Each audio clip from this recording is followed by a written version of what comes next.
Tonight, we explore the life and legacy of Amelia Earhart, the pioneering aviator whose courage and determination broke barriers in the world of aviation. From her record-breaking flights to her mysterious disappearance, Earhart's story remains one of adventure, ambition, and enduring mystery. So before you get comfortable, take a moment to like the video and subscribe to the channel as always. Also, let us know where you're watching from and what time it is.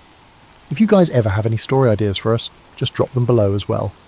Now turn off those bright lights, turn on your fan for some noise, and let's get right into it. Amelia Earhart's legacy often flashes by as a brisk summary. Bold pilot, lost at sea, yet behind that outline sits a life shaped by tumult, restless curiosity, and unorthodox choices. Long before she took the pilot's seat, she navigated a zigzag childhood moulded by her father's struggles, her own fierce independence, and an unrelenting search for something that matched her hunger for exploration. Born in 1897, Amelia Mary Earhart arrived during an age of rapid technological shifts, horses giving way to automobiles, electric lights replacing oil lamps. While society clung to rigid ideas about women's roles, she already sensed that convention would never satisfy her. Her father, Edwin, faced recurring employment issues and a battle with alcoholism, pushing the family from one Midwestern town to another. Her mother, Amy, tried to soften these disruptions, but instability became a constant companion. Even as a child, Amelia bristled at traditional expectations for girls. She climbed trees, collected insects, and roamed outside with an irrepressible sense of adventure. Some saw the behaviour as a lack of etiquette. Amelia viewed it as following her instincts. In 1908, her father took her to an air show in Des Moines. At first, she wasn't enthralled by the airborne spectacle. She gravitated more toward mechanical toys on display. Yet the memory of rickety planes overhead planted a subtle seed, machines capable of transcending everyday boundaries. Financial and personal troubles deepened, and Amelia and her sister Muriel moved to Chicago to live with friends. There, Amelia saw the gap between her restless mind and the rigid structures of typical schooling. She was competent in her classes, but captivated by SEN's science labs and sports fields, places where she could experiment physically and mentally. Upon finishing high school, she worked as a nurse's aide in Toronto during World War I, tending to wounded soldiers. This glimpse of wartime grit and sacrifice gave her a new perspective on courage.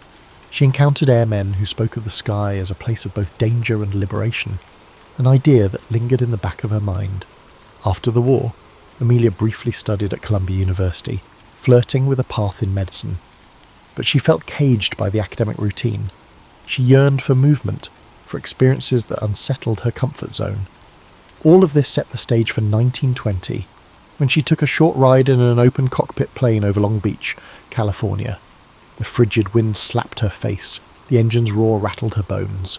It wasn't glamorous, but it was real. She stepped off, convinced she had to learn to fly. Her family, unsettled by her father's ongoing issues, wasn't in a position to finance her ambitions. Unfazed, Amelia took odd jobs: photographer, truck driver, stenographer, scraping together the money for flight lessons. In 1921, she found a female instructor, Netta Snook, which was itself a rarity. Amelia's desire to fly was not some fleeting thrill. It became the single driving force of her daily life. She would bicycle to the airfield at dawn, face grimy hangars, and endure the skepticism of onlookers who saw flying as the realm of men, or at best, a passing novelty for daring women. By 1922, Amelia had saved enough to buy a used Kinner Airster biplane. Painted bright yellow, she called it the Canary. She practiced takeoffs and landings until her hands ached. Pushing the limits of that rickety craft, she felt more alive aloft than anywhere else. The year 1923 brought her pilot's license from the Fédération Aéronautique Internationale. That piece of paper symbolised not merely achievement but independence from the confining norms she had chafed against since childhood. During these early chapters, Earhart was still something of an unknown in public life. Yet her determination was unwavering. People around her noted a quiet resolve rather than a trumpeted sense of ambition. She was also a tireless self-promoter when necessary, skillfully networking to support her dream. Even then, adversity followed her: money woes, mechanical breakdowns, and persistent gender barriers. But that persistent spark refused to dim. In these formative years, Amelia Earhart discovered the two threads that would define her life: the power of flight to break social boundaries, and the will to confront whatever hurdles appeared. She was no stranger to precarious landings, literal or metaphorical. Each forced landing taught her a new lesson about survival, and each time she took off again, as she inched closer to rewriting what the world expected from a woman who refused to stay grounded. She refused to accept limits. Amelia's aviation career pivoted in 1928. Though she'd set a women's altitude record, she was not widely known. That changed when publisher George Putnam invited her on a transatlantic flight, not as a pilot, but as a passenger to record flight data. Many doubted a woman could duplicate Charles Lindbergh's feat. She saw the publicity potential, despite the limited role. The Fokker friendship left Trepassey Harbour, Newfoundland, in June 1928. Pilots Wilma Stultz and Louis Gordon flew the plane. Amelia sat in the cabin, both thrilled and frustrated. After 20 hours, they landed in Wales. Lady Lindy, the press crowed, a nickname she disliked. She was proud but uneasy. She hadn't actually piloted the plane. Still, she harnessed the attention. Working with Putnam, who became her husband, Amelia realised fame could spotlight women's capabilities. She gave talks, wrote articles, and pushed against the belief that women belonged in narrow roles. She argued that anyone willing to face aviation's hazards was qualified for other fields as well. Flying then was perilous. Planes were primitive, navigation uncertain, crashes frequent. Men monopolised the field due to entrenched power, not superior skill. Amelia, often overlooked, gleaned tips from male aviators, proving adept at turning knowledge into action. By 1930, she was setting speed records. Knowing such achievements drew sponsors. Financial backing kept her in the air. In 1932, 5 years after Lindbergh's solo crossing, Amelia tackled it at the Atlantic alone. She left Harbour Grace, Newfoundland, aiming for Paris. Storms and mechanical troubles forced her to land near Londonderry, Northern Ireland. She still became the first woman to fly solo across the Atlantic. Her 14-hour ordeal included icy winds and failing instruments. Exhausted upon landing, she casually mentioned wanting hot chocolate, an offhand remark that endeared her to millions. Suddenly, Queen of the Air was everywhere. She tolerated the hype, preferring to focus on her cause. Through speaking tours, books, and founding the 99s, she fought for female pilots' rights and pushed airlines to hire women. She was firm yet courteous, insisting that if she could manage transatlantic flight, other barriers should fall. Her efforts targeted institutions and attitudes. She recognised the power of formal networks like the 99s, giving women pilots a unified voice. Her personal fame provided opportunities, which she utilised to exert pressure on flight schools and manufacturers. Beneath the public persona, she was already planning bigger horizons, a round-the-world flight which could further shatter doubts about women's roles in aviation.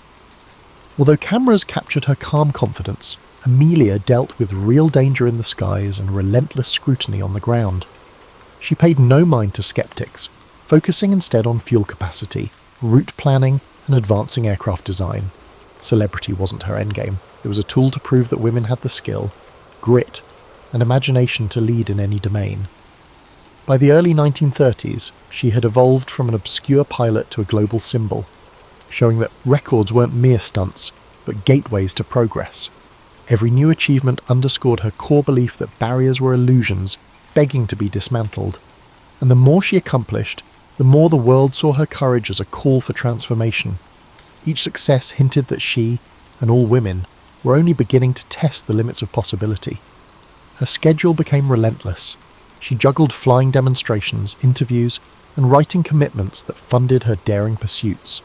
She understood the power of mass media, yet was careful to remain authentic.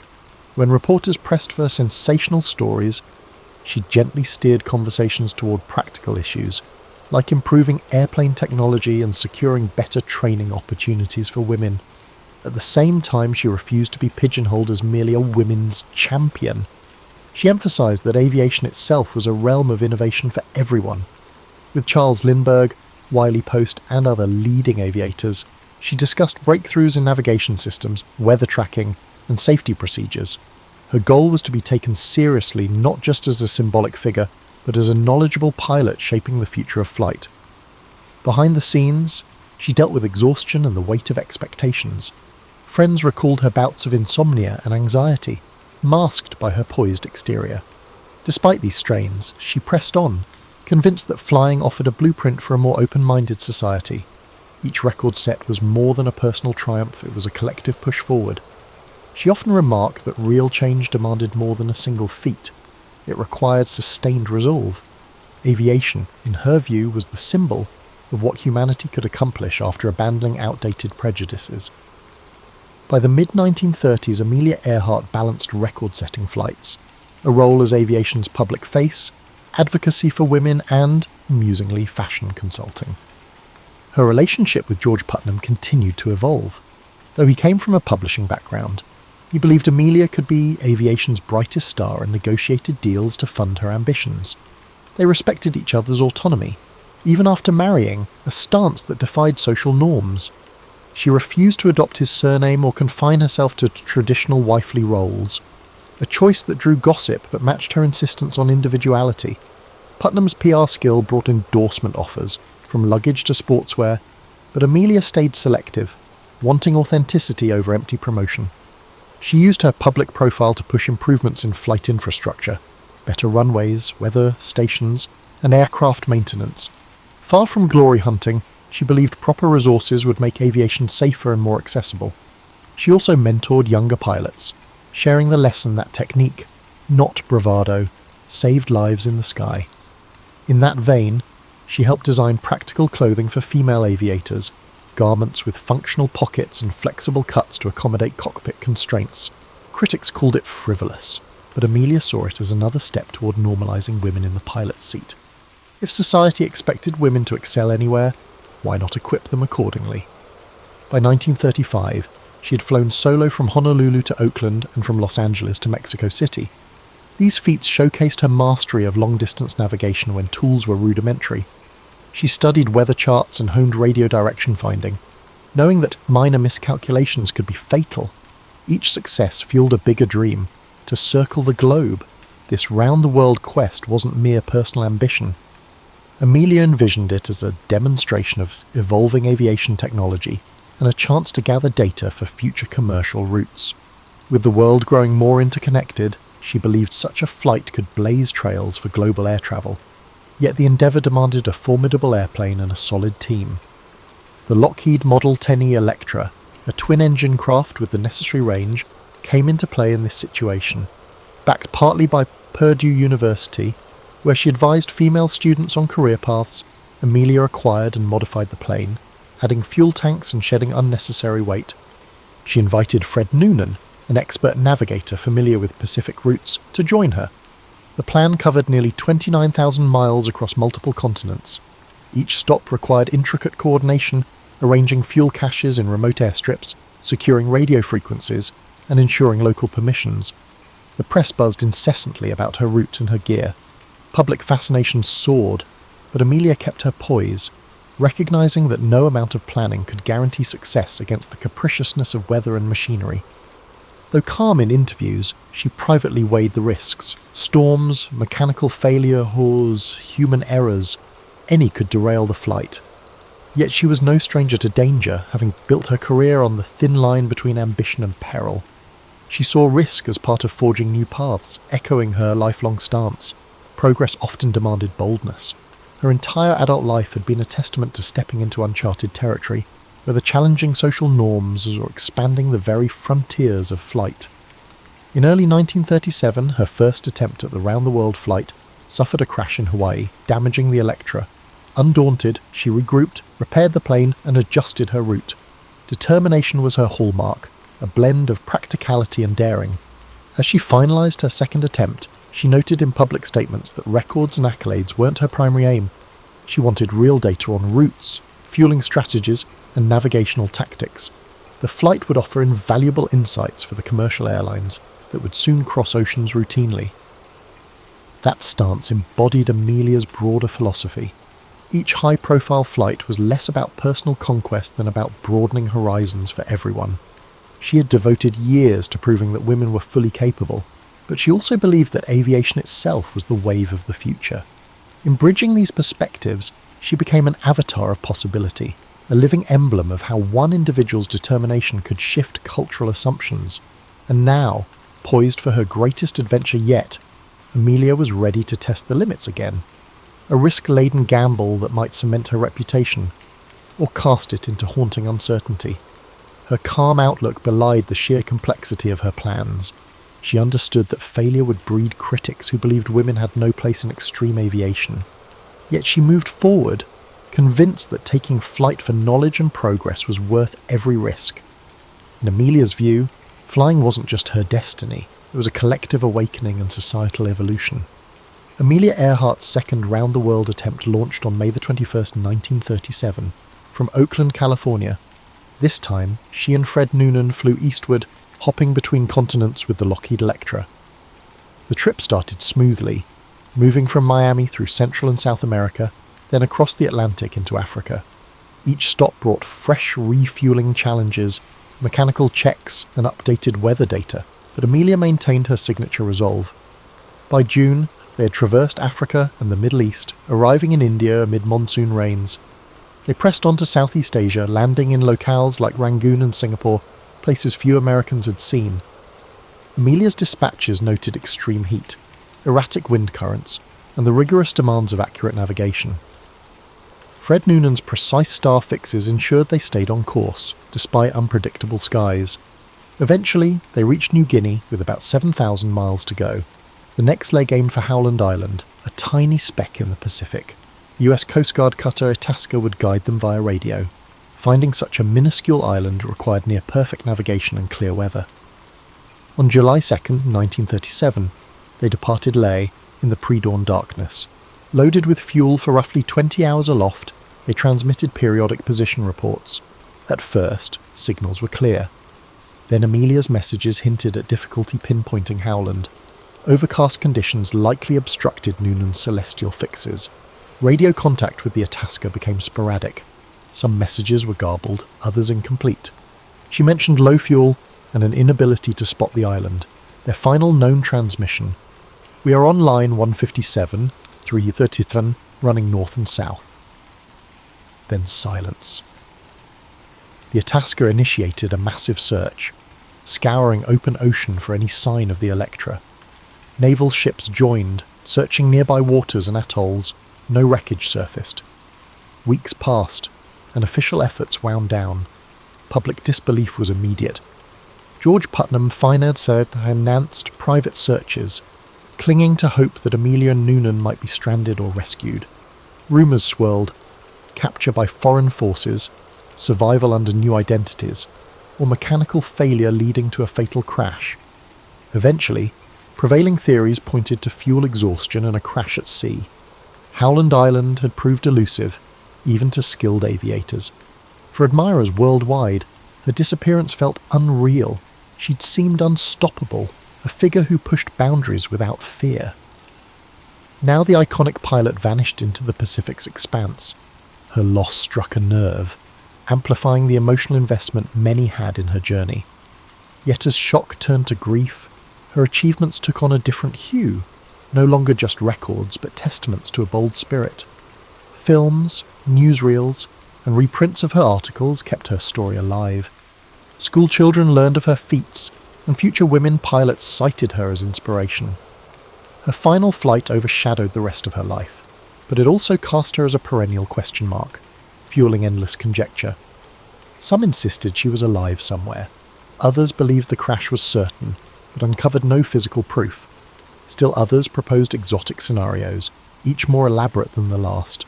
None provided definitive evidence. Ultimately, most accepted that she and Noonan perished at sea, undone by the navigational complications, changing winds, or plain bad luck.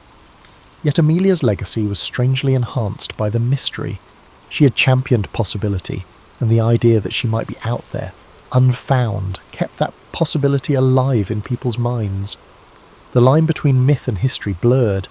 She had become more than a pilot. She was an avatar of human daring.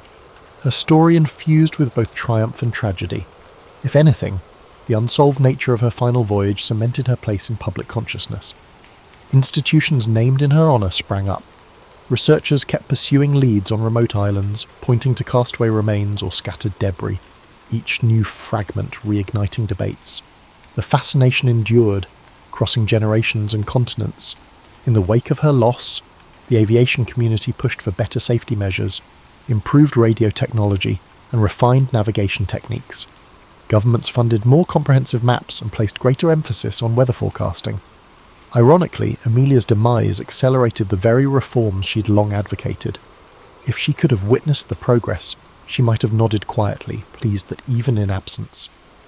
She was moving aviation forward, and so the world mourned, searched, and eventually accepted its heartbreak. Amelia Earhart, whose smiling face had adorned magazines and whose gritty determination broke barriers, was gone, but rather than diminishing her impact, her disappearance etched her into the global consciousness. Hers became a story of possibility cut short, yet also eternal, a reflection of how high humanity can climb and how unforgiving the frontier can be, undeniably. In the immediate aftermath of Amelia Earhart's disappearance, the public learned the scope of the desperate search underway. The Coast Guard cutter Itasca had already been combing the waters around Howland Island, but the US Navy soon mobilised, launching one of the most extensive rescue efforts in peacetime history. Over several weeks, ships and airplanes fanned out across the Central Pacific, scanning for any sign of wreckage or survivors. Military personnel interviewed islanders, contacted passing vessels, and monitored all radio frequencies for stray signals that might lead them to the missing plane. George Putnam, distraught but resolute, organised private expeditions of his own. He poured personal funds into hiring search craft, offering rewards for credible information. Messages from psychics, adventurers, and self-appointed investigators flooded his office.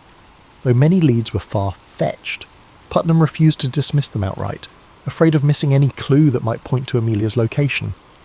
A handful of newspapers criticised the urgency, questioning the expense at a time when global tensions were on the rise.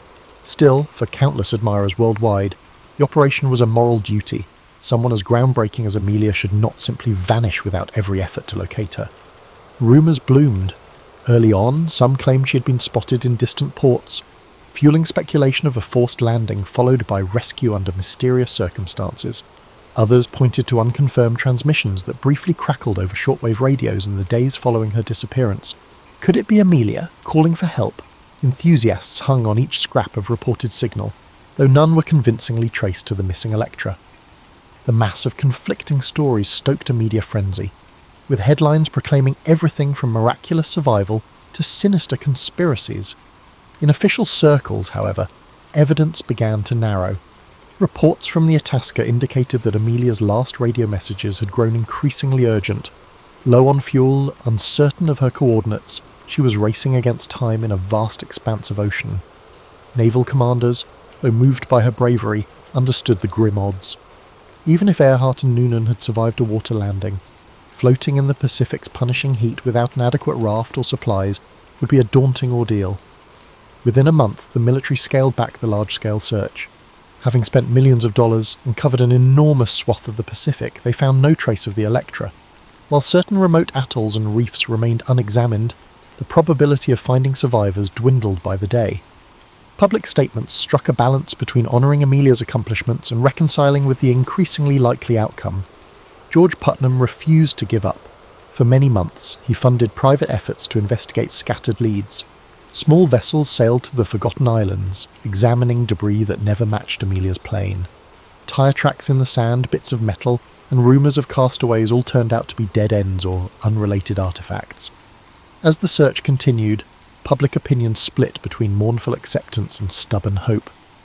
The iconic pilot had carried the aspirations of countless fans who believed she symbolised limitless possibility. Now, they wrestled with her apparent demise. At the same time, her disappearance captured the imagination of those who preferred a more dramatic explanation. Could foreign powers have seized her, suspecting espionage?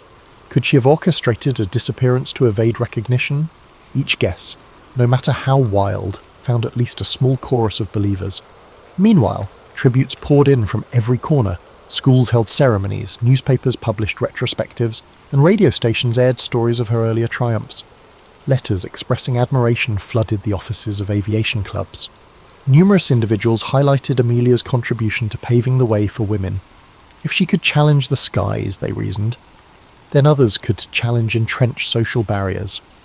Politicians, too, invoked her legacy in calls for expanded roles for women in the workforce, hoping to harness the public's admiration for her accomplishments.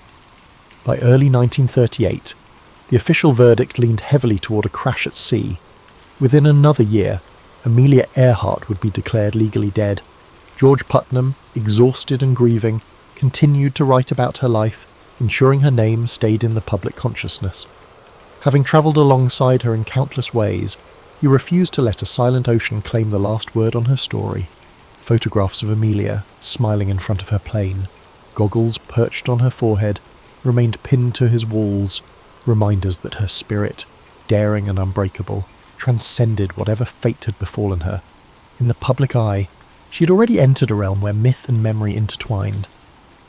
In the years after Amelia Earhart's disappearance, her story wove itself deeply into the culture, shaping discussions of exploration, gender roles, and national identity.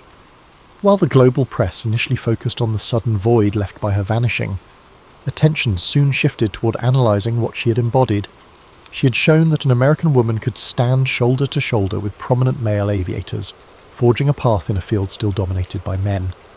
Her example lingered in the minds of young women contemplating fields traditionally closed to them, not just in aviation but in science, technology, and beyond. Institutions bearing her name sprang up. Elementary schools in the United States adopted the moniker Earhart to honour her daring spirit. Scholarships were established to support aspiring women pilots, sometimes endowed by contributors who had followed her final flight with bated breath. Though these gestures varied in size and scope, each underscored a collective drive to keep her influence alive. The 99s, the organisation for female pilots that Amelia had helped found, continued to recruit members, nurturing a new generation unafraid to push boundaries. Beyond formal commemorations, Earhart's disappearance fueled research aimed at preventing similar tragedies. Early radio equipment had proven unreliable. Post-1937 advances focused on refining both hardware and communication protocols. Governments funded studies of weather patterns, leading to better forecasting. Aviation experts developed more rigorous standards for navigation, ensuring that future pilots received advanced training in celestial fixes and radio direction finding. Some historians argue that the spotlight on Amelia's disappearance hastened these improvements. Whether intentionally or not, she prompted an acceleration of aeronautical progress. Meanwhile, the theories about her fate refused to fade. Self-styled detectives scoured archival records, analysing ship logs and rumoured sightings. In the late 1940s, a handful of American servicemen stationed in the Pacific heard local tales of a foreign pilot washing ashore years earlier, spurring renewed hunts for evidence. Occasionally, fragments of aluminum or skeletons found on remote atolls were touted as proof of Earhart's final resting place. Yet attempts to link such discoveries conclusively to Amelia or Fred Noonan always fell short. With each new claim came another wave of media coverage, keeping the question of her end alive in the public mind. Pop culture seized on the mystery, weaving it into novels, films, and radio dramas. Some portrayed her as a spy captured by hostile forces, others imagined her deliberately disappearing to live in peace. These fictional takes occasionally drew the ire of those who believed they trivialized her legacy, yet they also brought her name before audiences that might not otherwise have pondered the achievements of a woman pilot in the 1930s. Her image graced magazine covers well into the 1950s, often paired with captions urging readers to remember her pioneering flights rather than fixating solely on the unknown. For women determined to forge their own paths, Amelia's tale carried a particular resonance. During World War II, thousands of women trained as pilots in programs like the Women Air Force Service Pilots, WASP. Although she was no longer around to witness it, her example had laid crucial groundwork. Veterans of those programs cited her as a reason they believed aviation could be for them too. They viewed her last flight as the ultimate expression of her courage, continuing until the sky itself refused her any further. Critics sometimes questioned whether her fame overshadowed the contributions of less heralded female aviators. Indeed, Earhart's photogenic presence and collaboration with George Putnam's media machine set her apart. but many recognised that she had used her visibility to champion broader goals. She consistently advocated for other women flyers and used press opportunities to highlight the achievements of colleagues who lacked her public platform. If she stood alone in the spotlight, she also attempted to shine it on everyone else struggling for legitimacy in aviation's ranks. By the mid-20th century, Earhart's name had become shorthand for unbounded aspiration. Newspapers likened daring explorers to modern Amelia Earharts. Corporations cited her spirit in ad campaigns about pushing past limitations, yet behind the commercial rebranding lay an abiding truth. She had effectively proven that gender need not be an impediment to ambition. Even decades later, that message held profound significance. For every sceptical remark about knowing your place, Earhart's memory offered a counter-argument, that risks were there to be taken, frontiers to be tested, and that sometimes only the bold see how far they can really go. Today, the name Amelia Earhart conjures images of resilience and intrigue. Countless books, documentaries, and academic analyses have attempted to decipher her character and significance. Perhaps that is the ultimate measure of her impact. She remains relevant long after her plane's final, tragic flight. In a world that has seen astronauts circling the Earth and rovers traversing Mars, her achievements might look modest on paper, yet context is everything. In her era, crossing an ocean by air was a feat teetering on the verge of impossibility, especially for a woman barred from many of the support systems offered to male peers. Her influence extends well beyond aviation. Modern discussions of women's leadership, work-life balance, and personal autonomy still reference Earhart's refusal to bow to convention. The forthright way she lived, maintaining her separate finances after marriage, declining to adopt her husband's surname, and refusing to drop her career, resonates with individuals who chafe under traditional expectations. She showed that it was possible to be both admired and outspoken, both widely loved and unabashedly independent. This combination of traits keeps her relevant in each new wave of feminism, even as cultural norms continue to shift. Then there is the simple matter of mystery. Human beings are drawn to stories with open endings, and Amelia's disappearance leaves a void that speculation rushes to fill. Expeditions still venture to distant Pacific islands, sifting through detritus in search of conclusive answers. High-tech scanners, DNA testing, and underwater drones have all been employed in attempts to find the Electra or discover her remains. Each new rumour or photograph sparks interest, however fleeting, in the notion that a solution to the riddle is just around the corner. That quest has persisted for nearly a century, a testament to her lasting hold on people's imaginations. In many ways, the romance of Amelia Earhart's story lies in its human dimension. She was fallible, prone to anxiety and physical exhaustion, yet outwardly composed. She made daring choices while maintaining a certain down-to-earth practicality. Her writings reveal a person keenly aware of mortality, yet unwilling to let fear dictate her trajectory. That balance of measured caution and determined optimism gives her legend a credible warmth. She did not seek to become a myth. She sought to become a better pilot and, in doing so, helped recast the boundaries for what women could do. Time has a way of distilling a person's accomplishments until only the major highlights remain. In Earhart's case, those highlights are luminous enough: the first woman to cross the Atlantic by air, a fearless record breaker, a voice championing women's legitimacy in aviation, and the architect of a near-world circling journey that ended all too soon. Yet her true gift to posterity is the blueprint she left for challenging expectations. Every time someone questions the status quo, every time a woman pursues a field that once excluded her, a sliver of Amelia's spirit resonates. Though formal statues and memorials exist, perhaps the most fitting tribute lies in the intangible. Her legacy thrives in the collective consciousness. Crossing borders and cultures, schoolchildren undertake projects on her life, discovering that bravery and curiosity can upend established norms. Non-profit groups continue awarding scholarships in her name, ensuring that girls from modest backgrounds can earn their wings. Engineers, astronauts, and even entrepreneurs cite her as an influence, exemplifying self-reliance and bold vision. Critics might argue that the aura surrounding Amelia Earhart romanticizes risk-taking. Indeed, she faced criticisms in her lifetime for the dangers she accepted, but her approach, grounded in rigorous practice and serious study, suggests she treated risk as a necessary ingredient in progress. not a reckless thrill. The spirit that drove her planes into the sky was the same spirit that drives any pioneer, an abiding desire to see what lies beyond the horizon. As we consider her today, we find that her story is less about flight than about transcending limitations. She didn't merely fly, she challenged the gravitational pull of society's assumptions. That she vanished while pursuing her grandest ambition adds a paradoxical layer of both sorrow and admiration. Yet her final lesson endures. Uncharted territory remains, waiting for those who dare to step off the map. In that sense, she is still aloft, guiding those who look skyward with their dreams of possibility, and a steadfast refusal to accept the confines others have drawn. So now, this leads us to the end of our story here tonight. Hopefully by now you're fast asleep getting the best sleep that you deserve, but for the people who haven't reached that stage entirely yet, we have more stories of different kinds coming your way.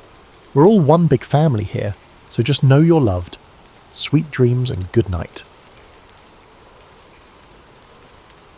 In the year 742 CE, the prosperous city-state of Khorasan glittered under the noonday sun. A nexus for caravan routes feeding distant empires, Khorasan thrived on the exchange of saffron, silk, star charts, and rumours whispered behind curtained alcoves. At its centre loomed a grand marketplace whose vaulted roof trapped the daily bustle in a ceaseless echo. Traders from Byzantium, Tang China, the Abbasid Caliphate, and beyond mingled among stalls stacked high with lapis lazuli, dried fruit, and perfumed sandalwood. Some hailed it as a marvel of cosmopolitan life, where fortunes might pivot in a single conversation. Among the people navigating the throng was Karia bint Yazd, a travelling scholar whose lineage traced back to the once-renowned Zoroastrian priests of Persia. Her face betrayed concentration as she studied hieroglyphic notations in a weathered scroll. Unmarried and unconcerned with the expectations placed upon a woman of her station, she had roamed from one end of the Silk Road to the other, piecing together knowledge that seldom found its way into the official annals. The swirl of Khorasan's commerce did not distract her. She focused on a lead suggesting that rare manuscripts had surfaced in a private collection near the city's eastern quarter.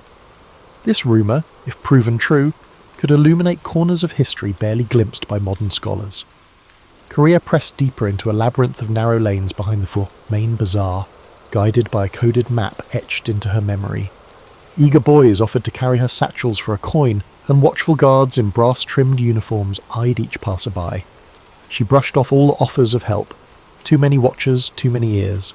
At last, she arrived at a courtyard hidden behind a plain wooden door. Its walls were plastered in cream white, while vines spiralled up lattices under a hazy afternoon sky. Within that secluded enclave stood an elderly bibliophile named Kazem al-Talibi, his hands trembling under the burden of a slender volume bound in jade-green leather. Their meeting was brief. Korea offered him carefully wrapped objects, fragments of ancient mathematics tablets uncovered near Samarkand, and, in exchange, Kazem relinquished the jade-bound text. He warned her that certain circles would stop at nothing to keep these pages hidden, for they revealed knowledge rumoured to disrupt any empire reliant on controlling scholarship. She nodded gravely, accustomed to the shadows that dogged rare manuscripts. Across the years, she had learned that truth took many forms, each requiring a subtle approach to keep it from vanishing under official censure. Emerging once again into the main bazaar, Korea carefully hid the new acquisition beneath her travelling cloak. She knew better than to linger.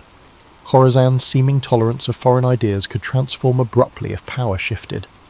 Memories of burned scrolls and harassed scribes in other dominions haunted her, fueling her determination to preserve the text at any cost.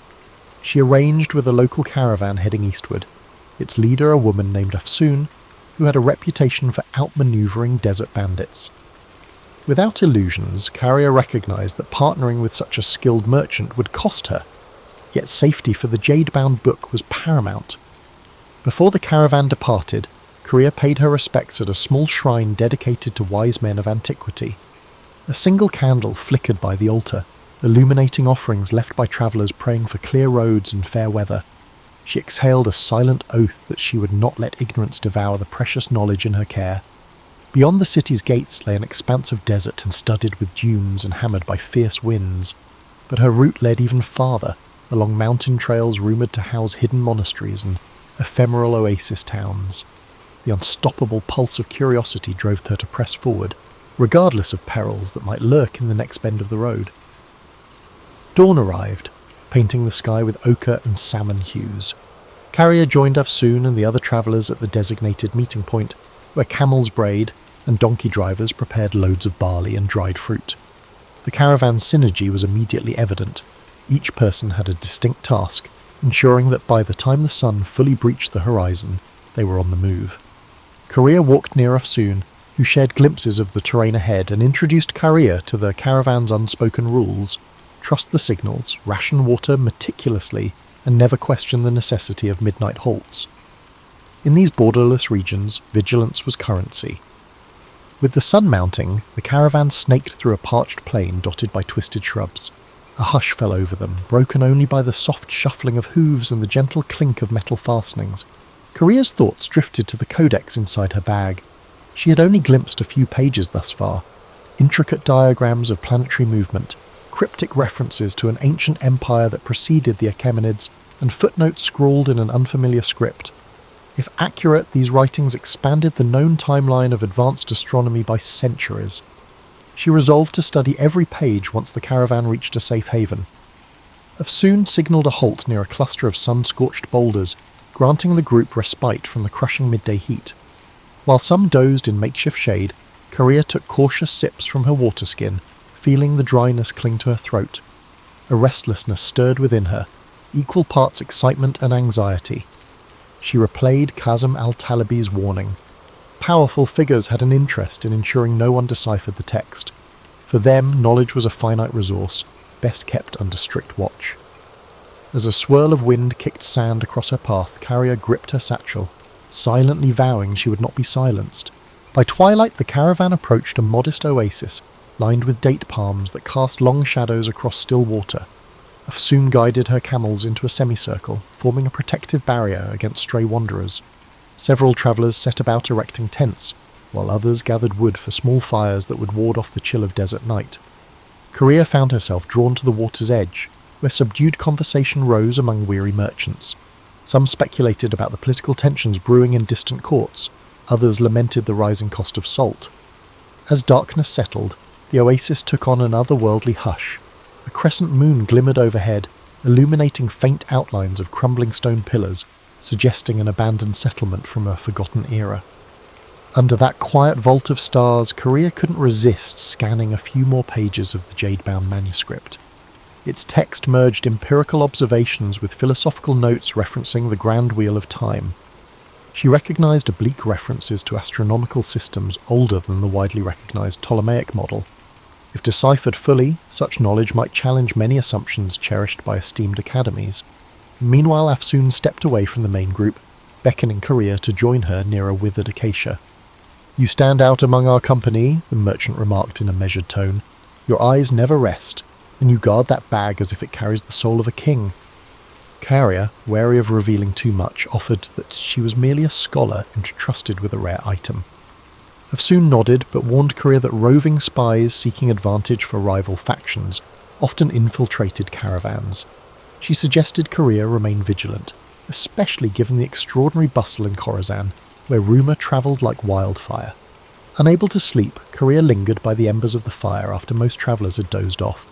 She studied the swirling patterns of the night sky, mindful of the coded star charts in the manuscript. Passing caravans sometimes recounted legends of a hidden library in the mountain city of Varash, where lines of knowledge stretched back to centuries unknown. Carrier wondered if that library could fill the gaps in her text. She believed the jade-bound manuscript might be only a fragment of a larger puzzle, scattered across the Silk Road's shifting tapestry. Morning unveiled a horizon brushed with amber, and the caravan proceeded along a rocky escarpment overlooking a vast dune field. Rolling slopes of sand rippled beneath the wind like the surface of a living sea. At midday they paused for water, rationed by Afsoon with practised efficiency. Carrier noticed that one of the other travellers, a soft-spoken man named Malik, carried a small chest meticulously locked. He travelled with perpetual worry etched into his features, eyes darting whenever talk turned to rumours of desert raiders. Secrets seemed to coil around each member of this assemblage, as though no one ventured these roads without hidden motives. Late in the afternoon, The caravan encountered a party of horsemen flying the banner of a minor warlord rumoured to be in league with the region's most feared bandit clans. Tension crackled through the group as Afsoon halted the caravan, waiting for the riders to approach. After a terse greeting, the horsemen rode on, apparently uninterested in conflict, but the encounter rattled everyone. Korea noticed Afsoon's posture remained rigid with caution long after the riders vanished in a plume of dust. The merchant murmured about changing their route, seeking narrower trails less patrolled by predatory chieftains. That evening brought them to a narrow gorge, its walls towering on either side in jagged ridges. Afsoon insisted they make camp in a sheltered alcove half hidden behind weathered boulders. By the flicker of firelight, Korea finally delved into the central chapter of the manuscript. Strange symbols, part cuneiform, part unknown script, decorated the margins, each sign accompanied by cryptic commentary. The text recounted a civilization that mapped constellations in ways contrasting with every known chart. Diagrammatic lines implied an advanced geometry, far exceeding the standard calculations of her time. Just as Korea's pulse quickened at the revelation, a cry rang out near the edge of camp. She rushed toward the commotion, heart pounding. Malik stood trembling by his small chest, which now lay open, its contents missing. Anguish coloured his voice as he pleaded for help, insisting that something vital had been stolen, a crucial letter from the governor of Basra, hidden within that chest. Afsoon assembled the caravan members, demanding an explanation. Tempers flared, suspicion circled, and whispered accusations rippled through the group. Searching for footprints beneath lantern light, they discovered evidence of at least 2 intruders who had come and gone without a trace. No sign indicated who among them might be an accomplice. The theft underscored Afsoon's earlier warning. In these transitory worlds, secrets attract cunning opportunists. Korea gripped her manuscript more tightly, wishing to vanish inside the labyrinth of lines and symbols that promised an era unbounded by petty intrigue. Yet she remained anchored in the caravan's tense reality. The road ahead felt increasingly perilous, and the cost of preserving knowledge seemed set to rise. The following sunrise found the caravan subdued, each member wary of neighbours who might conceal hidden agendas. Afsoon led them out of the gorge at a brisk pace, aiming to put distance between their group and whoever had orchestrated the nighttime theft. A pale wind carried the scent of flint and dust, stinging eyes and chapping lips. Their route descended along a dry riverbed flanked by stunted tamarisk shrubs, offering scant protection from the intensifying sun. Korea trudged in Stolzen silence, mindful that trust could be a luxury. As midday drew near, they spotted the remnants of a caravanserai built against the side of a bluff. Its once sturdy walls had caved in and battered archways led into courtyards strewn with fallen timber. Afsoon signalled a cautious approach, uncertain whether travellers or outlaws might be occupying the ruins. The group explored in pairs, stepping over cracked tiles littered with scorpion husks. No living presence emerged, though evidence of a hasty departure. Scattered coals, torn blankets, suggested someone had sheltered there not long before. Since water was available from a half-collapsed cistern, Afsoon decided they would rest under what remained of the caravanserai's roof. Malik hovered by his broken chest, sifting through remnants of cloth as though searching for any clue. Korea drifted away from the group, drawn to an overgrown courtyard where a dried fountain stood. Vines draped its cracked basin, trailing over carved motifs of intertwined serpents. Time and neglect had worn away the finer details, yet a mysterious energy lingered, as though the place once echoed with conversation about cosmic truths beyond mortal comprehension. She pulled out the jade-bound book to scrutinize a passage describing the 4 points beyond the boundary of earthly measure. The text postulated that certain alignment patterns, stars in specific conjunctions, allowed glimpses into knowledge unattainable through ordinary means. This notion was not entirely foreign, given that many mystical traditions in Persia and India spoke of cosmic gates. Still, the clarity of these instructions startled her. The manuscript seemed less a mere curiosity, and more a carefully constructed key. She wondered if others who sought it might comprehend its significance. Meanwhile, Afsoon prepared spiced lentils and shared them among the group, her gestures calm yet determined to maintain unity. Tension still hovered like a low cloud, with suspicions that the thieves might be part of a larger plot. Over a sparse meal, Korea gleaned fragments of each traveller's story. A textile merchant returning from Cairo, a widower heading to Samarkand to meet his estranged son, an amateur scribe hoping to gain employment in the libraries of Nishapur. Layer by layer, she sensed each person guarded secrets born of loss, ambition, or desperation. As dusk fell, moonlight filtered through the caravanserai's gaps, accentuating outlines of shattered pillars. The group huddled around small fires. Soft conversation revolved around the abrupt shift in weather, the possibility of encountering warlord patrols, and whether rumours of a plague in the western provinces were exaggerated. Though the chatter seemed ordinary, Korea felt a current of urgency running beneath it. Everyone understood the precariousness of travelling these routes. At any moment, violent storms or human treachery could obliterate the careful calculations of even the most disciplined merchant. Restless, Korea ventured into the courtyard once more. She ran her fingertips over the carved serpents, musing that knowledge itself often took the shape of something fearsome and winding, capable of enlightenment but also of destruction, depending on who wielded it. Before she could lose herself in speculation, a subtle motion in the archway drew her attention. She turned to see Malik shadowed in moonlight. His face still wore traces of anguish. He approached and, in hushed tones, apologized if his panic had disrupted the caravan's stability. Then he posed a startling question. "Is your book truly worth risking your life?" Korea hesitated, contemplating her answer. She confessed that its pages might safeguard insights from an older civilization, knowledge that could enrich the world if studied openly. Yet she recognized the hazards. No single text was worth a life, unless it also contained the means to prevent greater harm. Malik nodded, revealing that his lost letter held the potential to end a trade blockade strangling his hometown. Without it, he feared entire families would starve. They shared a poignant silence, realizing each bore a heavy burden for reasons that extended beyond self-interest. Their exchange was interrupted by a faint shout from Afsoon, who was patrolling the perimeter. A silhouette darted across the ruins, then vanished behind a crumbling wall. Alarmed, Carrier and Malik hurried back to the main courtyard, only to find the rest of the travellers on their feet. The intrusion lasted mere seconds, but it confirmed the presence of watchers trailing them. The memory of the stolen letter flared in every mind. Gathering her satchel close, Carrier recognised that pursuit was inevitable. She could only hope that what she carried would outlast the desert's shifting alliances and the relentless greed of unknown adversaries. Early the next day, Afsoon insisted they abandon the ruin before sunrise. Lanterns swinging from camel saddles cast flickering halos in the pre-dawn gloom. Korea walked at the caravan's rear, scanning the horizon for silhouettes.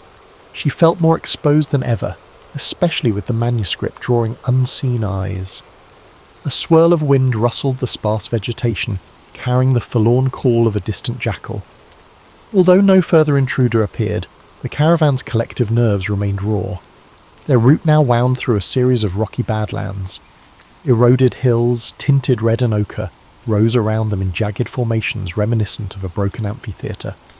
At times the path was scarcely wide enough for 2 camels to pass. Dust coated every surface, clinging to clothes and creeping into waterskins. The travellers advanced in single file, each footstep measured.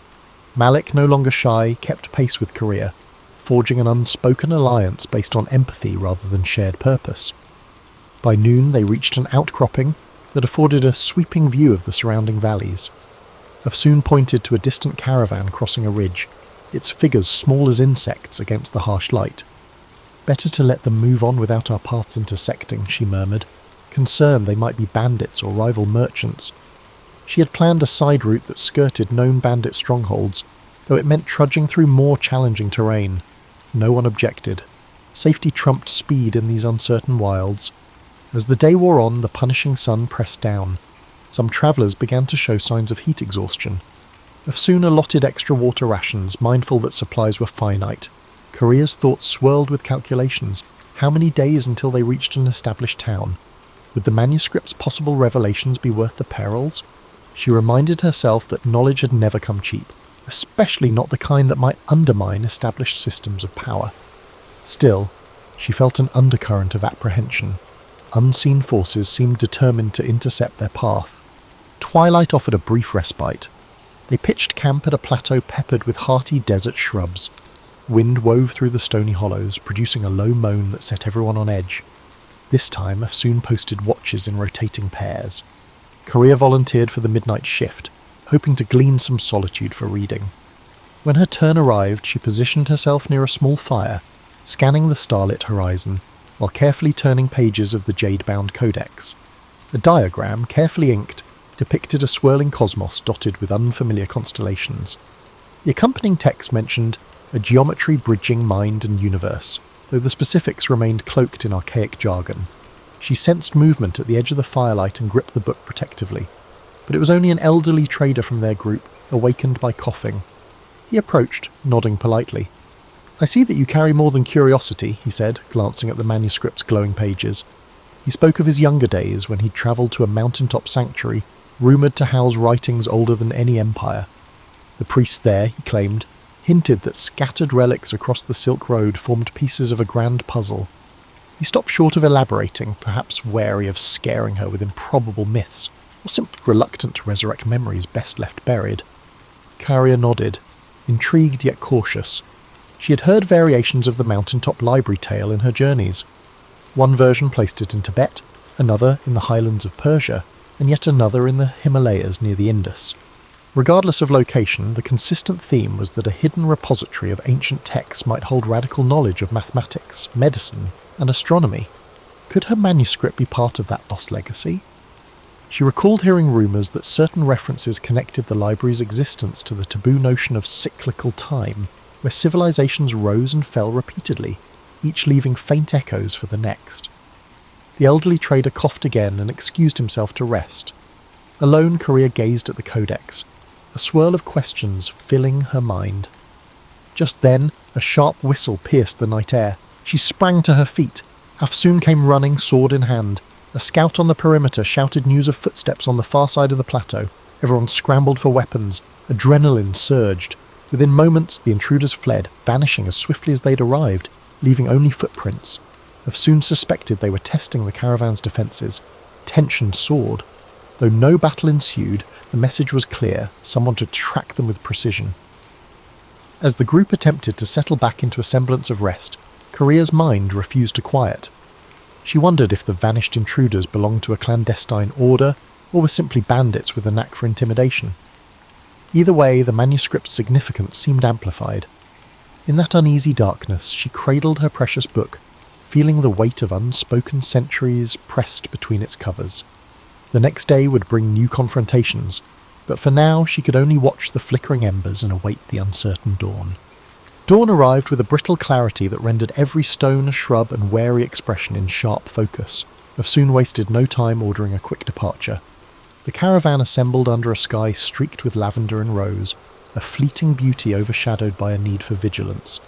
Camels loaded, watch rotations decided, they moved out, following a narrow winding track that descended toward lower elevations. The arid air tasted metallic, as if charged with pent-up tension. By mid-morning, the landscape began transitioning to hill country. Small streams, fed by recent rains, cut through the tough terrain, offering a chance to refill water skins. The travellers approached a shallow creek where reeds rustled in the wind. Carrier noticed footprints in the soggy earth. A separate group had passed here recently, heading in the same direction. Afsoon scowled, muttering about the possibility that within mile they might be trailing those who had invaded their camps. Concern rippled through the caravan. Eager to stay ahead, Afsoon pushed the group onward at a grueling pace. Korea's calves ached as the trail zigzagged between rocky slopes and patches of thorny vegetation.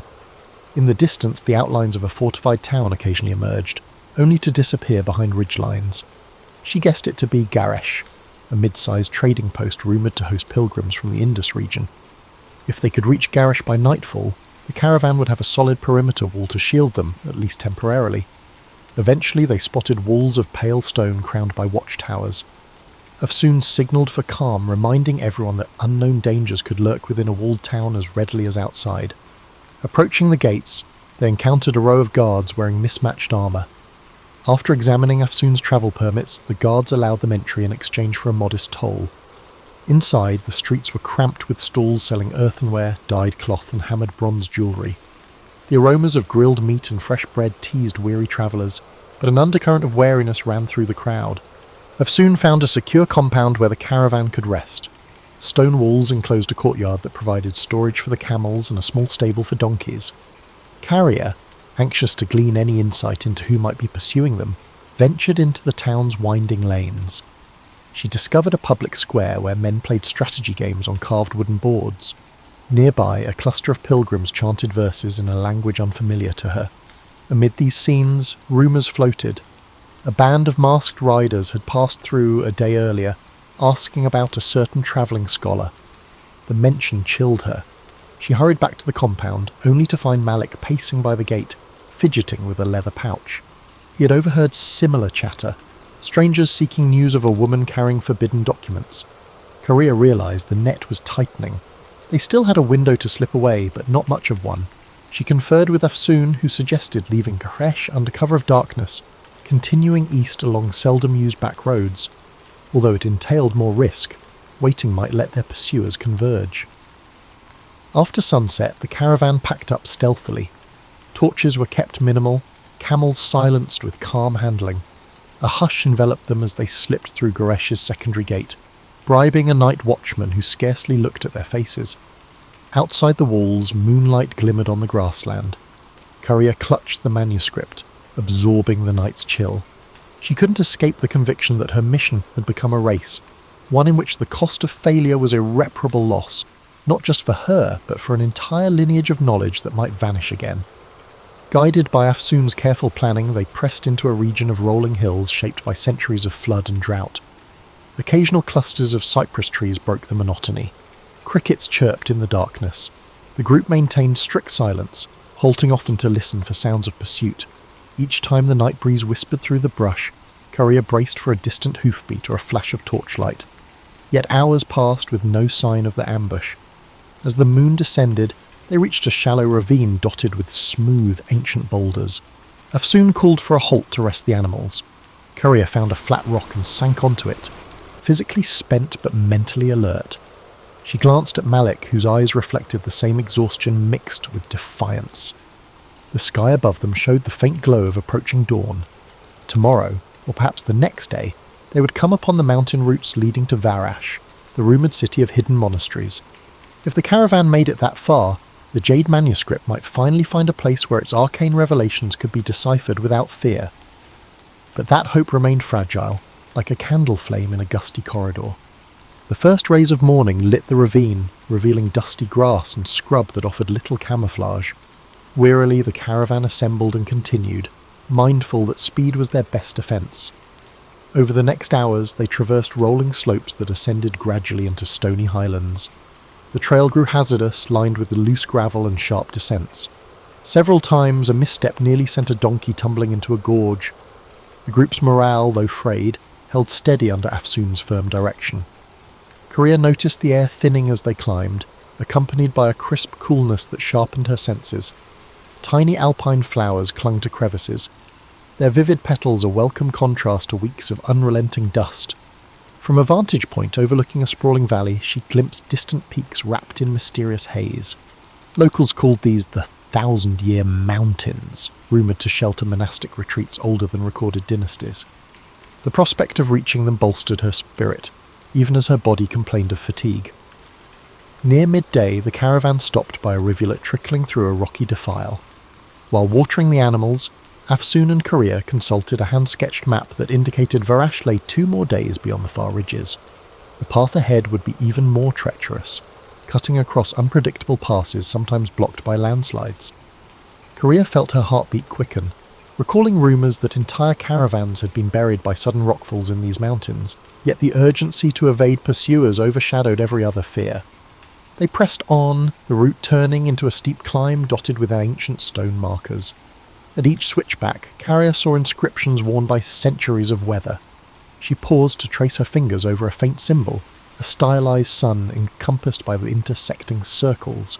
Something about it resonated with the diagrams in her jade-bound codex. She made a mental note to compare them later, suspecting these markers might be vestiges of the same civilization described in the manuscript's cryptic pages.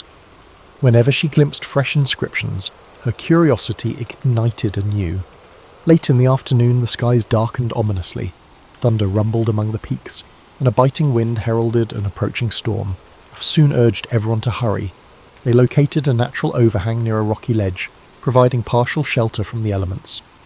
Rain unleashed its fury soon after they took cover, Slamming the landscape in waves, lightning tore the sky, illuminating ragged silhouettes of mountains. The downpour threatened to wash away the path.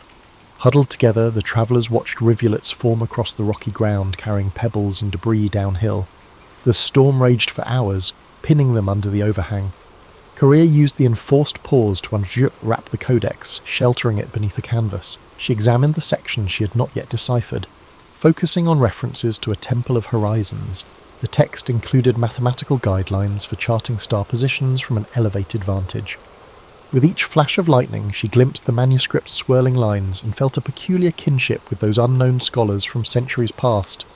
They had once braved the wilderness of ideas. Now, in a literal wilderness, she carried their legacy. Eventually, the worst of the storm passed, leaving dripping rocks and a deep chill in its wake. The group decided to remain under the overhang for the night, wary of slick trails and potential landslides. By flickering lamplight, Afsoon distributed dried figs and salted lamb. Conversation drifted from the challenges of the climb to more philosophical musings, the futility of borders in a land shaped by millennia, the intangible line between faith and science. Malik spoke quietly of his father, who had died under a tyrant's regime while trying to protect valuable manuscripts. Listening to him, Korea sensed that each traveller had been guided here by a longing for redemption or renewal. Sometime after midnight, Korea woke to the faint crackle of footsteps. She inched toward the edge of their makeshift shelter, heart pounding. Two figures, hunched low, hovered near the pack animals. She recognized them as strangers, not members of the caravan. Before she could raise an alarm, Afsoon emerged from the darkness like a phantom, sword drawn. A terse standoff ensued, broken by frantic whispers.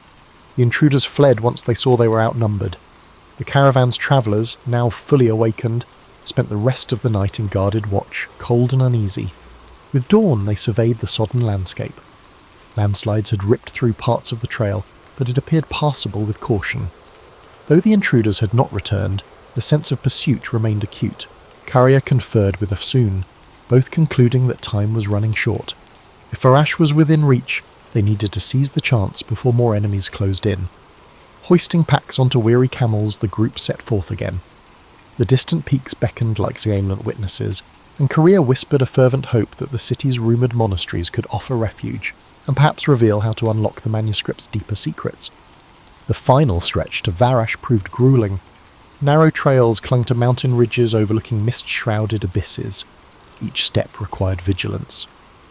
At times, they paused to listen for rockfalls in the distance, markers of an unstable terrain. The air grew thinner, and breath came in short gasps, yet beyond every precarious turn a new vista opened. Crisp lakes reflecting the sky, hidden valleys studded with wildflowers, the occasional stone ruin perched on a ledge like an ancient sentinel. The extremes of this landscape both awed and unsettled the travellers. By late afternoon, the slopes relaxed into a wide plateau. Rising from the plateau's edge stood Varash, enclosed by a high stone rampart. At first glance, the city appeared carved from the mountain itself, its walls blending with the surrounding cliffs. Mist swirled around parapets, creating a dreamlike vision. According to legend, Varash was older than any recorded dynasty, built upon a site revered for its celestial alignments. A hush fell over the caravan as they approached the massive gates. Inside, the city's winding streets ascended in tiers. Houses with slate roofs leaned against sturdy ramparts, while cobblestone lanes converged on a central square. Steam rose from communal baths that tapped into natural hot springs.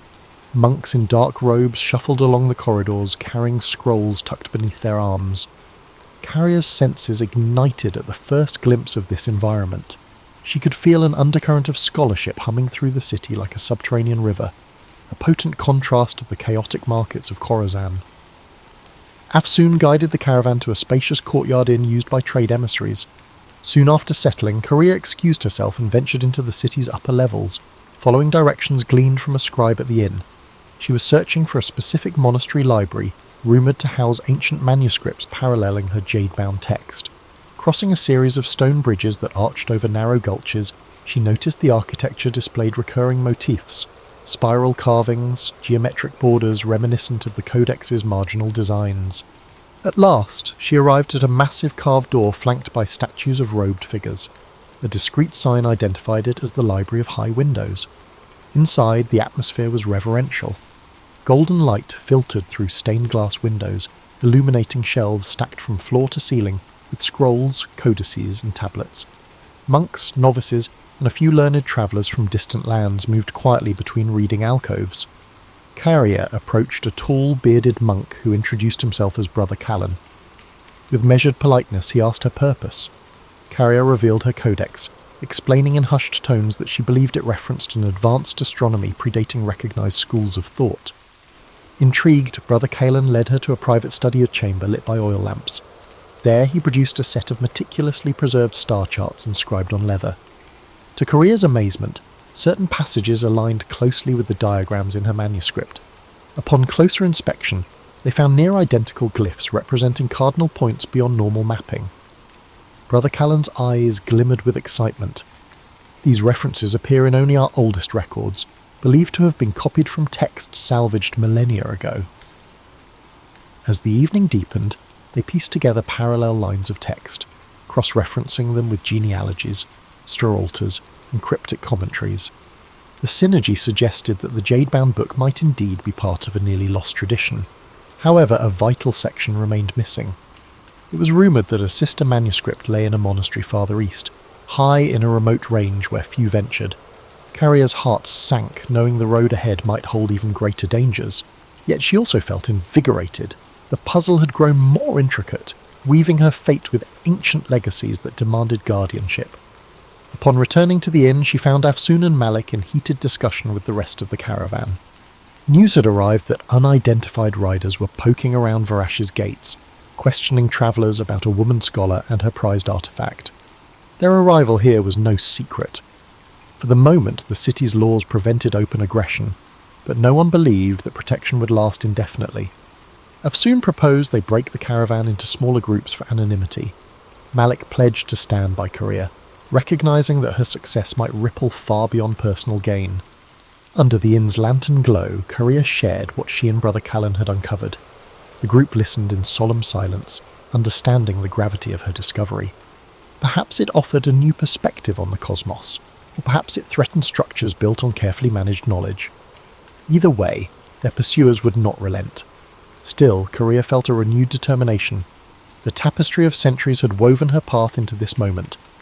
With the city of Varash as an unlikely refuge, she now held a clearer vision of the manuscript's purpose. Dawn would bring decisions, whether to remain, to search for the sister text, or to brave unknown dangers. In that flickering moment of possibility, each traveller realised they had become part of a tale larger than themselves, a saga carried along by caravans, forged in hidden libraries, and destined to echo across the shifting dunes and precarious peaks of time. Paris in the 1920s was alive, champagne corks popping, jazz clubs buzzing, and fashionable Art Deco lights twinkling. To astute visitors, Paris offered endless possibilities.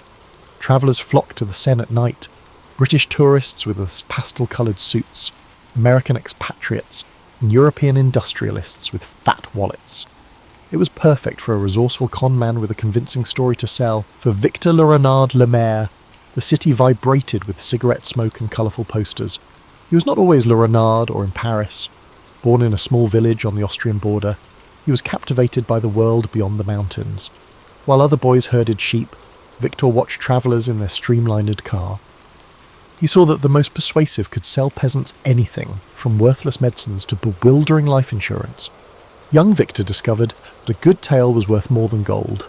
That's when locals dubbed him Le Renard, the fox, after he exchanged worthless trinkets for a prized hunting rifle.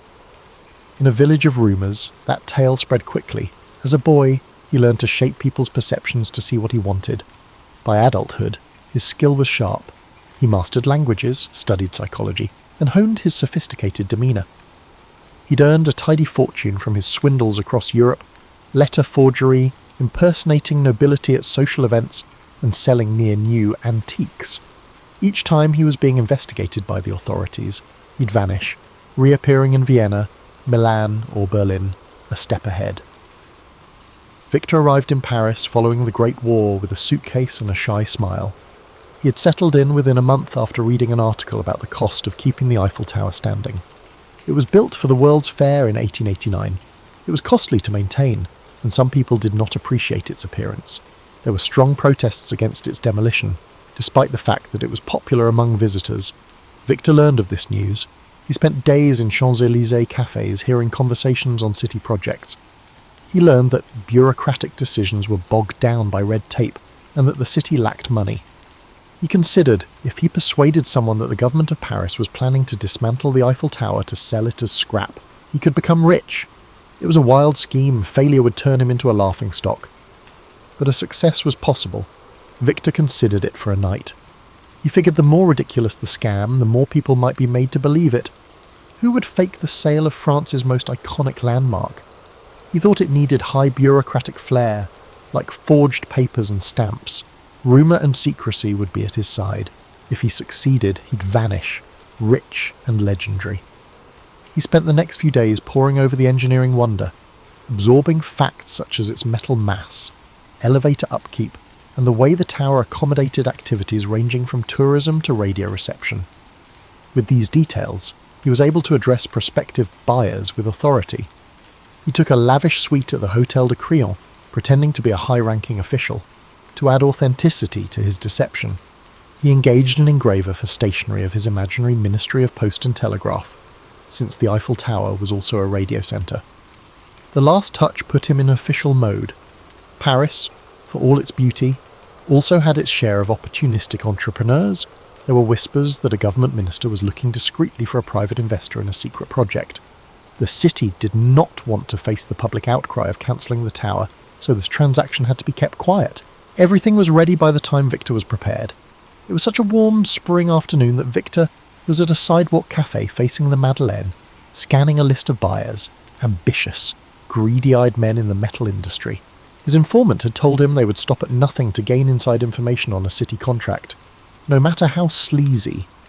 Breathing deeply of the scent of warm croissants and enjoying the hush as upscale Parisians walked past, Victor was filled with confidence. He could practically feel his win. He was more than a criminal in his own eyes. He was a performer with a bigger act than ordinary morals.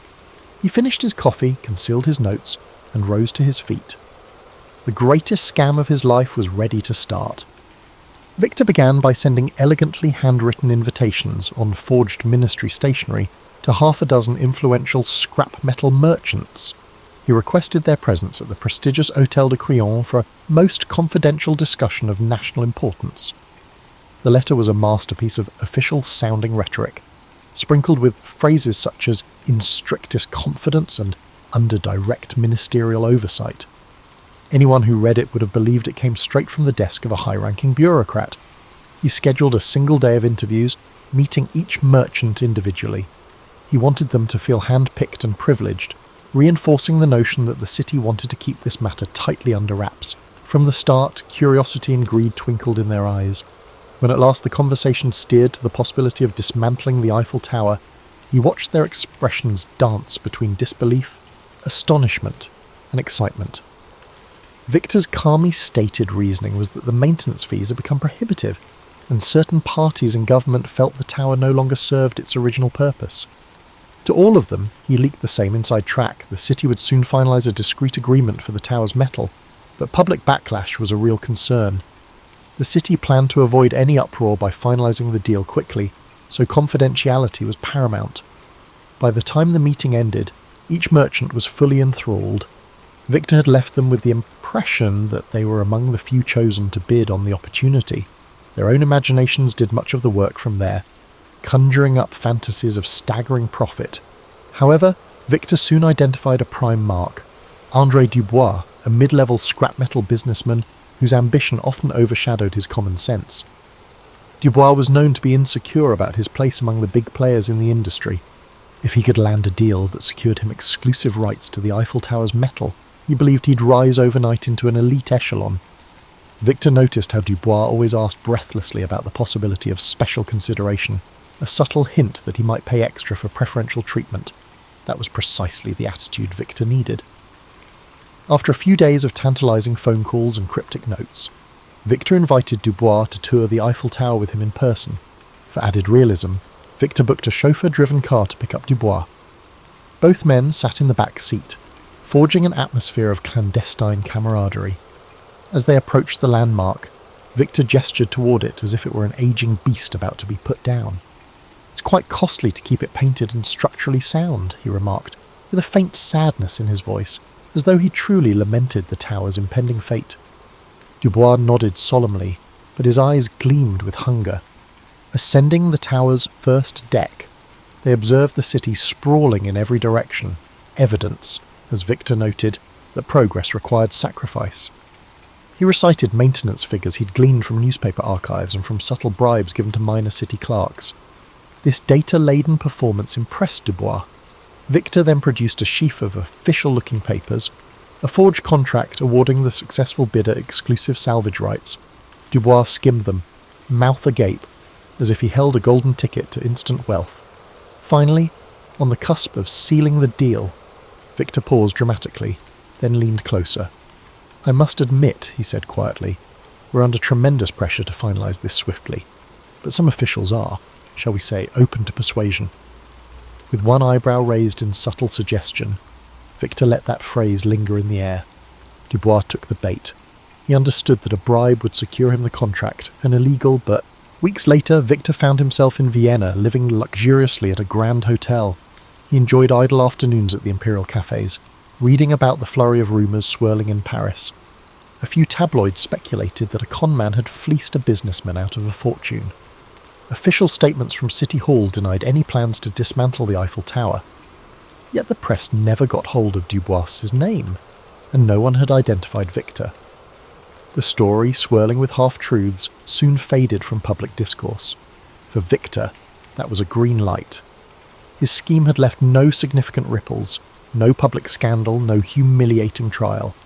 It was as though the entire episode had slipped into an urban legend. While sipping a particularly fine espresso one morning, he found himself flipping through a Parisian newspaper. In the business section, there was a fresh wave of articles on the tower's upkeep expenses. Costs were climbing yet again. The debates that raged a few years prior were resurfacing, with critics continuing to ask if the monument had outlived its usefulness. Reading that, Victor felt a surge of déjà vu, accompanied by a mischievous grin. If the city itself remained unconvinced of the tower's permanent place in its skyline, then the seed of plausibility was still there. The more he mulled it over, the more irresistible the idea became. Selling the Eiffel Tower once was bold. Selling it twice, that would be legendary. Of course, every repeat performance carries an elevated risk. Con artistry thrives on the unexpected. Victor was no stranger to the concept that lightning rarely strikes the same place twice. And yet, as he weighed his options, he recognised one key advantage. The first victim, Dubois, never went public.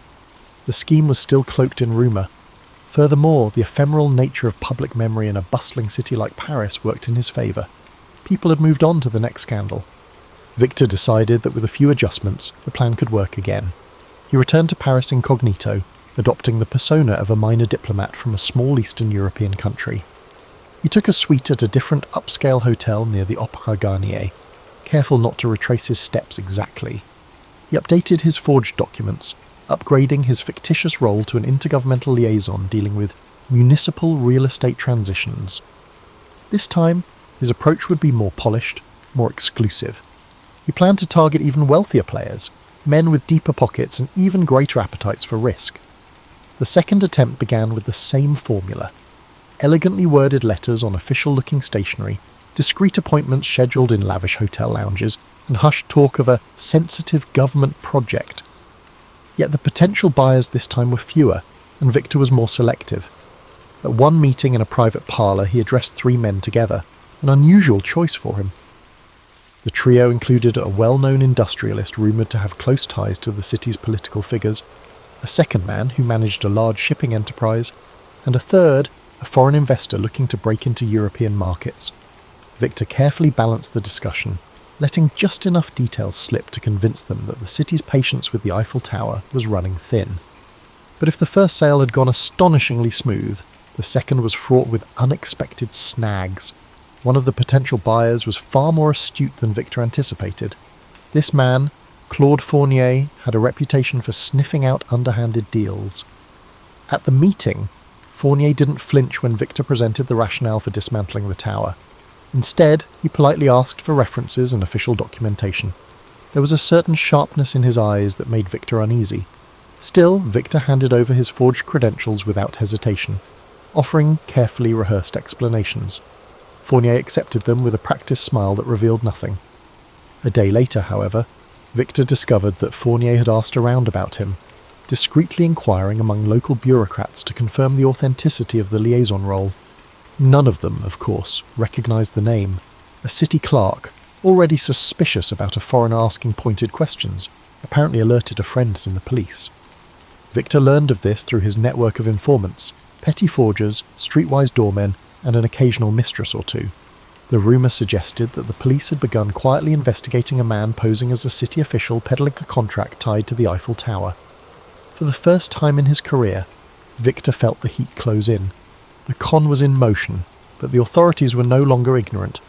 With a mixture of dread and exhilaration, he realised he had no choice but to accelerate the plan. He zeroed in on the second potential mark, an overly ambitious shipping magnate named Marcus Weissman, who had a penchant for shady dealings. Over dinner at a private club, Victor dangled the tower's contract before him as if it were a rare gem. Weissman, too enticed by the prospect of beating out his competitors, took the bait. Still, the tension was palpable, even as Weissman scribbled out a cheque big enough to make Victor's heart flutter. There was a persistent, nagging awareness that time was short. He needed to vanish before Fournier's inquiries led the police to his door, so he chose to skip the bribe angle that had worked so well with Dubois. Instead, he accepted a lump sum payment that covered everything, the purchase of the tower's scrap plus a discreet administrative fee. Weissman assumed that the simpler the transaction, the less likely it would be detected. Late that night, under the cover of darkness, Victor slipped out of his hotel. He carried a small valise stuffed with his ill-gotten gains, heading straight to the Gare de Lyon. By dawn, Victor fled to Monte Carlo, a glittering haven of high rollers and exile aristocrats. Initially, he relished the sweet satisfaction of having bested not just one, but two gullible buyers. He told himself he had achieved what no other conman in history had dared. Alone in a lavish suite overlooking the Mediterranean, he replayed the final moments in Paris, the anxious hurry to collect Weissman's cheque, the furtive glances at the station, and the first sunrise that found him safely out of reach. Now, with the sea breeze caressing his face, he figured it was only a matter of time before rumours of the second sale caught up to him. For a few months, he maintained a low profile. He frequented the Monte Carlo casino under a false identity, staying clear of any large wagers that might draw attention. He used coded telegrams to stay in touch with his forgers and informants back in Paris. From them, he learned that Fournier had indeed pressed the police for an investigation. Weissman, facing public humiliation and potential legal woes, tried to keep the matter as quiet as possible, hoping to recover his money through any means short of a public scandal. Still, the police smelled something big. They had never heard of such an audacious swindle, and that alone piqued their interest enough to keep them digging. Eventually, investigators uncovered the faint tracks Victor left behind, receipts at the hotel, witnesses who recalled a confident, well-dressed man with a foreign accent. They pieced together the timeline of his meetings, even found traces of his forged stationery. Before long, they had a name, though it remained unclear if Victor Lemaire was real or an alias. With pressure mounting, the authorities circulated descriptions to major European cities, urging border agents and local police to keep an eye out. One photograph, taken secretly by a curious bystander at the Eiffel Tower, showed a side profile that might have been him. Rumours spread that a flamboyant con artist, rumoured to have sold the Eiffel Tower not once but twice, was at large. Despite the noose tightening, Victor couldn't resist the lure of one last escapade. He reasoned that living on the run forever would be unbearable. Why not gamble big while he still had some measure of control, so one evening at the casino, dressed in a crisp dinner jacket, swirling a glass of fine cognac, he sat at a roulette table. In a dramatic flourish, he placed a small fortune on a single bet. It was uncharacteristic of him to risk real money on chance. He usually preferred to rig the odds through manipulation. But something inside him craved the adrenaline rush. The wheel spun, heart pounding. He watched the tiny ball bounce from slot to slot. When it finally settled, it landed on red, a loss for Victor's black bet.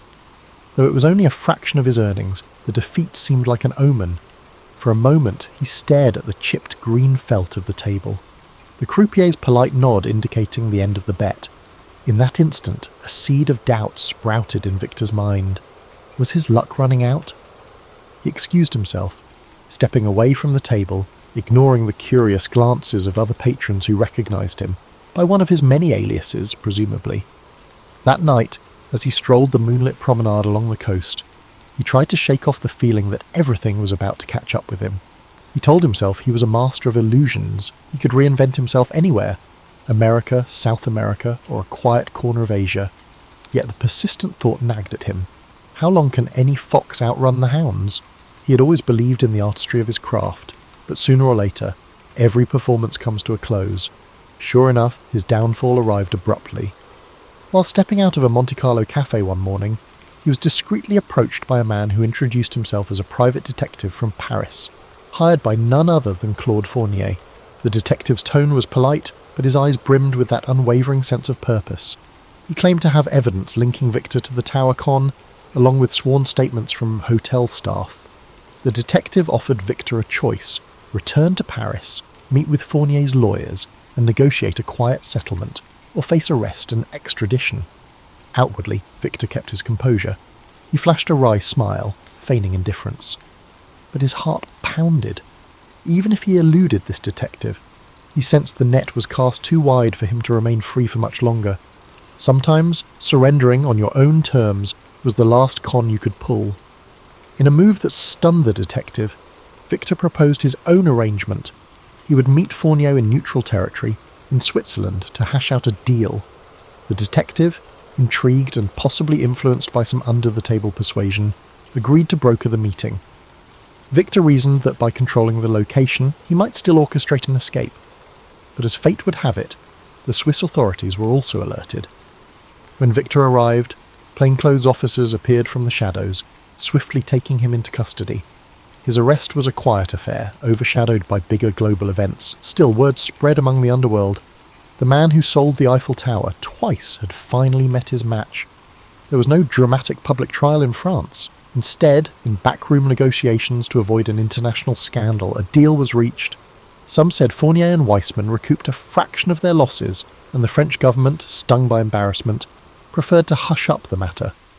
Victor was quietly sentenced for fraud under an assumed name, but the legend endured in hushed whispers for decades. Rarely did anyone speak of his fate. Some claimed he escaped from prison using forged documents, vanishing into the night. Others insisted he served his time, only to emerge a changed man. Either way, in the smoky corners of certain Parisian cafes, old-timers still tell the tale with a gleam in their eyes. The man who dared to sell the Eiffel Tower, not once, but twice. It remains a testament to the power of audacity, the allure of ambition, and the strange truth that the bigger the lie, the more people want to believe it. And so the story endures, a monument to the enduring thrill of a great impossible scam. In the year 1162, amidst the sweeping steppes of Mongolia, a child was born into a world of cold winds and endless plains. This child, named Temujin, would grow to become the great Genghis Khan, a name that would echo across history as the founder of the Mongol Empire. But before he became a conqueror, he was simply a boy born into struggle, shaped by the harshness of his environment and the conflicts of his people. The Mongolian steppes stretched far and wide, a vast expanse of grasslands where the sky met the earth in a seamless horizon. Life here was simple yet brutal. Nomadic tribes moved with their herds, living off the land and surviving the harsh winters and the scorching summers. It was a world where strength, loyalty, and resilience were the keys to survival. Temujin's early years were marked by hardship. He was the son of Yesugei, a minor tribal leader, and his wife Holun. When Temujin was just a young boy, his father was poisoned by a rival tribe. This sudden loss left his family vulnerable, and they were abandoned by their own clan. His mother, Holun, took on the responsibility of raising Temujin and his siblings alone. The family was left to fend for themselves on the open steppes, relying on foraging, hunting, and sheer determination to survive. These early struggles forged a deep resilience in Temujin. He learned to endure hunger, cold, and the constant threat of violence. But he also learned the value of unity. the importance of family and the need for loyalty. His mother's strength became a guiding force in his life. She taught him that survival required not only physical strength but also wisdom, patience, and an unyielding spirit. As Temujin grew older, he began to understand the fragmented world of the Mongol tribes. There were endless feuds, shifting alliances, and a constant struggle for power. He saw how disunity left his people vulnerable. He dreamed of something greater, of a world where the tribes could be united, where the endless conflicts could be replaced with a shared purpose. But before he could realize this vision, he faced countless challenges. Betrayal was a constant threat. One of his closest friends, Jamuka, who had once sworn brotherhood with him, would later become his rival. Temujin's path was marked by moments of capture, imprisonment, and escape. Each setback hardened his resolve. He believed that strength was found not just in the sword, but in the unity of purpose and loyalty. In time, Temujin began to gather followers who saw his vision. He was not just a warrior. He was a leader who understood people. He rewarded loyalty and merit rather than noble birth, a revolutionary idea in a world bound by tradition. His reputation grew, and more tribes pledged their allegiance to him. His ability to inspire, to strategize, and to adapt set him apart. He was relentless, determined, and focused on a single goal: to unite the Mongol tribes under one banner. In 1206, after years of battles, alliances, and strategic brilliance, Temujin achieved his dream. He was declared Genghis Khan, meaning universal ruler. It was a title that reflected his role as the unifier of the Mongols, a leader who'd brought together the once fractured tribes into a formidable force. But Genghis Khan's vision did not stop at the borders of Mongolia. He saw beyond the steppes, beyond the horizon. His ambition was to create a world where his people could thrive, where the divisions that had weakened them for centuries could be replaced by a new order. His armies, skilled horsemen and fierce warriors, began to expand the Mongol territory. They moved with speed, discipline, and precision, conquering lands that had once seemed unreachable. The campaigns of Genghis Khan swept across Central Asia, into China, and beyond. His leadership was marked by a combination of ruthless efficiency and strategic genius. He understood the importance of adapting to new challenges, incorporating new technologies, and learning from the cultures he encountered. Under his rule, the Mongol Empire became a melting pot of ideas, trade, and communication. But Genghis Khan was more than just a conqueror. He established laws to bring order to the chaos of his expanding empire. His code, known as the Yasa, emphasized loyalty, discipline, and justice. He promoted religious tolerance, recognizing that unity required respecting the beliefs of diverse peoples. He created systems of communication, trade routes, and infrastructure that connected distant parts of his empire. The Silk Road, once a dangerous route, flourished under Mongol protection, facilitating the exchange of goods, ideas, and cultures. As you breathe in deeply, picture the vast Mongolian steppes under a night sky filled with stars. The grass sways gently in the breeze, and the world is quiet except for the soft sounds of horses and the distant crackle of campfires. Genghis Khan's legacy stretches across these plains, a reminder of a leader who dared to dream of unity, who faced the harshness of his world with an unbreakable spirit. His life was a journey of resilience, vision, and transformation. He turned adversity into strength, chaos into order, and disunity into a vast and enduring empire. Though his methods were fierce, his impact on the world was profound. The connections he forged between East and West reshaped history, leaving a legacy that endures to this day. As you sink deeper into relaxation, let the story of Genghis Khan remind you of the power of perseverance, the strength found in unity, and the importance of vision. His life, filled with challenges and triumphs, speaks to the boundless potential within each of us, the ability to overcome, to lead, and to create lasting change. As you drift even deeper into the calming embrace of sleep, let the echoes of Genghis Khan's journey gently guide your thoughts. His story, one of struggle, vision, and unrelenting determination, is a reminder of the strength that lies within every challenge we face and the boundless potential we possess to shape our own destinies. Picture the endless Mongolian steppes beneath a vast night sky, where the stars shine like scattered diamonds, illuminating the dark plains below. The wind moves softly, whispering tales of ancient conquests and unification, carrying with it the faint scent of grasslands and distant fires. This is the world where Genghis Khan forged his legacy, a world where survival was harsh, but the spirit of resilience was even stronger. As his empire expanded, so too did his influence. His conquests stretched from the mountains of China to the deserts of Persia, from the plains of Russia to the cities of the Middle East. But beyond the battles and the victories, Genghis Khan's mind remained focused on a singular goal: creating a world where his people could thrive. He was not driven purely by conquest, but by the desire to establish order where there was once chaos, to bring unity to lands divided by endless feuds. The Mongol Empire under his leadership was not just vast, but interconnected. Trade routes flourished under his protection, allowing merchants, scholars, and travellers to move more freely than ever before. This period of stability and security, often referred to as the Pax Mongolica, allowed ideas, cultures, and innovations to flow across continents.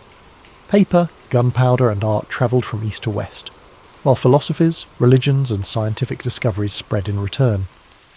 Imagine the caravans moving slowly across the Silk Road, their lanterns glowing softly in the dark, their footsteps measured and steady, the gentle clinking of goods, the murmur of languages blending together. This was a world where once isolated cultures began to connect, creating a tapestry of shared human experience. Genghis Khan's vision of an interconnected world laid the foundation for this exchange, bridging the gaps between civilizations and opening pathways that had once seemed impassable. As you breathe in slowly, picture the vast expanse of his empire, the lands stretching beyond sight. Mountains rise in the distance, rivers carve paths through fertile valleys, and open plains roll endlessly toward the horizon.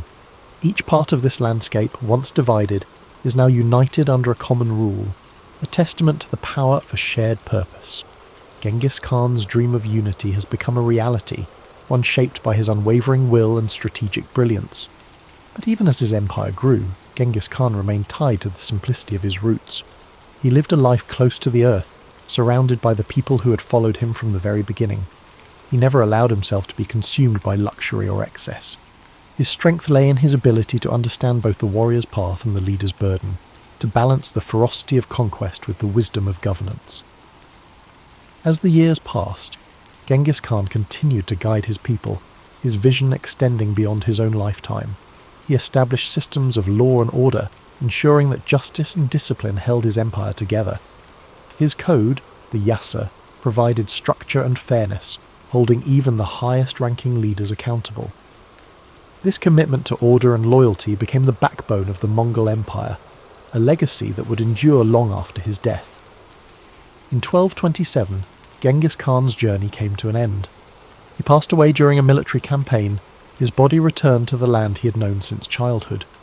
His burial place remains a mystery, hidden somewhere in the vast steppes, a secret held tightly by those who revered him. But though his physical presence faded, his legacy continued to shape the world. His descendants carried his vision forward, expanding the empire and cementing his place in history. As you breathe deeply, feel the quiet power of Genghis Khan's story resonating within you. His life teaches us that, even in the face of unimaginable challenges, a determined spirit can overcome, a clear vision can unify, and resilience can shape the course of history. He transformed his hardships into strength, his struggles into purpose, and his dreams into reality. Imagine the steppes once more, now calm under the vast night sky. The stars continue their silent watch. The wind carries a sense of timelessness, and the land stretches out in quiet peace. The world rests much like you do now, embracing the stillness that follows the storm, the calm that comes after a journey well travelled. Allow yourself to let go completely, to surrender to this peaceful stillness. The story of Genghis Khan has taken you across endless plains, through battles, struggles, and victories. Now, you rest, knowing that strength, resilience, and vision lie within you, just as they did within him. The journey of discovery, growth, and purpose is yours to continue when you awaken. As you sink deeper into the embrace of sleep, let the echoes of Genghis Khan's legacy ripple through your mind like a soft, steady current. His journey was vast, stretching across endless plains and through the annals of history, yet his life was also a reflection of universal truths: strength in adversity, vision beyond boundaries, and the enduring power of unity. Imagine the stillness of the steppes at dawn, the first light of day casting a golden hue across the endless grasslands. The world holds its breath in quiet anticipation, a moment suspended between night and day. This is the same land that shaped Temujin, the boy who became Genghis Khan. The cold winds, the hardships, the endless horizons, all these elements forged his spirit, teaching him to endure, to adapt, and to lead. As you breathe deeply, let that same sense of quiet resilience settle within you. Just as the steppes stretched beyond sight, so too do the possibilities within your own life.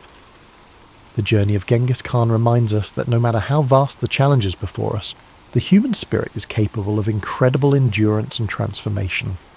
In your mind's eye, picture the endless caravans that travelled the Silk Road under the protection of the Mongol Empire. Merchants from distant lands move steadily along ancient routes, their carts loaded with silks, spices and knowledge. The world is connected in ways it had never been before, ideas flowing freely across continents. These connections, once fragile and uncertain, now weave a tapestry of shared human experience. Genghis Khan's vision brought people together, creating pathways where there had once been barriers. His legacy lives not just in the conquests, but in the bridges he built between cultures, the systems of order he established, and the idea that unity, even amidst diversity, is possible. Now, let your thoughts drift further into the stillness of night. The campfires have burned down to embers, their soft glow casting faint light across the faces of warriors, nomads, and travellers. The air is filled with the faint scent of smoke and the quiet murmur of people at rest. This moment of peace, hard-earned and cherished, reflects the balance that Genghis Khan sought, a world where strength and stability allowed for moments of tranquility. Feel the calm spread through your body, each breath drawing you deeper into a space of comfort and safety. The struggles of the day fall away like grains of sand carried by the wind. You are part of a larger story, one where each challenge you face shapes you, where every moment of resilience adds to your strength. Like the great Khan, you possess the power to endure, to dream, and to create a legacy of your own. Imagine now the vast plain stretching out beneath a sky filled with stars. The universe seems infinite, yet there is a profound sense of peace in knowing that you are a part of this grand expanse. The wind whispers gently, carrying with it the stories of the past, the hopes of the present, and the dreams of the future. You're connected to this timeless flow, your spirit at ease, your heart steady. As your mind drifts further into sleep, let the essence of Genghis Khan's story remain with you. His life, shaped by hardship and triumph, reminds us that within every challenge lies an opportunity for growth. His journey from a boy abandoned on the steppes to a ruler who united vast lands is a testament to the power of determination and vision. You too carry that same potential within you, the ability to overcome, to rise and to transform. The world outside grows softer now, the edges of reality blurring as you surrender to rest. Your breath is slow, steady, and calm. Each inhale fills you with a sense of possibility. Each exhale releases any tension you've been holding. The night wraps around you like a warm cloak, protecting and soothing you as you drift further into peaceful sleep. As you drift even deeper into the embrace of sleep, the vast plains of history stretch endlessly before you, serene and timeless. The gentle rhythm of your breath mirrors the calm, steady winds of the Mongolian steppes, whispering stories of courage, resilience, and transformation. The journey of Genghis Khan lingers softly in your mind, a reminder that every challenge faced, every hardship overcome, shapes the path towards something greater. In this peaceful expanse, the world feels limitless. The night sky, filled with an infinite sea of stars, reflects the boundless potential within you. Each star glimmers with a quiet brilliance, a beacon of possibility, hope, and the dreams that lie waiting beyond the horizon. Just as Genghis Khan dared to look beyond the confines of his world, you too are capable of breaking through barriers, of envisioning new paths, of creating a life defined by your own resilience and purpose. Imagine the quiet of the ancient world. No city lights, no noise of modern life, just the pure, unbroken silence of the night. The grass beneath you is soft, cool and fragrant. The air is crisp, carrying the scent of earth and distant fires. The only sounds are the faint rustling of the wind and the occasional soft nicker of a horse standing watch. This tranquility is a gift, a space where you can let go, breathe deeply, and allow your mind to float freely. As you inhale, draw in a sense of calm strength. With each exhale, release the burdens of the day, the worries that cling like shadows. In this space, there is no need to rush, no need to struggle. You are safe, held gently by the vastness of history and the quiet wisdom it offers. Like the open steps, your mind expands, free from constraints, filled with possibility. The story of Genghis Khan is one of transformation, of a young boy who endured pain and loss, but who rose to become a leader who reshaped the world. His journey reminds us that strength is born in moments of adversity, that the spirit is forged in the fires of challenge. His vision was clear, his resolve unbreakable, and within you too lies that same seed of potential, that same capacity for growth, for vision, for resilience. Picture the endless plains bathed in the soft glow of dawn. The first rays of sunlight touch the horizon, casting a warm golden light over the land. The sky shifts from deep indigo to gentle hues of pink and orange. The world awakens slowly, peacefully, as the night gives way to a new day. This transition, from darkness to light, is a symbol of hope, a reminder that no matter how long the night may seem, the dawn always comes. Let this thought settle gently in your mind. Just as the night must yield to the morning, every struggle you face, every challenge you endure holds the promise of renewal, of new beginnings, of possibilities yet to be realized. The journey of life, like the journey of Genghis Khan, is one of cycles, of hardship and triumph, of darkness and light, of endings and new beginnings. Feel your body relax even further, each muscle letting go, your mind sinking deeper into the comfort of sleep. The weight of the world lifts away, leaving you light, free, and at peace. The winds of the steppes, the vast horizons, and the quiet strength of history envelop you in a cocoon of serenity. In this state of deep relaxation, know that you are part of something timeless. The struggles, the victories, the dreams of those who came before you live on, whispering their wisdom and encouragement. You are connected to this greater tapestry of humanity, a thread woven through the fabric of time, resilient and unbroken. The American Civil War didn't happen overnight. It was the result of tensions that had been building for decades, tensions rooted in profound differences between the North and South. At the heart of it all was the issue of slavery. In the South, slavery wasn't just an institution, it was their economy. Cotton fields stretched as far as the eye could see, and the labor of enslaved people made the South incredibly wealthy. But it came at an unbearable cost, the humanity of millions denied, their voices silenced. In the North, things were changing. The Industrial Revolution was taking hold, and with it came growing calls to abolish slavery. People were starting to speak out more, questioning how a nation built on the idea of liberty could allow such a system to exist. This wasn't just a difference of opinion, it was a clash of values, one that only grew louder as time went on. Then there was the question of states' rights. Southern leaders believed they had the right to govern themselves without interference, especially when it came to slavery. They feared that the federal government, growing stronger by the year, would strip them of their autonomy. On the other side, many in the North believed that a united country required a strong central government, one that could uphold the principles of freedom and equality. The country tried to hold itself together through compromise. The Missouri Compromise, the Compromise of 1850, these were like bandages on a wound that just wouldn't heal. Each new agreement seemed to deepen the mistrust between the North and South. By the 1850s, things were nearing a breaking point. Laws like the Fugitive Slave Act demanded that even people in free states help capture runaway slaves, and that outraged abolitionists. Books like Harriet Beecher Stowe's Uncle Tom's Cabin brought the horrors of slavery to light, stirring emotions on both sides. Then came politics. The Republican Party was formed, with a platform that directly opposed the expansion of slavery. When Abraham Lincoln was elected president in 1860, it was the final straw for the South. His victory wasn't just a political loss, it felt like a direct threat to their way of life. Southern states began to secede from the Union, forming the Confederate States of America, and just like that, the country reached its breaking point.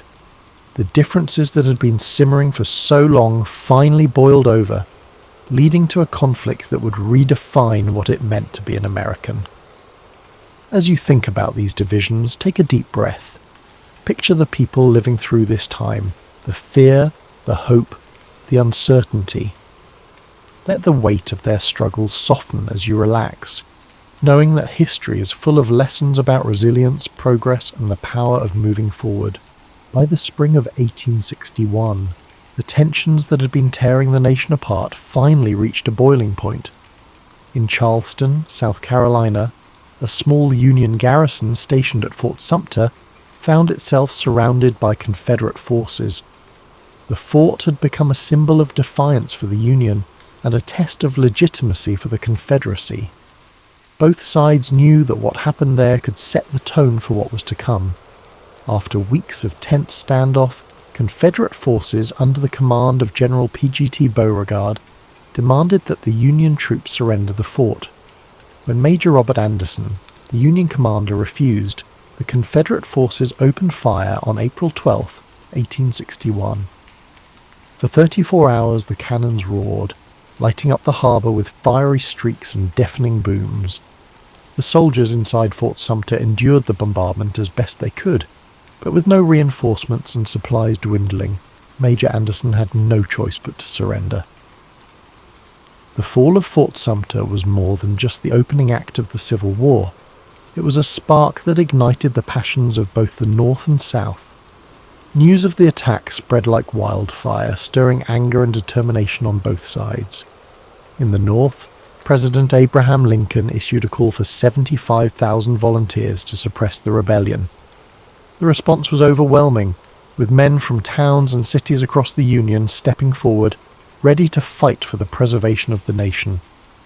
In the South, the bombardment of Fort Sumter was seen as a declaration of independence. More states, including Virginia, North Carolina, Tennessee, and Arkansas, joined the Confederacy. The divide was now complete, the lines drawn between two very different visions of America. The early days of the war were marked by a sense of optimism on both sides. Many believed the conflict would be brief, with one decisive battle bringing it to an end. Young men marched off to war with confidence, their families cheering them on with flags and songs. But beneath the surface, the reality of what was to come was far graver than anyone could imagine. As you think about the beginnings of this war, allow your mind to soften its grip on the tension. Picture the soldiers standing on the shores of Charleston Harbour, their breaths visible in the cool dawn air, their thoughts uncertain but resolute. Imagine the cannon fire fading into silence, replaced by the gentle rhythm of waves lapping against the shore. Let this moment remind you that even in the face of division, hope and resolve can endure. As the war moved from the hopeful marches of its early days to the grim reality of prolonged conflict, the battles became larger, bloodier, and more devastating than anyone could have imagined. Names like Antietam, Gettysburg, and Vicksburg became etched into the collective memory of a nation forever changed by the horrors of war. In September 1862, the Battle of Antietam unfolded in Maryland. It was a single day of unimaginable carnage. Soldiers clashed in cornfields and along winding roads, with cannon fire and musket shots tearing through the air. By the end of the day, more than 22,000 men were dead, wounded, or missing. The ground was soaked with blood, and the scale of the losses left an indelible mark on those who survived. But out of this tragedy came a turning point. President Lincoln used the Union's strategic victory at Antietam to announce the Emancipation Proclamation, redefining the war as a fight not just to preserve the Union but to end slavery. Then came Gettysburg, the battle often seen as the turning point of the war. For 3 days in July 1863, Union and Confederate forces clashed in the rolling hills and fields of Pennsylvania. The stakes were enormous and the fighting relentless. On the third day, Confederate General Robert E. Lee ordered a bold assault known as Pickett's Charge. Thousands of Confederate soldiers marched across an open field under withering Union fire. The charge failed, leaving the Confederate army battered and retreating. Gettysburg marked the beginning of the end for the Confederacy, but the cost was staggering. More than 50,000 casualties in just 3 days. Further south, the Union Army achieved another critical victory at Vicksburg, Mississippi, securing control of the Mississippi River. The campaign was grueling, with soldiers enduring sweltering heat, constant skirmishes, and the hardships of siege warfare. When Vicksburg fell on July 4th, 1863, the Confederacy was effectively split in two, a devastating blow to their cause. These battles revealed the full weight of the Civil War, not just in numbers but in the profound human cost. Families mourned the loss of fathers, brothers and sons. Soldiers bore the scars of battle, both physical and emotional. The countryside was littered with the remnants of war, broken cannons, torn flags, and fields that once grew crops now filled with unmarked graves. As you reflect on these moments, let your thoughts rest lightly on the courage of those who lived through these battles. Picture the quiet after the storm, the fields growing still, the sun setting over the hills, and the long shadows stretching across the land. Let this image of stillness and resilience bring a sense of calm to your own thoughts, reminding you that even in the darkest times, there is always a path to healing. While the Civil War raged on the battlefields, the lives of those who remained at home were transformed in ways that were just as profound. Families were torn apart, communities reshaped, and everyday life became a constant balancing act between hope and hardship. In the North, industry boomed as factories shifted their focus to produce weapons, uniforms, and supplies for the Union Army. Women took on roles they had never imagined, working in factories, managing farms, and volunteering as nurses. Clara Barton, who would later found the American Red Cross, became a symbol of this era, tirelessly caring for wounded soldiers and earning the nickname the Angel of the Battlefield. But even as the war effort created new opportunities, it brought heartache, with families anxiously awaiting news from the front lines. In the South, the war brought devastation. Cities like Atlanta and Richmond were transformed into hubs of Confederate military activity, but as Union forces advanced, they left a trail of destruction in their wake. Fields that once grew cotton and tobacco now stood fallow or burned. With so many men away fighting, women and children were left to manage farms, often without the resources they needed. Food shortages became common, and Confederate currency quickly lost its value, plunging families into poverty. Both sides experienced the emotional toll of war. Letters became lifelines, offering glimpses of love, worry, and resilience. Soldiers wrote about the hardships they faced, while their families wrote back with words of encouragement and longing. These letters carried the weight of entire relationships, connecting lives separated by hundreds of miles. In addition to the physical and emotional struggles, the war also brought questions of identity and purpose. Enslaved people in the South began to seize opportunities for freedom as Union forces advanced.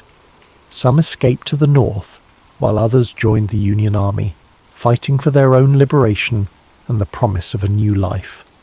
The Emancipation Proclamation, announced in 1862, gave their efforts a powerful voice, transforming the war into a fight not just for unity but for justice. Amid all this upheaval, communities found moments of solace. Churches became places of gathering and prayer, offering comfort to those who had lost so much. Music, too, became a source of strength. Patriotic anthems, sorrowful ballads, and spirituals filled the air, reflecting the hopes and fears of a nation at war. As you reflect on the home front, allow yourself to feel the weight of these quiet acts of resilience. Picture a mother sewing by candlelight, her stitches steady even as her heart aches with worry, or a soldier reading a letter from home, finding strength in the words of love and hope. Let these moments of humanity remind you of the enduring power of connection, even in the face of immense challenge. By 1864, the Civil War had entered its fourth year. The hope for a quick resolution had long faded, replaced by the grim reality of a war that seemed to have no end.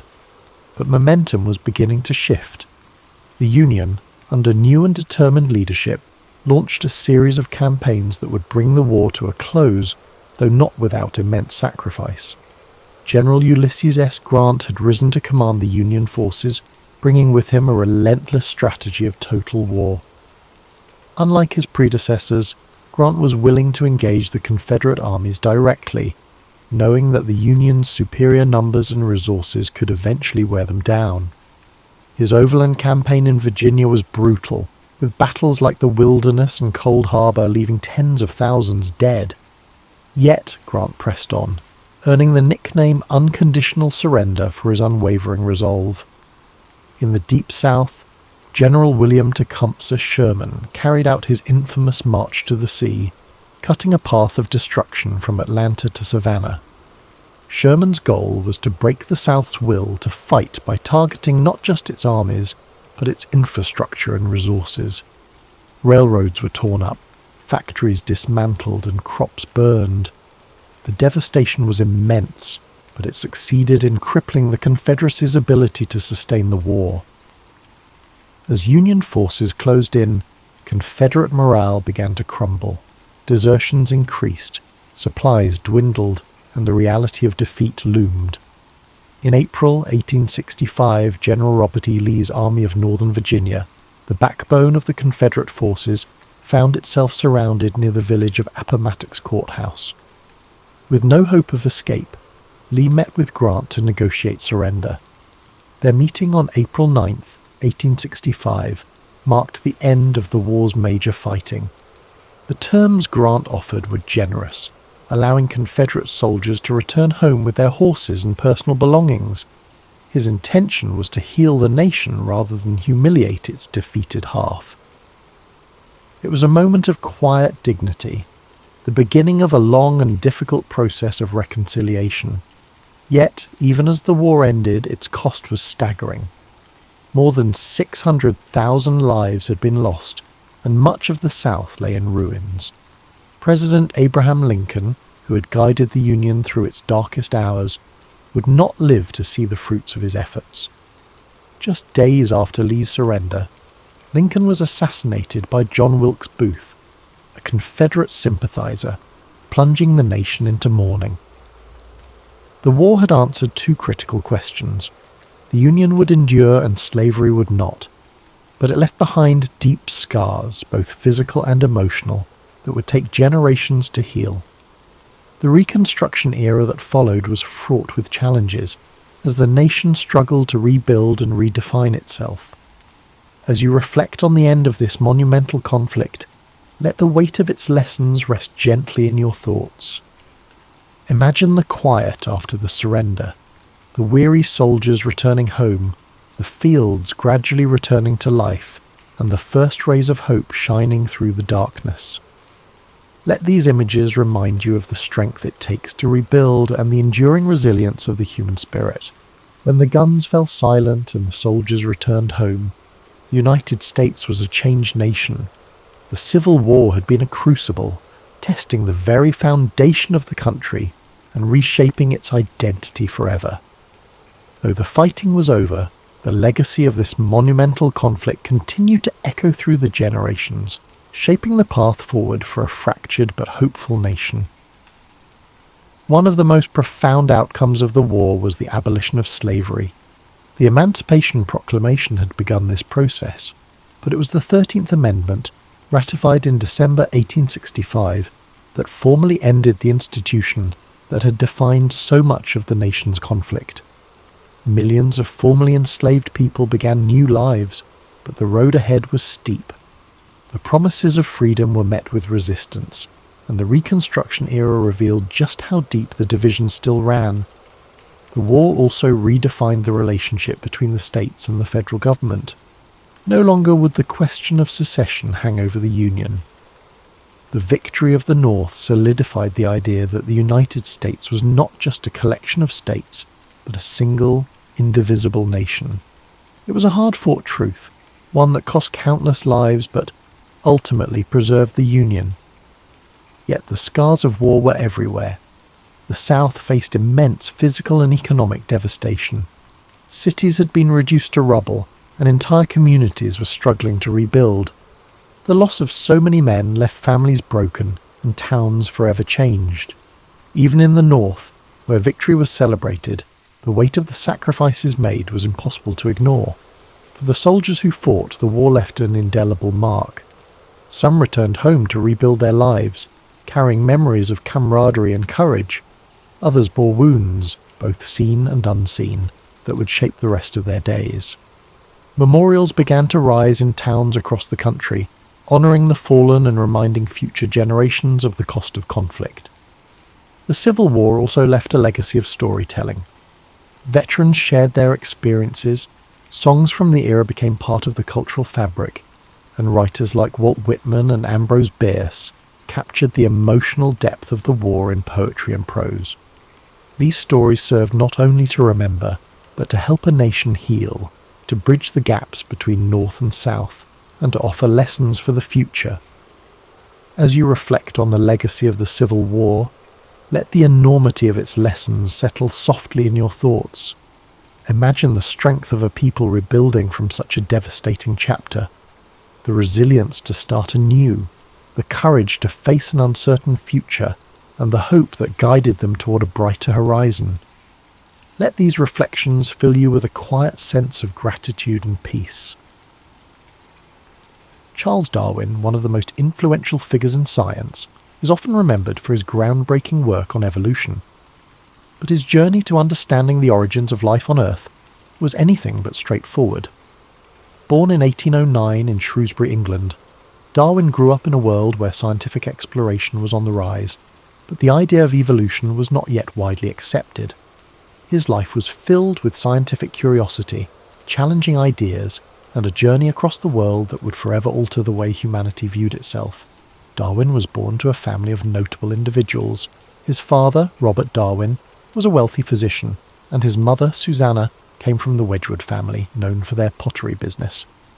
Tragically, Darwin's mother passed away when he was just 8 years old, leaving a profound impact on him. His father, who had high hopes for him to follow in his footsteps as a physician, sent him to medical school at the University of Edinburgh when he was 16. But Darwin's interests lay elsewhere. He found the practice of medicine distasteful, particularly surgery, which he thought was barbaric. But it wasn't just medicine that failed to capture his imagination. It was the traditional academic curriculum. Instead, Darwin was drawn to the natural sciences, particularly geology and biology, subjects that were not typically emphasized in the medical field. He would spend his free time collecting specimens and studying the natural world around him. However, despite his deepening passion for natural history, Darwin did not excel in his medical studies. His father, frustrated with his son's lack of progress, sent him to Christ's College in Cambridge, hoping that he might find a new direction in life. It was there that Darwin's fascination with natural history truly took off. Under the guidance of influential professors, including botanist John Stevens Henslow, Darwin began to focus his attention on the study of nature, a decision that would eventually lead him to the discovery of the theory of evolution. During his time at Cambridge, Darwin formed a close friendship with Henslow, who encouraged him to pursue a career in natural history. Darwin graduated with a Bachelor of Arts degree in 1831 and, despite having no formal training in the field, decided to join the HMS Beagle on a voyage around the world. It was on this journey that Darwin would begin to develop his ideas about natural selection and the evolution of species. The voyage of the Beagle began in 1831 and lasted nearly 5 years, taking Darwin to places as far as South America, the Galapagos Islands, Australia, and Africa. trip provided Darwin with an unparalleled opportunity to observe the natural world in its most diverse forms. He meticulously collected specimens of plants, animals and fossils, and took detailed notes on his observations. It was during his time in the Galapagos Islands, however, that Darwin made a discovery that would change everything. He noticed that the finches on the islands were all similar, but had distinct variations in their beaks depending on the type of food available. This observation led him to question the idea that species were fixed and unchanging. Darwin began to develop a theory that species were not created in their present form, but evolved over time, adapting to the environment in which they lived. He proposed that the differences between species were a result of small changes accumulated over generations, with those organisms better suited to their environment surviving and passing on their advantageous traits. This idea, known as natural selection, became the cornerstone of Darwin's theory of evolution. Upon returning to England in 1836, Darwin began to work on his observations from the voyage. He spent the next several years analysing his findings, corresponding with other scientists and developing his ideas. It was a slow and meticulous process. He was reluctant to publish his ideas, knowing that they would be controversial.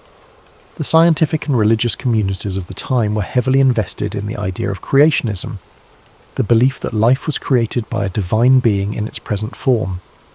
Darwin's theory of evolution challenged this deeply held belief, and he feared the backlash that would come with publishing his ideas. In 1859, after more than 20 years of research, Darwin finally published his most famous work, On the Origin of Species. The book outlined his theory of evolution by natural selection, and it quickly became one of the most influential scientific works of all time. The reaction to the book was mixed. Many scientists praised Darwin's work, recognizing the evidence he had gathered and the implications of his theory. However, the religious community was outraged, and the book sparked a fierce debate that continues to this day. One of the most significant aspects of Darwin's theory was its challenge to the traditional view of creation. Prior to Darwin, the widely accepted belief was that species were fixed and immutable, created by God. Darwin's theory of natural selection suggested that species could change over time, and that all life on Earth shared a common ancestry. This idea was revolutionary, and it provided a scientific explanation for the diversity of life on Earth that did not rely on divine intervention. Despite the controversy surrounding his work, Darwin continued to defend his theory and expand upon it throughout his life. In addition to his work on evolution, he made important contributions to fields such as geology, biology, and anthropology. He was also a vocal advocate for the importance of scientific inquiry and the need to question established beliefs. His work laid the foundation for modern biology and helped to shape the course of scientific thought in the years that followed. Darwin's personal life was not without its struggles. He suffered from various health problems throughout his life, including chronic illnesses that plagued him for much of his adulthood. Some historians believe that these ailments were a result of the stress and anxiety caused by the controversy surrounding his work. Darwin was also deeply affected by the death of his beloved daughter, Annie, in 1851. Her death, at the age of 10, profoundly impacted Darwin, and he became more reclusive in the years that followed. Despite these personal challenges, Darwin continued to work on his research and ideas. In his later years, he published several additional works, including The Descent of Man, in which he explored the implications of his theory of evolution for human beings. He also continued to correspond with scientists and researchers around the world, exchanging ideas and collaborating on scientific projects. Charles Darwin passed away on April 19, 1882, at the age of 73. His death marked the end of a remarkable life dedicated to understanding the natural world. He was buried in Westminster Abbey, a testament to the profound impact his work had on the scientific community and the world at large. His theory of evolution by natural selection continues to shape our understanding of biology, genetics, and the history of life on Earth. Though Darwin's ideas were controversial in his time, they have since become widely accepted and have fundamentally altered the way we view the natural world. His work has influenced generations of scientists, philosophers, and thinkers, and his legacy continues to live on today. Charles Darwin may not have had all the answers, but his relentless curiosity and dedication to scientific inquiry have left an indelible mark on human history. As we reflect on the profound impact of Darwin's life and work, it's important to consider not only his scientific contributions, but also the broader implications his ideas had on society. Darwin's theory of evolution challenged not just the scientific community, but also deeply held beliefs about human existence, our place in the world, and the origins of life itself. At the time Darwin published On the Origin of Species, the idea of evolution was not new. The concept had been suggested by other thinkers before him, such as Jean-Baptiste Lamarck and Alfred Russel Wallace.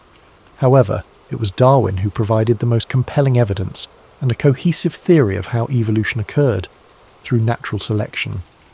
His work brought together ideas from various fields of biology, geology and paleontology, making a case for evolution that was based on observable evidence, rather than conjecture or religious dogma. While the controversy surrounding Darwin's ideas was significant in his time, it's also important to understand how these ideas influenced the course of modern science. Today, the theory of evolution is a cornerstone of biology, and its principles apply to everything from genetics and genetics-based medicine to the study of animal behavior and the environment. Evolution has shaped how scientists understand the relationships between species, the mechanisms of genetic inheritance, and the patterns of life on Earth. But Darwin's influence extends far beyond biology. His ideas have left an indelible mark on philosophy, ethics, and even social sciences. For instance, Darwin's theory of natural selection has had a significant impact on discussions around human nature and society.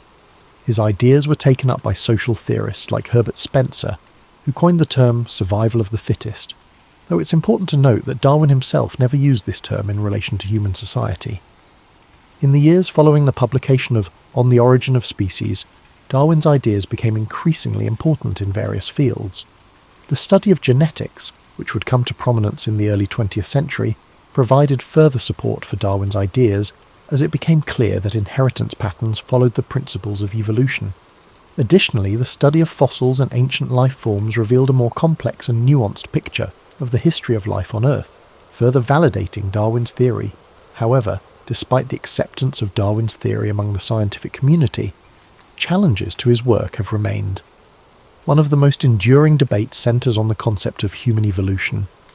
While the evidence for evolution among animals is overwhelming, questions about the specifics of human evolution, particularly the origins of human consciousness, continue to be explored and debated by scientists. While Darwin may never have fully anticipated the extent of his impact, his work laid the groundwork for numerous scientific advancements in the 19th, 20th and 21st centuries. His life serves as a reminder of the power of curiosity and the importance of asking bold questions, no matter how challenging the answers may be. As we continue to advance our understanding of life on Earth, Darwin's legacy continues to inspire new generations of scientists to think critically, explore deeply, and challenge established norms. Darwin's work was not without its personal struggles, as we have mentioned. His health issues, combined with the weight of the controversies surrounding his ideas, made his life difficult at times. Yet, his perseverance in the face of these challenges is something that stands as a testament to his dedication to science. Darwin's story reminds us that even in the face of opposition, persistence and a commitment to truth can lead to monumental discoveries that change the world. Looking at Darwin's life, it's clear that scientific discovery is not a lone pursuit. While Darwin's genius played a pivotal role in shaping his ideas, he was not working in isolation. He exchanged ideas with other thinkers, and his work was built upon the contributions of countless others, from the fossil discoveries of Georges Cuvier to the evolutionary ideas of Lamarck and Wallace. Darwin's theory of evolution by natural selection was a product of collaboration and cumulative knowledge. His ability to synthesize diverse information into a comprehensive theory is part of what makes his work so enduring. As we think about the life of Charles Darwin, it's helpful to consider how his legacy continues to shape the way we view the world. The theory of evolution is more than just a scientific idea. It's a lens through which we can understand the complexity and interconnectedness of life. From the smallest microbes to the most complex animals, the principles of evolution offer us insight into the forces that have shaped life on Earth. And as we relax, letting these thoughts wash over us, it's also worth remembering that Darwin's journey was not just about intellectual achievement, it was also about a lifelong pursuit of understanding the natural world a curiosity that led him to travel to remote corners of the world, observe the diversity of life, and contemplate the profound questions about existence that we all share. In the end, Charles Darwin's story is a reminder that the quest for knowledge is a never-ending journey, and that even the most revolutionary ideas come from a deep sense of wonder and exploration. His life encourages us to question, to observe, and to appreciate the mysteries of the natural world, all while being open to new ideas that challenge the status quo. It's important to consider not only his revolutionary scientific theories, but also the broader context in which his work unfolded. Darwin lived in a time of significant social, political, and intellectual change, and his ideas both reflected and contributed to these shifts. The 19th century was a period marked by advances in industrialization, the expansion of the British Empire, and the rise of new scientific disciplines.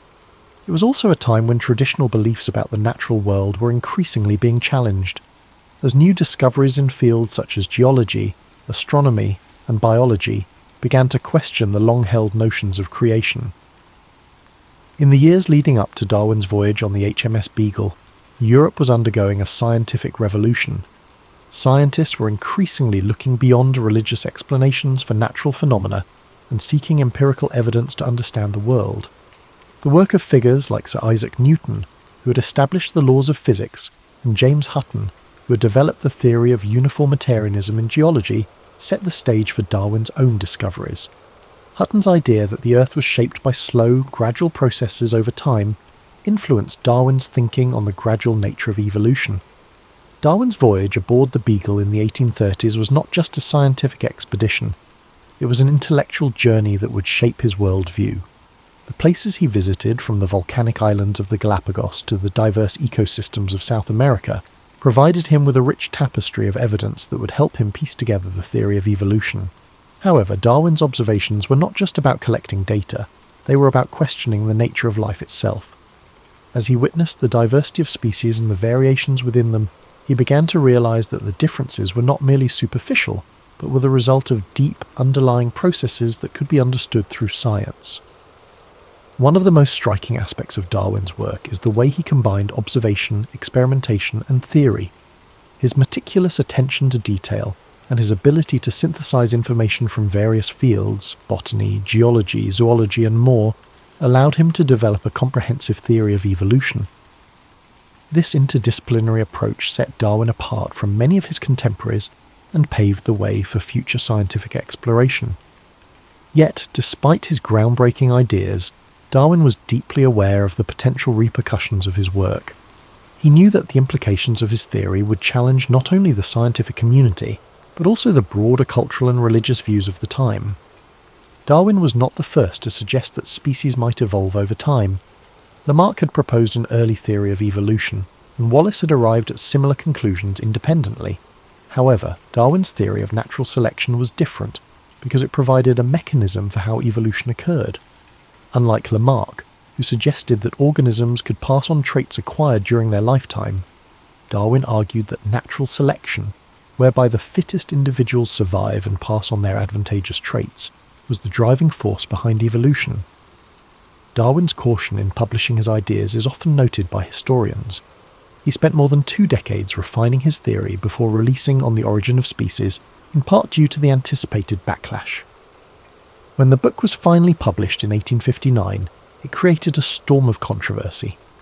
While many scientists, particularly those in the emerging fields of genetics and paleontology, quickly embraced Darwin's ideas, the religious community vehemently opposed them. The idea that humans were not created in the image of God, but were instead the result of a long process of natural selection was, and still is, a deeply contentious issue. This opposition did not deter Darwin, though.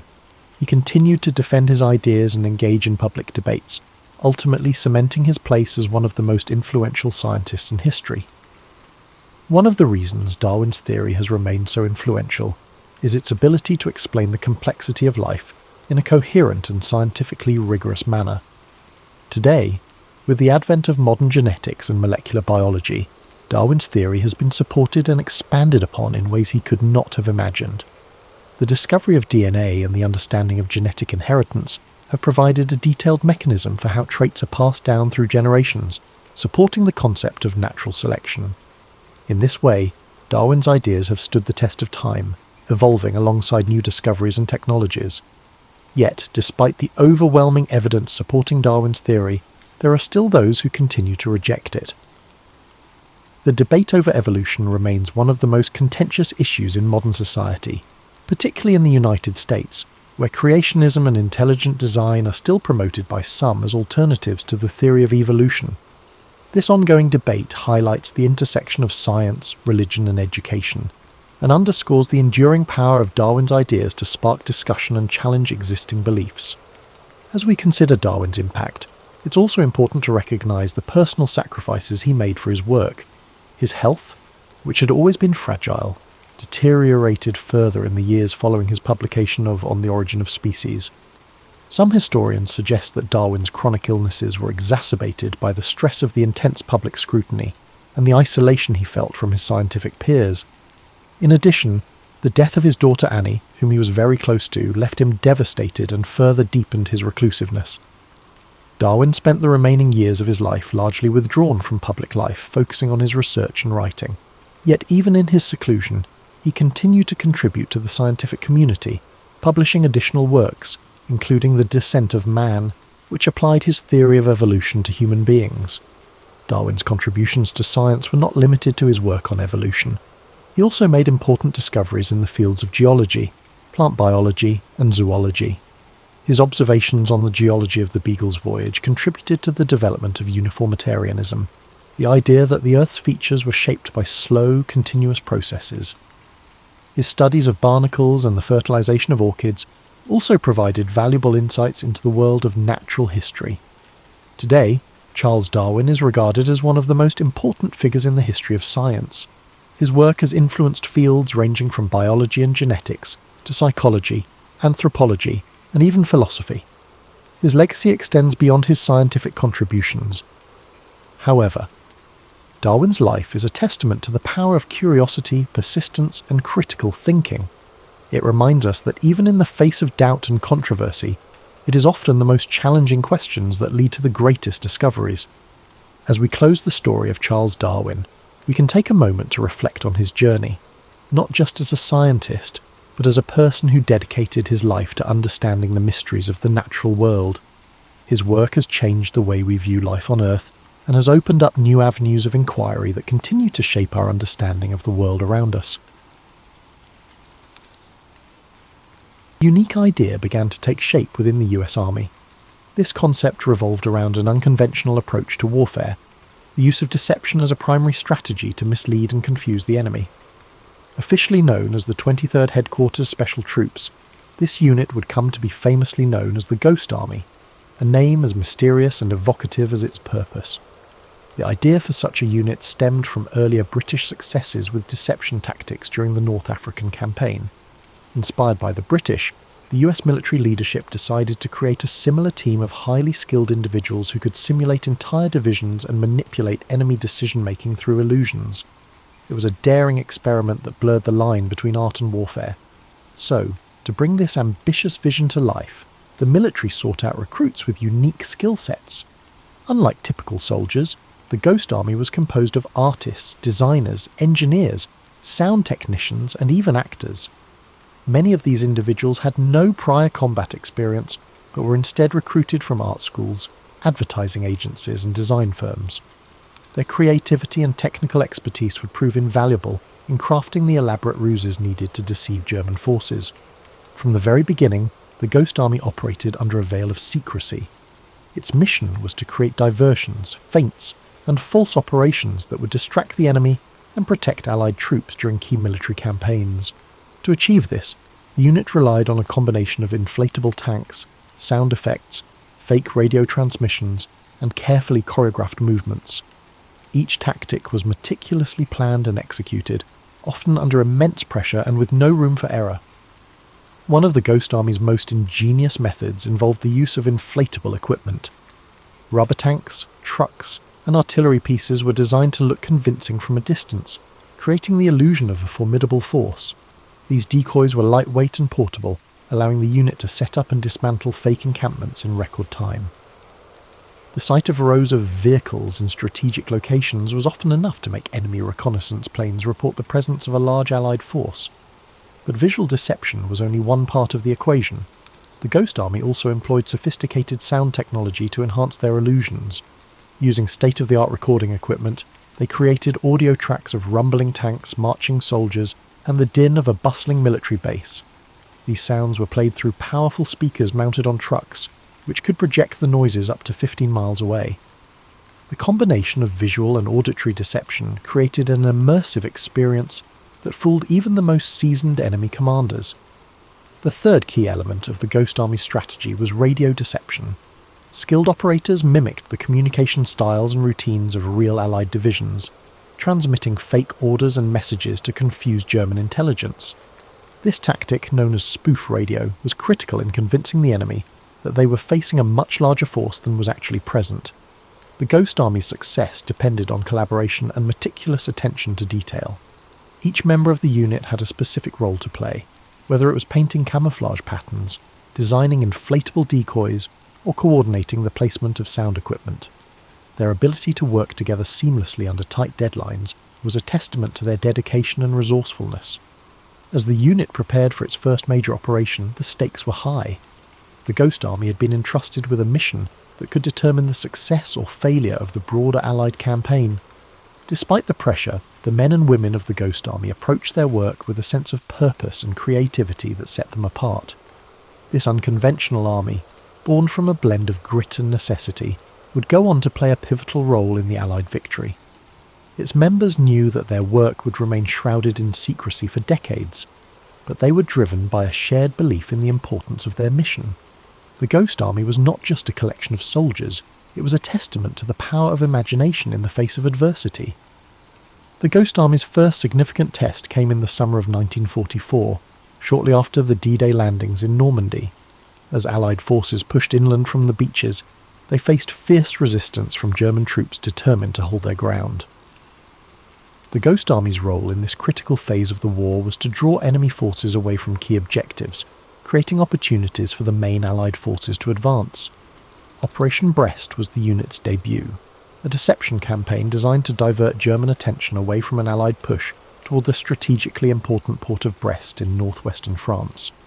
Brest was vital to the German war effort as it served as a major naval base and supply hub. Capturing it would severely disrupt German logistics and communications. However, the city was heavily fortified, and a direct assault would result in significant Allied casualties. The Ghost Army's task was to stage a diversion that would weaken the German defences in Brest and allow the Allied forces to strike more effectively. Setting up for the operation required precision and coordination. The unit selected a location approximately 20 miles from Brest to establish their fake encampment. Using inflatable tanks, artillery pieces and supply trucks, they created the illusion of a large Allied division preparing to attack.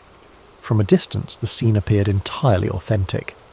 Rows of vehicles were arranged strategically, while soldiers in the unit moved around the encampment to enhance the illusion. Sound played a critical role in the deception. The Ghost Army's engineers worked tirelessly to create realistic audio effects that mimic the sounds of an actual military base. Recordings of clanging metal, rumbling engines, and even the distant hum of conversations between soldiers were played through their powerful speakers. These sounds created the impression of an active and bustling division preparing for battle. Radio deception added another layer of authenticity to the ruse. Skilled operators broadcast fake transmissions that mimicked the communication patterns of a real Allied unit. These messages included requests for reinforcements, logistical updates, and discussions of an impending attack. The broadcasts were carefully timed and phrased to ensure they aligned with the visual and auditory elements of the deception. The German response to the operation demonstrated the effectiveness of the Ghost Army's tactics. Believing that a major Allied offensive was imminent, German commanders redeployed troops and resources to counter the perceived threat. This shift in focus weakened their defences in Brest, allowing the actual Allied forces to exploit the vulnerability and launch a successful assault on the city. Despite the operation's success, the Ghost Army faced immense challenges. Operating in enemy territory meant that the unit was constantly at risk of discovery. The soldiers had to maintain the illusion at all times, knowing that even a single misstep could expose their deception and compromise the entire mission. The pressure was intense, but the unit's creativity and discipline ensured that their efforts remained convincing. One of the most remarkable aspects of the operation was the ingenuity and adaptability of the soldiers. They found ways to enhance the realism of their deceptions, using camouflage techniques to hide their inflatable equipment from close inspection, and employing creative storytelling to maintain the illusion during interactions with locals. The success of Operation Brest solidified the Ghost Army's reputation as a critical asset to the Allied war effort. Their ability to manipulate enemy movements and create opportunities for the main forces to advance demonstrated the power of unconventional warfare. It also reinforced the importance of teamwork and innovation in overcoming seemingly insurmountable challenges. As the Ghost Army prepared for future missions, they carried the lessons of Operation Brest with them. The experience had tested their resolve and resourcefulness, but it had also proven that their unique approach to warfare could have a profound impact on the outcome of the conflict. The Ghost Army continued to hone its craft, with each operation showcasing an evolution in its tactics. Their next assignments spanned across Europe, where the stakes remained high and precision was essential. In the summer of 1944, the unit supported the Allied advance through France, setting up elaborate illusions to divert German forces from real targets like the River Seine crossings.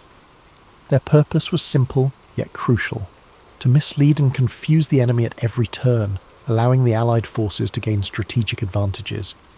Their efforts involved even more synchronized deception: perfectly crafted inflatable units, convincing radio transmissions, and immersive soundscapes. As the war progressed, the unit's techniques became increasingly sophisticated, with inflatable tanks, trucks, and artillery pieces designed to look even more realistic. These decoys, placed at key locations, tricked German reconnaissance aircraft into reporting large concentrations of Allied forces, buying the real Allied troops precious time. The Ghost Army also refined their use of sound. Engineers strategically placed speakers to project the noises of marching soldiers, machinery and military equipment, rumbles and roars that mimicked an army on the move. Every detail was crafted to ensure the illusion of a bustling military operation. The sound of distant engines, the hum of generators, and the steady murmur of soldiers' conversations were all carefully arranged to create an environment that felt real from miles away. At night, the Ghost Army employed even subtler tricks. Soft, low-frequency noises were played to mimic the natural rhythm of an army resting. These soothing sounds blended seamlessly into the nighttime air, giving the impression of soldiers quietly going about their business, resting for the night. The flicker of campfires could be seen in the distance, their warm glow painting an image of a calm, yet prepared, military camp. These sounds and visuals were designed to not only confuse the enemy, but to offer a momentary sense of peace in the midst of an otherwise chaotic landscape. These moments of quiet illusion brought surprising calm to their surroundings, even as the war raged on just beyond. The soldiers of the Ghost Army knew how to maintain their focus and composure in these difficult circumstances. They understood that mental clarity was just as important as strategic deception. In a time of high tension, they found ways to stay grounded, creating calm moments of respite amid the storm. Their ability to remain level-headed in the face of danger was as vital as the visual and auditory tricks they employed. For listeners tonight, imagine the gentle hum of a fictional camp blending into the stillness of the night. Picture the soft creaking of tents in the breeze, the steady rhythm of soldiers moving quietly about their business, and the flickering glow of a distant campfire. Feel the peaceful atmosphere surrounding you as you let the comforting sounds lull you into a sense of ease. These men and women, though constantly at risk and surrounded by danger, mastered the art of finding peace within chaos, much like how you can let the stillness of the moment help you unwind and drift into sleep. By the end of World War II, the Ghost Army had completed over 20 missions in Europe, each one contributing to the success of the Allied forces in ways that were largely unseen and often unrecognized. Their ability to deceive the enemy through innovative tactics, creating false signals, fake camps, and even misleading decoy operations, had played a vital role in ensuring the success of major offensives. Yet, despite their success, the full story of the Ghost Army was kept a secret for decades after the war. As the war drew to a close, the Ghost Army was disbanded, and many of its members returned to civilian life. For years, the men who served in the unit were sworn to secrecy about their operations. The story of their deception, their creativity, and their courage in the face of danger remained hidden, with only a few veterans quietly sharing their experiences. For many years, the Ghost Army's contribution was overshadowed by more well-known military victories, as the world moved forward and focused on rebuilding after the war. However, as the years passed, a renewed interest in World War II and its lesser-known heroes began to emerge. The story of the Ghost Army started to surface, with veterans coming forward and sharing their accounts. Documentaries, books, and interviews helped shed light on the incredible role this group of men had played during the war. Slowly, the world began to recognize the significance of their work and the ingenuity behind their methods of deception. For those who had served in the Ghost Army, their experience was a mix of pride and humility. They had been part of a covert operation that required tremendous skill, teamwork, and bravery. Yet their efforts had often gone unnoticed by the general public. As they shared their stories, they also spoke of the deep bonds formed among the members of the unit, the camaraderie that had sustained them in the face of danger, and the immense satisfaction of knowing they had helped bring an end to one of the darkest chapters in history. As time passed, the Ghost Army became a symbol of how ingenuity and creative thinking can make a difference in the most difficult of circumstances. Their legacy is one of perseverance, resourcefulness, and the ability to turn the tide of battle with nothing more than illusion. The Ghost Army proved that even in the most dire situations, the human spirit can find a way to rise above adversity. Think of how the men of the Ghost Army must have felt as they walked away from their missions, knowing they had made an impact in a war that shaped the world. Their contributions, though not widely known at the time, were just as significant as any traditional battle fought on the front lines. Just as the Ghost Army worked quietly and methodically to achieve their goals, you too can find peace and calm in the quiet moments, allowing your mind to unwind and your body to rest. Their story is a reminder that sometimes the most profound victories are those achieved in silence, in the stillness of the night when no one is watching. And as you settle into this peaceful moment, you can take solace in the knowledge that even the smallest actions can have a far-reaching impact. Feel the weight of the day lifting from you, just as the Ghost Army lifted the burden of deception from the shoulders of the Allied forces. Although the Ghost Army's work was shrouded in secrecy during and immediately after World War II, their legacy would not remain hidden forever. In the years following the war, the significance of their contribution began to emerge, as historians, veterans, and the public began to recognize their invaluable role in shaping the outcome of the war. What began as a covert operation to mislead the enemy had become a model of ingenuity, resourcefulness, and courage. The methods developed by the Ghost Army using sound, deception, and visual illusions would go on to influence military strategies for years to come. The concept of psychological warfare, where the mind is targeted as much as the body, became more widely accepted. These tactics would inform future military operations, as the lessons learned from the Ghost Army's success were incorporated into modern military doctrine. In addition to their impact on military strategy, the Ghost Army story had an emotional and cultural effect.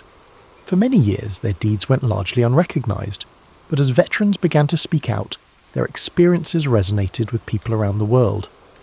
The fact that these soldiers had risked everything in a war they could not speak about for decades touched a deep chord. Their bravery, commitment, and camaraderie served as a reminder of the quiet acts of heroism that often go unnoticed in the shadow of more traditional battles. The Ghost Army's efforts also began to be recognised in popular culture. Films, books, and documentaries began to tell their story, ensuring that future generations would understand the significance of their work.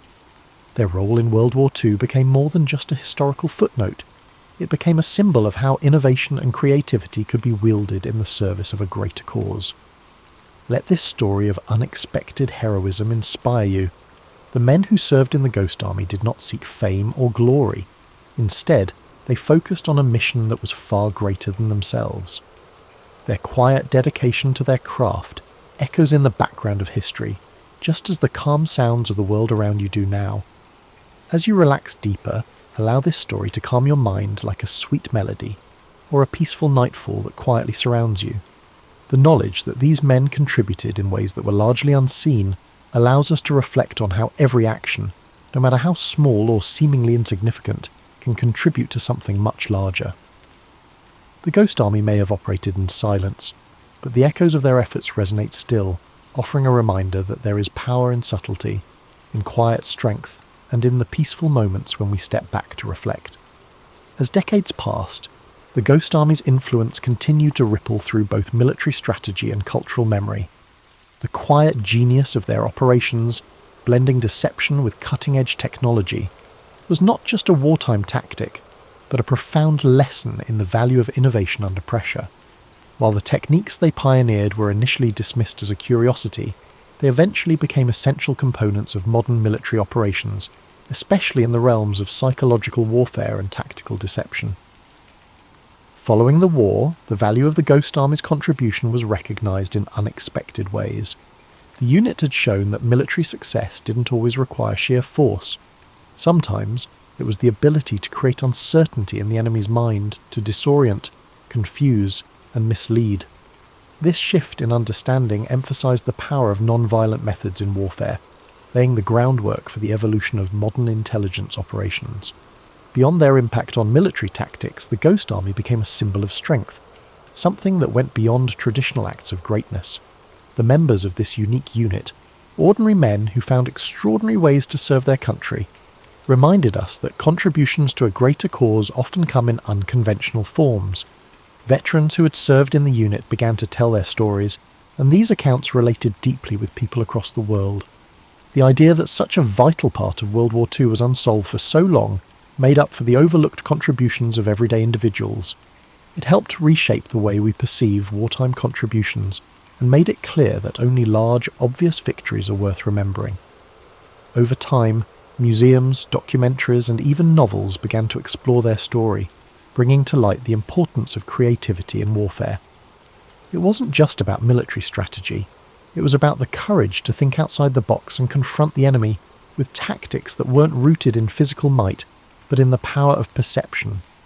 These stories remind us that we too can find strength in quiet persistence, and that the solutions to challenges may lie not in confrontation, but in innovation. Now, as you find yourself in a state of ease, the quiet whisper of history lingers.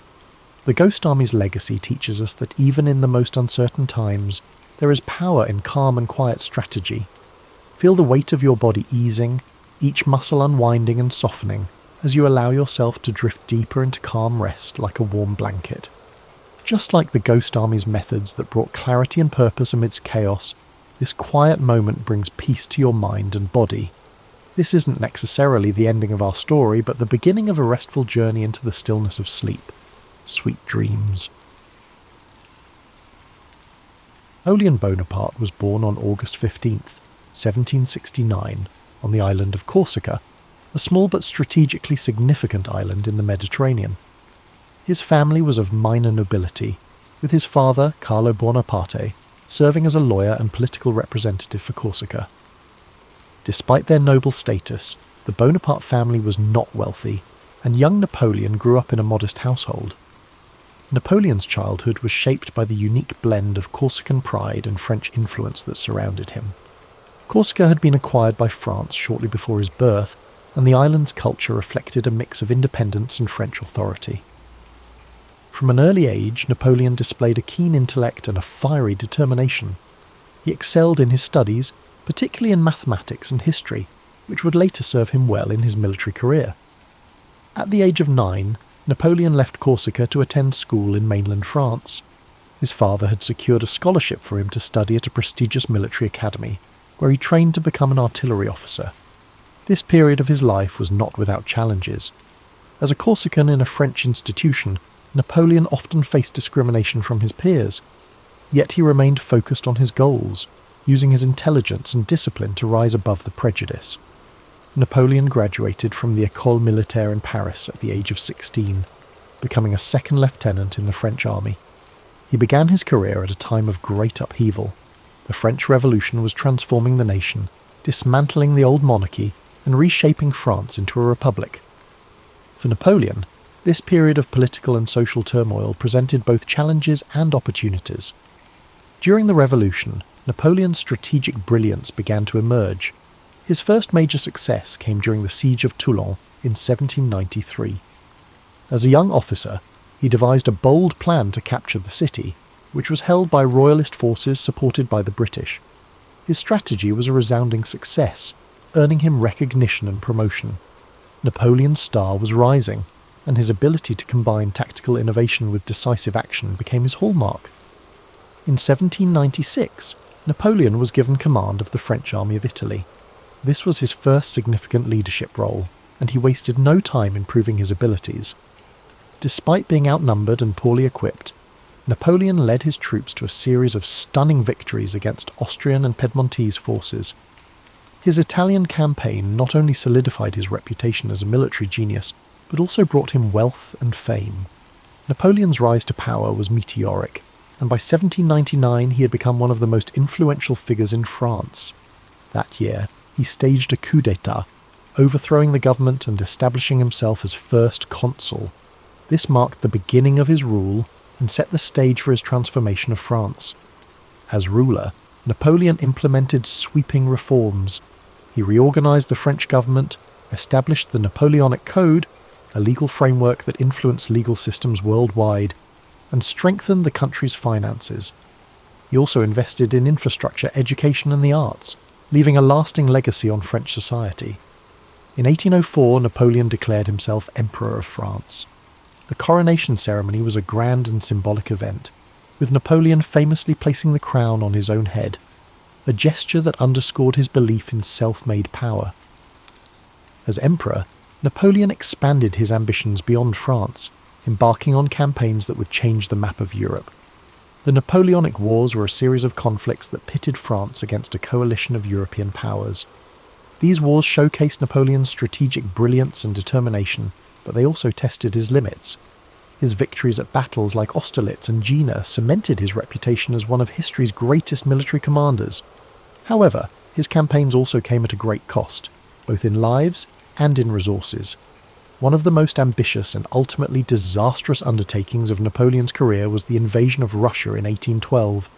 Initially, he achieved some success, but the campaign turned into a nightmare as his army faced harsh winter conditions, dwindling supplies, and fierce resistance from Russian forces. The retreat from Moscow was a devastating blow, marking a turning point in Napoleon's fortunes. Despite setbacks, Napoleon's resilience and charisma kept him in power for a time.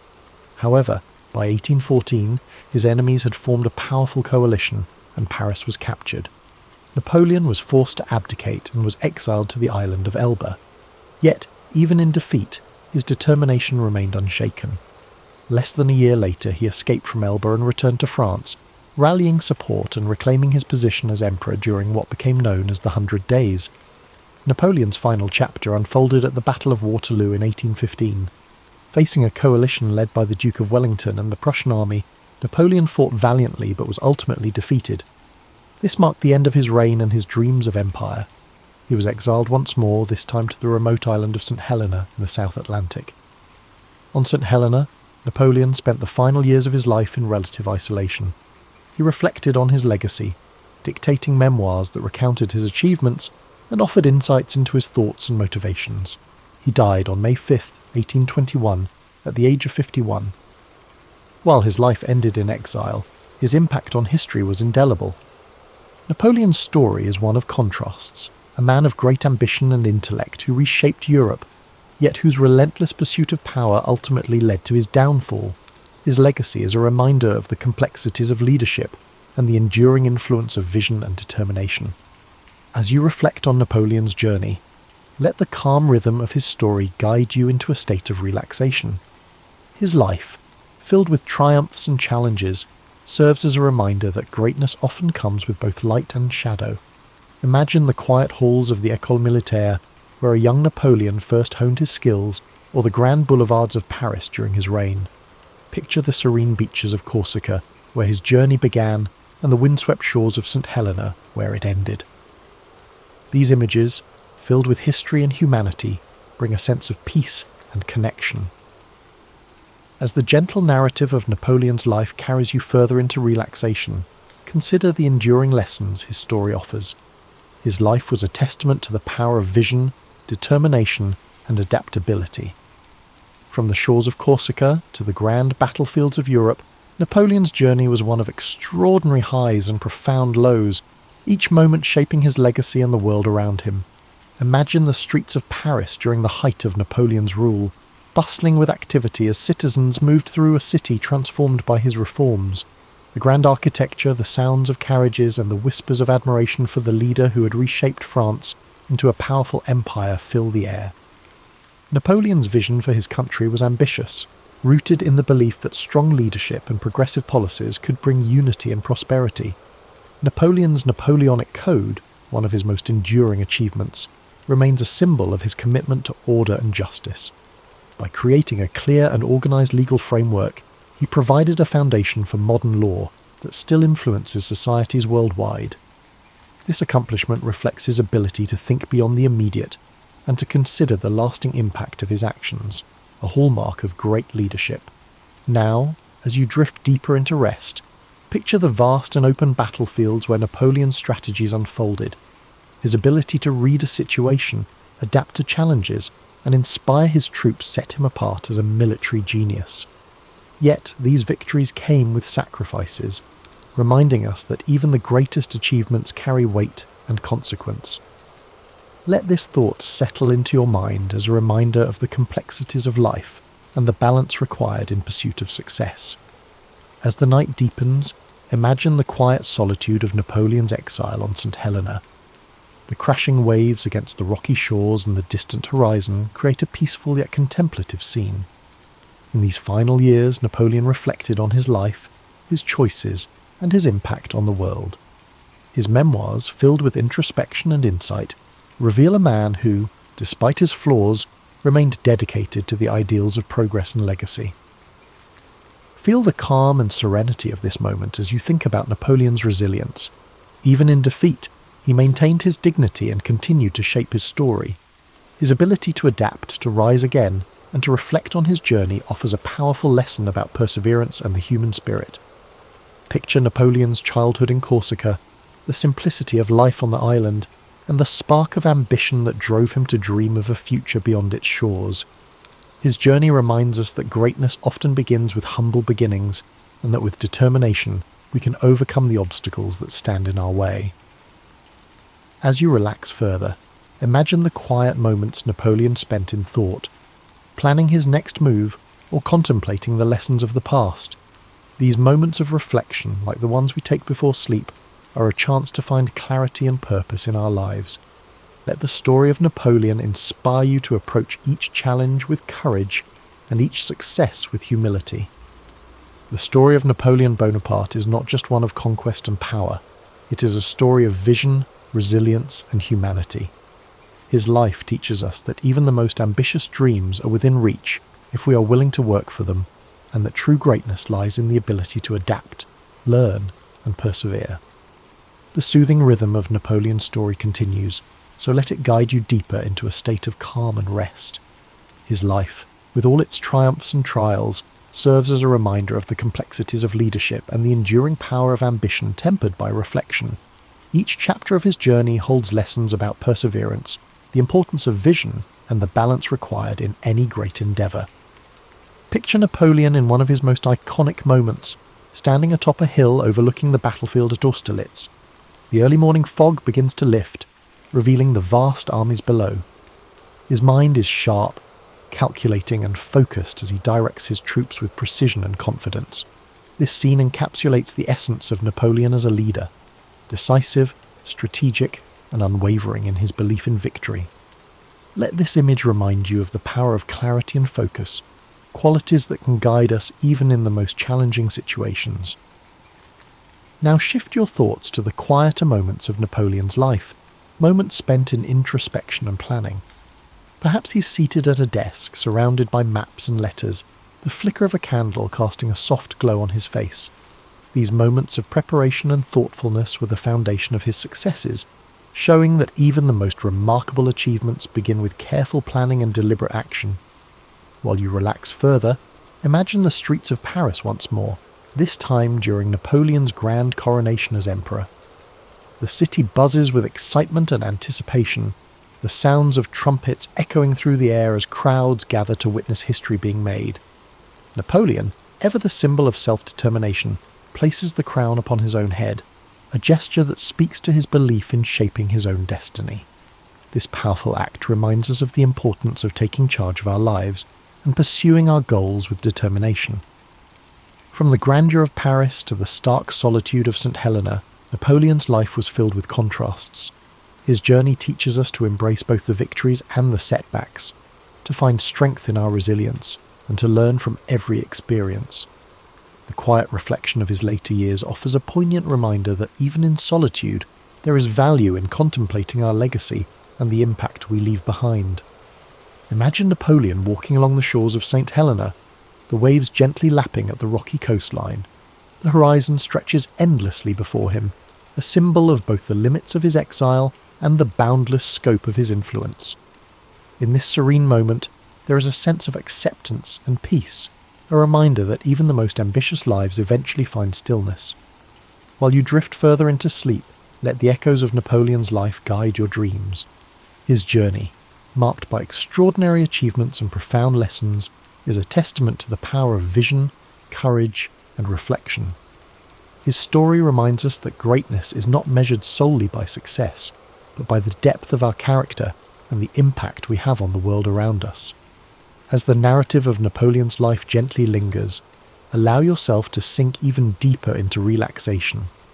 His story, so full of ambition, brilliance, and humanity, is a powerful reminder of the potential that lies within all of us.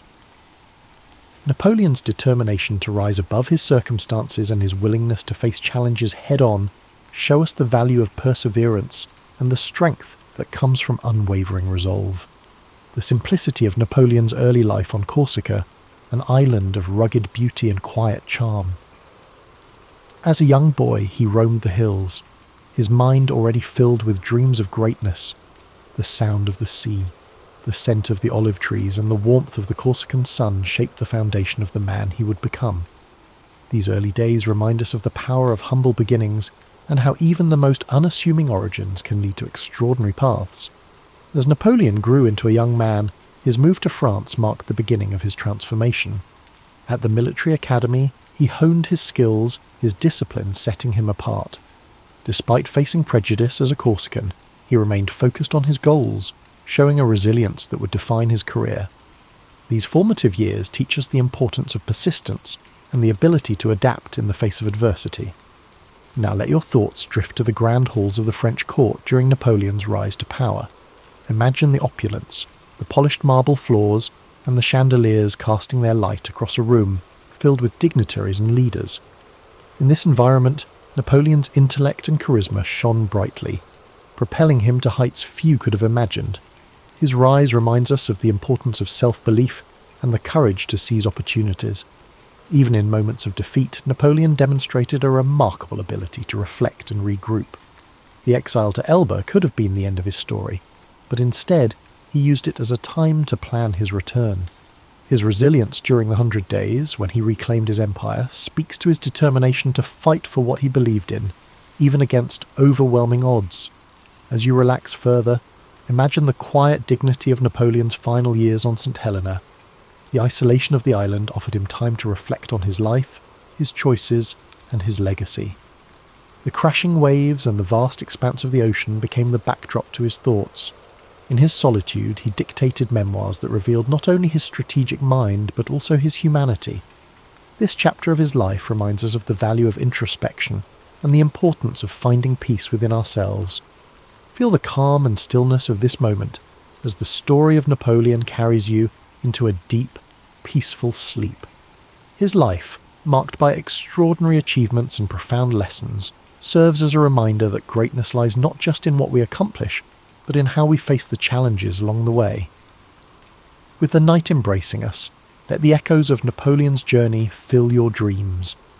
Imagine the vast battlefields, the bustling streets of Paris, and the quiet shores of St. Helena, each scene a testament to the resilience and complexity of his life.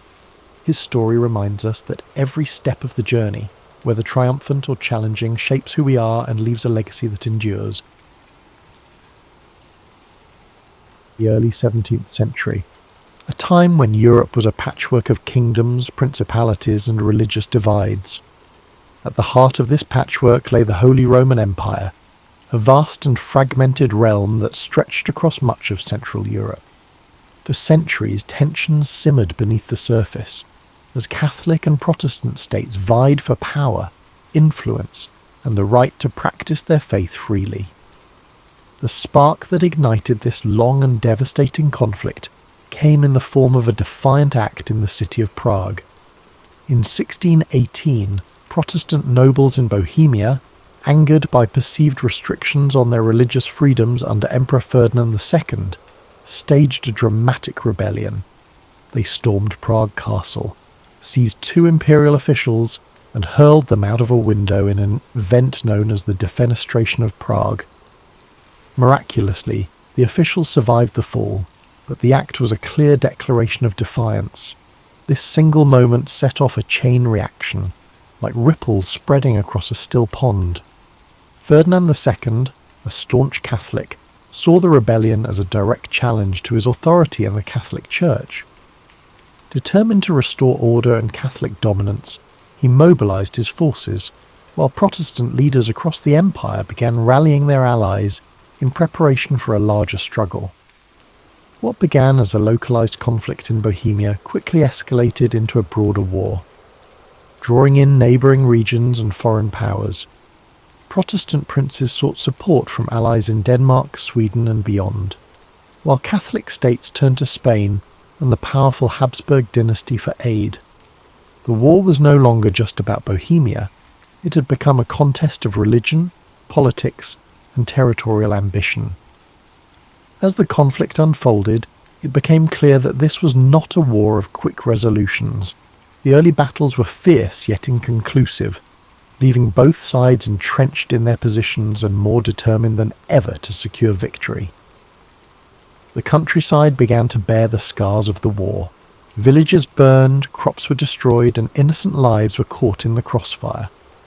The 30 Years' War was born out of these divisions, and its origins reveal much about the fragile balance of power and belief in Europe at the time. It was a conflict rooted in faith, but also fueled by ambition and fear, a perfect storm that would rage for decades. Take a moment to absorb this beginning, the first ripples of what would become a vast and relentless storm. As we move forward, the intricate web of alliances, battles, and betrayals will unfold. But for now, let the gravity of this moment settle, a reminder of how one act of defiance can echo across history. As the conflict in Bohemia ignited, the deeper fault lines of Europe's religious divide began to widen, casting a shadow over the entire continent. At its core, the 30 Years' War was fueled by the tensions between Catholics and Protestants, a struggle that had simmered since the Reformation in the 16th century. The Peace of Augsburg in 1555 had attempted to create harmony by allowing rulers within the Holy Roman Empire to determine their state's religion, whether Catholic or Lutheran. Yet this fragile peace left many unresolved issues, particularly with the rise of Calvinism, a branch of Protestantism that had not been recognized in the agreement. As Calvinist states gained influence, the Catholic Habsburg rulers viewed them as a threat. Their growing presence felt like a challenge to the established order. When Ferdinand II ascended to the throne of the Holy Roman Empire, he was determined to restore Catholic dominance. His unwavering faith and aggressive policies further inflamed tensions, especially among Protestant states that viewed him as a tyrant bent on crushing their freedoms. Ferdinand's allies in Spain and the papacy provided him with support, reinforcing the Catholic position with resources and manpower. On the other side, the Protestant Union, a coalition of Protestant princes, mobilized to resist Ferdinand's ambitions. They sought aid from Protestant powers beyond the empire, including Denmark, Sweden, and England. These nations saw the conflict not only as a religious struggle, but also as an opportunity to weaken the Habsburgs and expand their own influence. The war spread beyond Bohemia, spilling into regions such as the Palatinate, Saxony, and Bavaria. Each new front brought devastation to towns and villages, as armies marched across the countryside, leaving destruction in their wake. The brutality of the conflict became evident in battles such as the Battle of White Mountain in 1620, a crushing defeat for the Protestants that marked the beginning of Ferdinand's efforts to reassert Catholic control. But despite Catholic victories in the early years, the war refused to subside. Protestant leaders rallied, drawing on the resources and military expertise of their allies. Sweden, under King Gustavus Adolphus, emerged as a formidable force. His disciplined armies breathed new life into the Protestant cause. The balance of power began to shift and the war escalated further. This was no longer a simple struggle between Catholics and Protestants. It became a war of ambition and survival. Smaller states and mercenary armies joined the fray, drawn by promises of plunder and pay. The war became a theatre of chaos, where alliances shifted and even traditional enemies found themselves fighting side by side in pursuit of their goals. As the conflict deepened, it transformed the very nature of warfare. The 30 Years' War was one of the first conflicts where civilian populations suffered as much as, if not more than, the soldiers. Famine, disease, and displacement became common, as entire communities were uprooted or destroyed. The war's religious roots became intertwined with the politics of power, and its escalation revealed the fragility of peace in a divided world. As we move to the next chapter, consider the human cost of these divisions, the lives touched by a conflict that seemed endless, yet always teetered on the edge of resolution. By the late 1620s, the Protestant cause seemed to falter, their forces weakened by defeats and dwindling alliances. But the entry of Sweden into the war, under the leadership of King Gustavus Adolphus, marked a turning point that would reshape the conflict. Gustavus Adolphus was not just a ruler, he was a visionary military leader whose innovations in strategy and tactics would leave a lasting legacy on warfare. Gustavus Adolphus believed deeply in the Protestant cause, but his intervention was also driven by Sweden's strategic interests. The Habsburgs' growing influence threatened Swedish dominance in the Baltic region, making the 30 Years' War a matter of survival and sovereignty for his nation.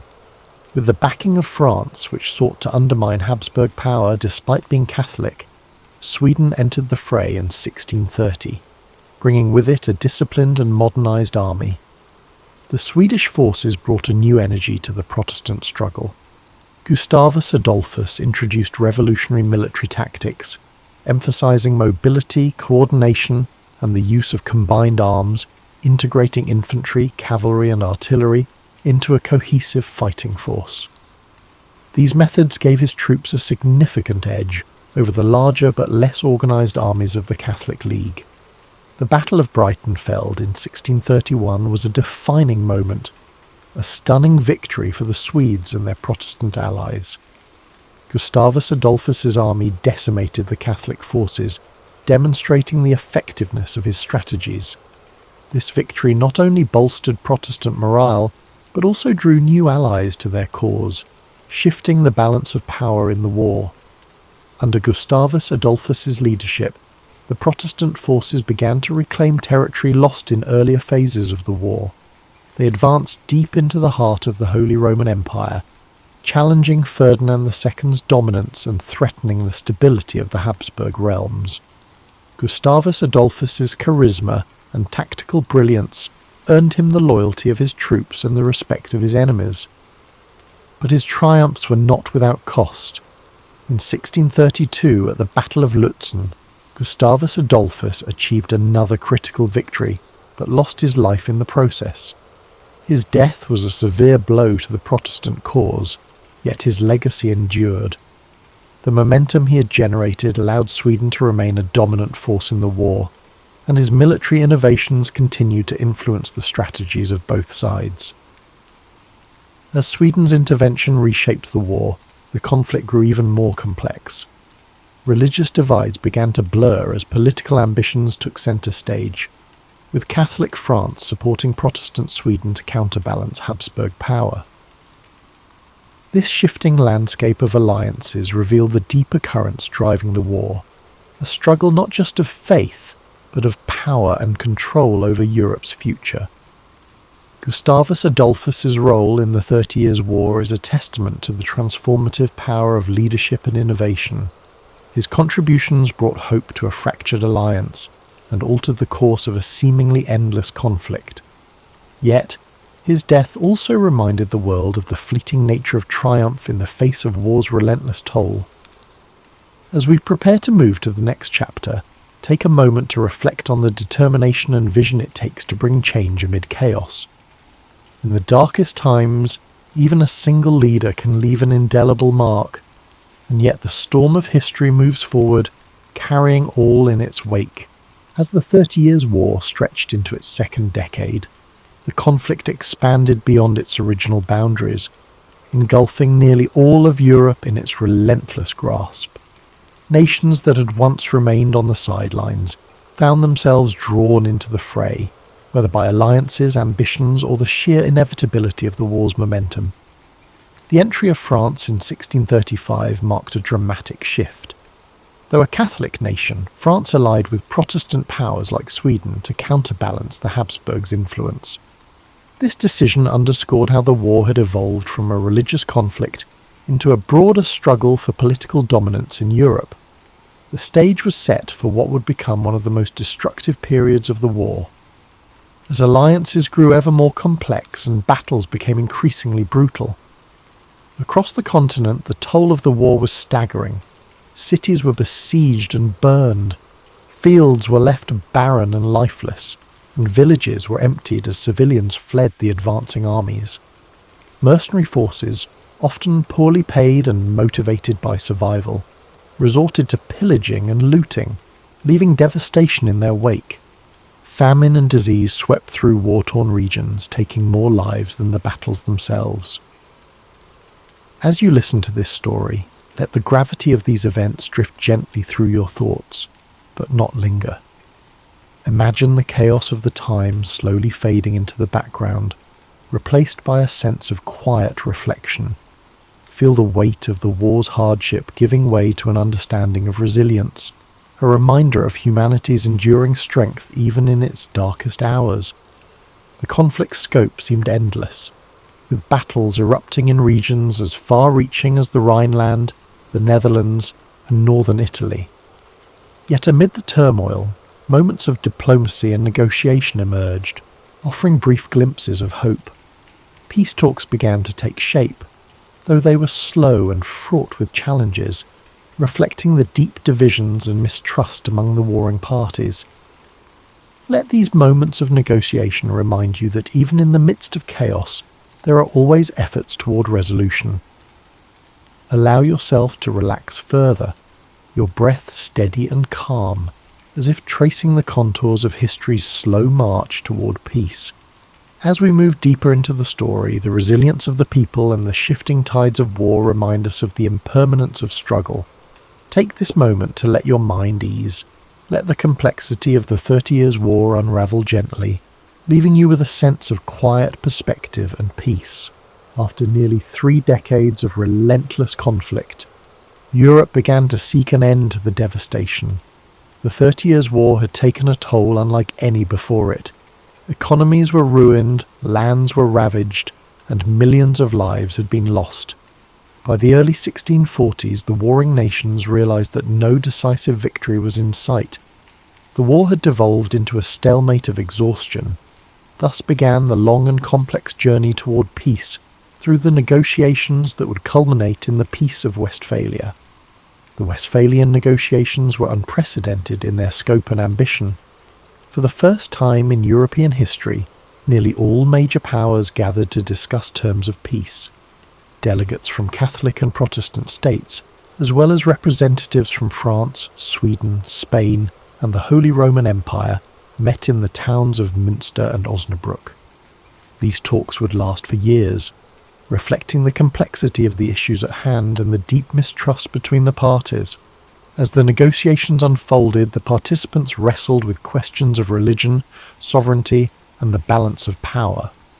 The Peace of Westphalia sought to establish a new order in Europe, one that would recognize the religious and political realities that had emerged from the war. Protestant and Catholic states agreed to a form of mutual tolerance, reaffirming the principle that rulers could determine their state's religion, while also granting greater freedoms to minority faiths. The treaty also redefined the concept of sovereignty. It marked the beginning of the modern state system, where nations recognized each other's territorial boundaries and agreed not to interfere in one another's internal affairs.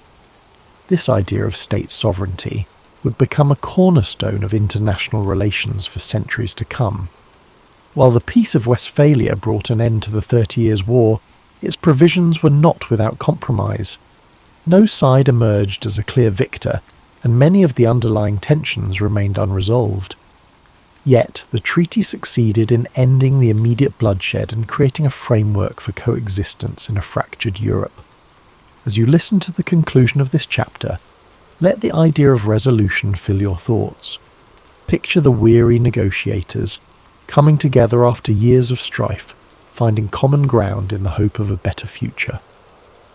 Let this image remind you that even in the most challenging times, peace is always within reach.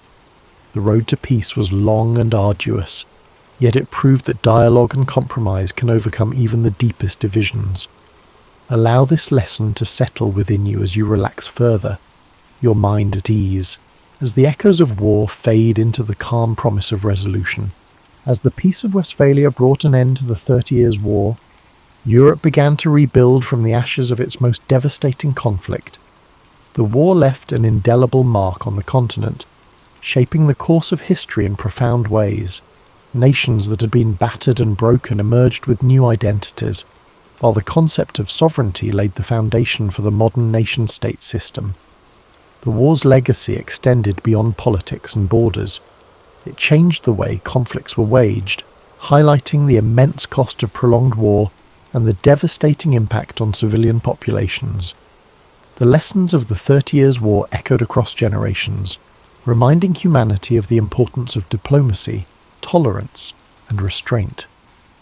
This story of destruction and eventual reconciliation carries a timeless message. Even in the darkest of times, there is always a path forward, a path forged through perseverance, negotiation, and the willingness to find common ground. The 30 Years' War may have scarred Europe, but it also served as a turning point, proving that peace, though hard won, is always worth striving for. As we close this chapter of history, take a moment to reflect on the resilience of the human spirit. Let the story of the 30 Years' War remind you of the strength found in unity and the power of resolution. Think of the nations and individuals who rebuilt after so much loss, their journey, though difficult, leading to a more stable and interconnected future. Now let the soothing sounds of rain guide you to a place of peace and relaxation. Imagine gentle raindrops falling softly on leaves, washing away the echoes of history's struggles. Feel the rhythm of the rain bringing calm to your mind and a sense of quiet to your soul. Its roots lie in the escalating tensions between the United States and Japan. In the early 20th century, Japan emerged as a dominant power in East Asia. Through rapid industrialization and military expansion, it asserted its influence. By the 1930s, Japan's imperial ambitions clashed with the interests of Western powers. Among these, the United States sought to maintain its influence in the Pacific. In 1937, Japan's invasion of China began its aggressive campaign for territorial control. This conflict brought atrocities, including the infamous Nanking Massacre. The international community condemned Japan's actions. In response, the United States imposed economic sanctions. Vital resources like oil and steel were cut off. For Japan, these sanctions were crippling. Its military and industrial capabilities were under threat. The Japanese government saw the sanctions as an existential crisis, and so they began to prepare for war. On December the 7th, 1941, Japan launched a surprise attack on Pearl Harbor. This devastating strike crippled the US Pacific Fleet in Hawaii. The goal? Eliminate American naval power in the Pacific. This would give Japan free rein to expand its empire. While the attack dealt a significant blow, it galvanized the United States. Within days, America declared war on Japan. This marked the nation's full entry into World War II. After Pearl Harbor, Japan's military advanced rapidly. Territories like the Philippines, Singapore, and parts of Indonesia fell to their forces. The Japanese seemed unstoppable, dominating the Pacific with unrelenting campaigns. But in May 1942, cracks began to show. The Battle of the Coral Sea became a turning point. This costly engagement marked the first time Japan's expansion was checked. The United States stopped Japan from capturing Port Moresby in New Guinea. This preserved a critical Allied position. Despite this setback, Japan remained confident. Its military leaders, particularly Admiral Isoroku Yamamoto, planned a decisive battle. Yamamoto's strategy was ambitious. He aimed to lure the US fleet into a trap by attacking Midway Atoll. Midway was remote but strategically vital. Its proximity to Hawaii made it a key target. If captured, Midway would allow Japan to extend its defensive perimeter. It might even threaten the American mainland. Unbeknownst to the Japanese, the United States had a crucial advantage. American cryptographers, led by Lieutenant Commander Joseph Rochefort, had broken Japan's naval codes. Through intercepted communications, US intelligence uncovered the plan. The attack on Midway, codenamed Operation MI, was no longer a secret. Armed with this knowledge, Admiral Chester W. Nimitz took action. As commander of the US Pacific Fleet, he devised a bold counter-strategy. Rather than falling into Yamamoto's trap, Nimitz planned to ambush the Japanese fleet. In preparation, Nimitz assembled his forces. The US Navy had 3 carriers available: USS Enterprise, USS Hornet, and USS Yorktown. The Yorktown, damaged during the Battle of the Coral Sea, was a critical piece. Repaired in record time, it returned to action just in time for the fight. These carriers, along with their escorts and aircraft, represented America's best hope. This was their chance to turn the tide in the Pacific. On the morning of June 4th, 1942, the battle began. Japanese aircraft launched waves of attacks on Midway Atoll. Bombs rained down, targeting airstrips and defences. The defenders, though heavily outnumbered, fought valiantly. Anti-aircraft fire and fighter planes took a toll on the attackers. Yet Midway suffered significant damage. Even so, the Japanese failed to achieve their primary goal, neutralising Midway's air power. As the Japanese prepared for a second wave, the Americans struck back. Carrier-based aircraft launched a bold counterattack. The first waves of US torpedo bombers faced devastating losses. Their slow, outdated planes were no match for the agile Japanese Zero fighters. Many brave crews were lost, but their sacrifice distracted the Japanese defences. This left the enemy fleet vulnerable. At a critical moment, American dive bombers arrived. They found the Japanese carriers, Akagi, Kaga, and Soryu, completely exposed. The ships were refueling and rearming planes. Their decks were crowded with explosives. The American bombers struck with devastating precision. Direct hits ignited explosions and fires. Akagi, Kaga, and Soryu were consumed by flames. This was a catastrophic blow to Japan's naval power. The 4th Japanese carrier, Hiryu, launched a counterstrike. It managed to severely damage the USS Yorktown, but the Americans regrouped quickly. They launched a final attack, sinking Hiryu by the end of the day. All 4 Japanese carriers were destroyed. This marked a turning point, not just in the battle, but in the war itself. The fighting continued for several days. The Japanese attempted to regroup and retreat. By June 7th, it was over. The United States had achieved a decisive victory. Japan's primary carriers were sunk. Their ability to project power in the Pacific was crippled. The loss was catastrophic for Japan. Over 3,000 sailors and airmen were killed. Their fleet suffered irreparable damage. The Battle of Midway marked a turning point. Japan, once seemingly invincible, was now on the defensive. The United States began a bold campaign of island hopping. Strategic locations were captured one by one. Step by step, they pushed closer to Japan. Midway reshaped the nature of naval warfare. The battle proved the central role of aircraft carriers. It signaled the end of the battleship era. Beyond its strategic significance, Midway is remembered for its human cost. The courage of American pilots was extraordinary. They faced overwhelming odds with determination. The resilience of sailors aboard the Yorktown and other ships was inspiring. Their sacrifices showed the strength of the human spirit, even in the face of adversity. Today, Midway Atoll is a wildlife refuge. Its calm waters and quiet shores stand in contrast to the chaos it once endured. This peaceful place is a testament to those sacrifices. It reminds us of the price paid for peace. The story of Midway teaches us many things: the power of strategy, the importance of intelligence, and the unity needed to overcome the greatest challenges. As you rest tonight, reflect on this story. Picture the vast Pacific Ocean. Imagine its waves, now peaceful and still. Think of the bravery of those who fought for a brighter future. Let their sacrifices bring you calm and hope. The impact of Midway did not end with the sinking of Japan's carriers.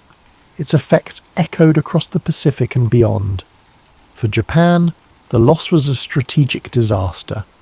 4 carriers were destroyed: Akagi, Kaga, Soryu, and Hiryu. These ships were the core of the Imperial Japanese Navy's striking force. Their destruction ended Japan's ability to conduct large-scale offensives. The loss of experienced pilots and aircrew was another blow. Unlike the United States, Japan struggled to replace its forces. Its industrial capacity and training programs were limited. The expertise of the aviators lost at Midway was irreplaceable. This left the Japanese fleet at a growing disadvantage in later battles. For the United States, Midway was a game-changer.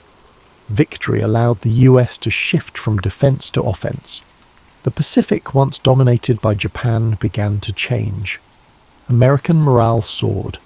The victory proved Japan's expansion could be halted and reversed. For the first time, the Allies had a clear path forward. The island-hopping strategy followed soon after. Allied forces targeted key Japanese-held islands. They bypassed heavily fortified positions, choosing strategic locations instead. Each island captured brought the Allies closer to Japan's home islands.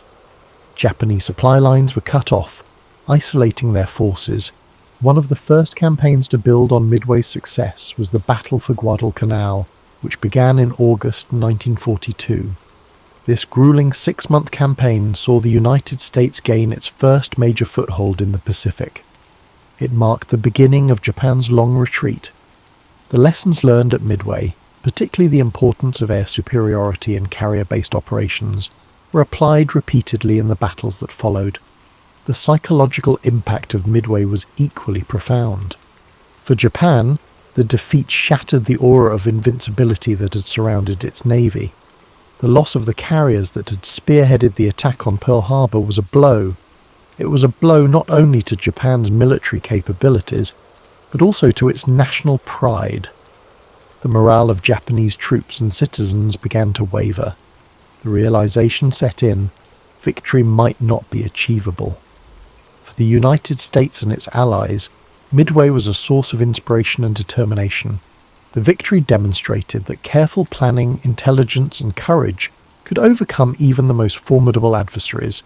It strengthened the resolve of Allied forces and galvanized the American public, who now saw a path to ultimate victory in the Pacific. The Battle of Midway also highlighted the evolving nature of naval warfare. The era of the battleship, long considered the dominant force in naval strategy, was over. Midway confirmed that aircraft carriers and their air groups were the new kings of the sea. Control of the skies became the determining factor in naval engagements. This shift would influence military doctrine for decades to come. The role of intelligence in the battle cannot be overstated. The work of American codebreakers, who deciphered Japan's naval plans, provided a critical advantage. This allowed the United States to prepare and execute its ambush. This achievement underscored the importance of information and communication in modern warfare. It set the stage for the development of sophisticated intelligence operations in future conflicts. As the war progressed, the impact of Midway became increasingly evident. The Japanese Navy, once a dominant force, found itself unable to mount large-scale operations. Meanwhile, the United States, with its unmatched industrial capacity, continued to build and deploy new carriers, planes, and ships. By 1944, the balance of power in the Pacific had shifted decisively in favor of the Allies. Today, the story of Midway is remembered not just as a battle. It is a testament to the resilience, ingenuity, and bravery of those who fought there. It serves as a reminder of the sacrifices made by the greatest generation, and the lessons of courage, strategy, and unity that shaped the outcome of the war. The site of the battle, Midway Atoll, is now a place of peace and reflection. Designated as a national wildlife refuge, it is home to a rich diversity of marine and bird life. A far cry from the chaos of war that once engulfed its waters, the atoll stands as a symbol of renewal and a tribute to the resilience of nature and humanity alike. As you reflect on the events of the Battle of Midway, imagine the vast, quiet expanse of the Pacific, its waters calm and still under a starry sky. Let the courage and determination of those who fought fill you with a sense of gratitude and inspiration. Their sacrifices remind us of the strength and resilience within each of us and the enduring hope for peace. After the decisive American victory at Midway, the Imperial Japanese Navy found itself in a precarious position. With the loss of 4 carriers, over 300 aircraft, and their experienced crews, Japan's ability to project power across the Pacific was irreparably weakened. The battle also exposed critical flaws in Japan's strategic planning and overconfidence. Despite early successes in the war, the Japanese High Command underestimated the United States' industrial capacity, intelligence capabilities, and the sheer determination of its forces. Midway was a psychological blow to Japan. The once dominant Japanese Navy now faced a growing and increasingly confident American fleet. This loss of momentum had a cascading effect on Japanese strategy. Without the naval supremacy they had relied upon, Japan was forced into a defensive posture, scrambling to protect its remaining territories and resources. Meanwhile, the United States capitalized on its victory to push forward with its island-hopping campaign. This strategy involved bypassing heavily fortified Japanese strongholds in favor of capturing strategically significant islands. Each island seized became a stepping stone toward Japan itself, providing bases for air operations, supply lines, and staging areas for future assaults. One of the first major campaigns following Midway was the Battle for Guadalcanal, which began in August 1942. Guadalcanal was a grueling and protracted campaign, lasting 6 months and testing the endurance of both American and Japanese forces. The lessons learned at Midway played a crucial role in this battle, particularly the importance of air superiority and naval coordination. Guadalcanal marked the first significant offensive by Allied forces in the Pacific and further demonstrated Japan's inability to sustain its initial advances. The importance of logistics and industrial capacity, highlighted by Midway, became even more apparent as the war progressed. The United States, with its vast industrial resources, was able to replace ships, aircraft, and personnel at a pace that Japan could not match. For every carrier Japan lost at Midway, the US was building multiple new carriers, along with the planes and crews needed to operate them. This overwhelming production capacity allowed the Allies to maintain pressure on Japan across multiple fronts. The Battle of Midway also influenced the development of naval warfare tactics and technology. The battle demonstrated the importance of aircraft carriers as the centerpiece of naval strategy, relegating battleships to a secondary role. The lessons learned at Midway shaped the way future naval engagements were fought, with an emphasis on air power, intelligence, and mobility. Intelligence gathering, which had played such a pivotal role at Midway, continued to be a critical factor in the Allied war effort. The success of American cryptographers in breaking Japanese codes allowed the US to anticipate and counter Japanese moves throughout the war. This advantage helped secure victories in battles such as the Philippine Sea and Leyte Gulf, further eroding Japan's ability to wage war. As the war drew closer to Japan's home islands, the effects of Midway became even more pronounced. The loss of carriers and pilots at Midway created a gap in Japan's naval and air capabilities that it could never fully close. By the time of the Battle of the Philippine Sea in 1944, often referred to as the Great Marianas Turkey Shoot, Japanese pilots were so inexperienced that American forces decimated them with relative ease. This imbalance in skill and resources can be traced back to the setbacks Japan suffered at Midway. The legacy of Midway extends beyond its military and strategic implications. It became a symbol of resilience, ingenuity, and the importance of unity in the face of adversity. For the United States, the victory at Midway represented a turning point in a war that had begun with the devastating losses at Pearl Harbor. It demonstrated that the American spirit, coupled with innovation and strategy, could overcome even the most formidable challenges. The men who fought at Midway left a lasting impact on history. Their courage and sacrifice are remembered not just in the annals of military history, but also in the hearts of those who understand the profound cost of war. Many of the pilots, sailors, and officers who served in the battle went on to play key roles in subsequent campaigns, carrying with them the lessons and experiences of Midway. Today, the site of the battle remains a place of quiet reflection. Midway Atoll, now a national wildlife refuge, is home to diverse marine and bird life, a stark contrast to the chaos that once engulfed its waters. The peaceful serenity of the atoll serves as a poignant reminder of the cost of war and the enduring hope for peace. The story of Midway is one of triumph and tragedy, of strategy and sacrifice. It is a reminder of the resilience of the human spirit and the importance of standing firm in the face of adversity. As we reflect on this pivotal moment in history, let us remember the bravery of those who fought, the lessons they taught us, and the enduring legacy of their actions. Picture the calm waters of the Pacific, the waves gently lapping against the shores of the atoll. Imagine the bravery of those who took to the skies and seas, their sacrifices shaping the course of history. Let their legacy remind you of the strength and resilience within us all. Thank you for joining us tonight on History and Sleep. May the story of the Battle of Midway bring you reflection, perspective, and a deep sense of gratitude. Sleep well, and may your dreams be filled with the quiet strength of those who came before us, and the enduring hope for a better world.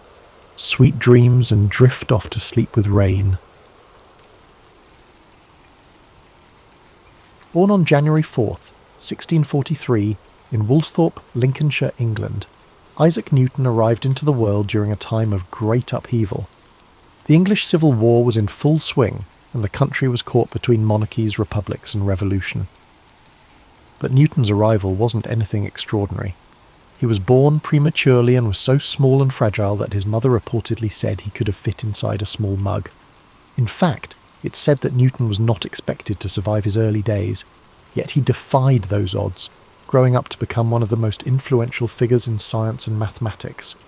As a child, Newton's family life was complicated. His father, also named Isaac Newton, passed away 3 months before he was born, leaving his mother, Hannah Ayscough, to raise him alone. Hannah remarried when Newton was 3 years old, and he was sent to live with his maternal grandmother, while his mother moved away with her new husband.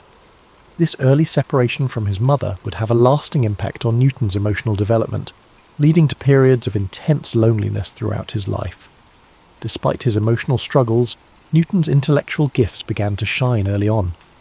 As a young boy, he attended the King's School in Grantham, where he was known for being solitary and deeply engrossed in his studies. In fact, he was not much of a socializer, preferring to read and experiment on his own. It was during these early school years that Newton began to show an aptitude for invention. One of his most famous childhood experiments was creating a small water clock using a round-bottomed flask, which was one of the earliest signs of his curiosity about the physical world. At the age of 12, Newton's mother brought him back to live with her and her new husband in Woolsthorpe. It was at this time that he began his education at Cambridge University, enrolling at Trinity College in 1661. Cambridge was a world away from the rural life Newton had known, but it would serve as the place where he began his extraordinary journey in the world of science. In the first few years at Cambridge, Newton was fascinated by the works of the great scholars of the time, particularly René Descartes, Galileo Galilei, and Johannes Kepler. These men had made groundbreaking contributions to mathematics, physics, and astronomy, and Newton was eager to learn from their ideas. He was particularly drawn to the study of mathematics and soon became obsessed with solving problems in geometry, algebra, and calculus. However, Newton's journey wasn't without its challenges. The world was entering a tumultuous period during Newton's years at Cambridge. The Great Plague of 1665 struck London, causing the university to close temporarily. Newton, like many others, returned home to Woolsthorpe. It was during this time away from Cambridge, in the isolation of the countryside, that Newton's mind truly began to flourish.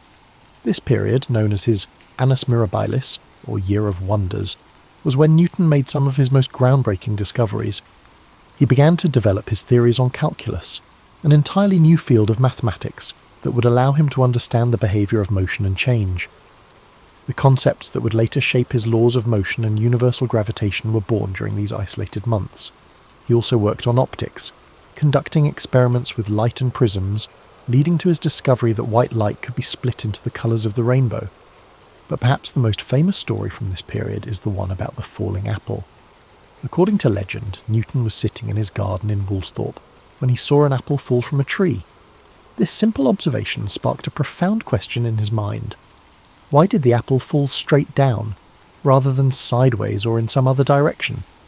This moment of curiosity would lead him to formulate his law of universal gravitation, which states that every mass attracts every other mass in the universe with a force proportional to the product of their masses and inversely proportional to the square of the distance between them. Returning to Cambridge in 1667, Newton's reputation as a mathematician and physicist began to grow. He soon became a fellow at Trinity College, and over the next several years he began to refine his ideas. In 1687, he published his groundbreaking work, Philosophia Naturalis Principia Mathematica, or simply the Principia. In this book, Newton introduced his 3 laws of motion and the law of universal gravitation. These laws laid the foundation for classical mechanics and transformed the understanding of how the universe works.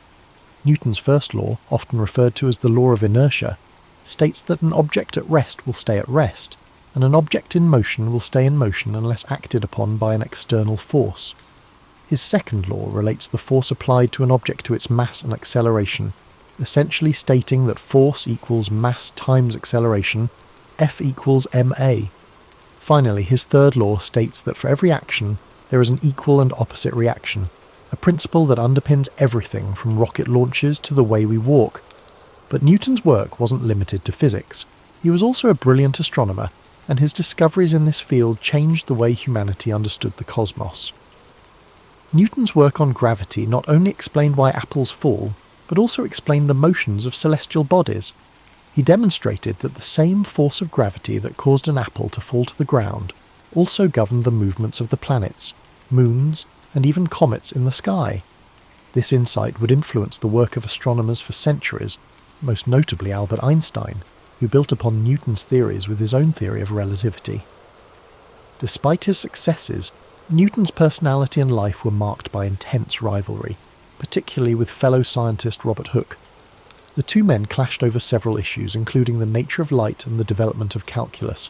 In fact, Newton and Leibniz, a German mathematician, are both credited with independently developing calculus, and the dispute over who invented it first would dominate much of Newton's later life. Newton also faced personal struggles that overshadowed his professional achievements. He was known for his solitary and obsessive nature, often working for days on end without rest, sometimes even forgetting to eat or sleep. He had few close relationships, and his social interactions were limited.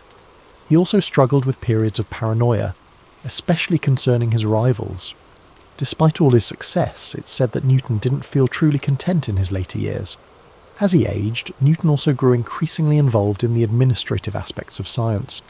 He served as the president of the Royal Society and was a member of Parliament for a time, though he rarely spoke during his time in government.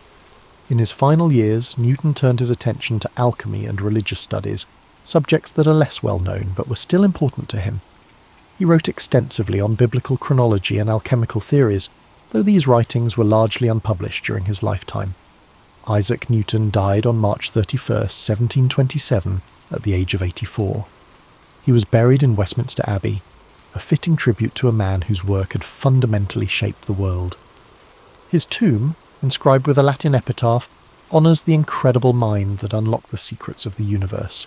Newton's legacy endures to this day, not only in the fields of mathematics and physics, but also in the very way we understand the natural world. The laws he formulated are still used to this day in everything from engineering to space exploration. His work laid the foundation for much of modern science, and his name has become synonymous with genius. As we reflect on Newton's life, it's clear that his work didn't just influence his own time, but it has rippled through history, shaping the way we understand the universe. But Newton's legacy wasn't built in a vacuum.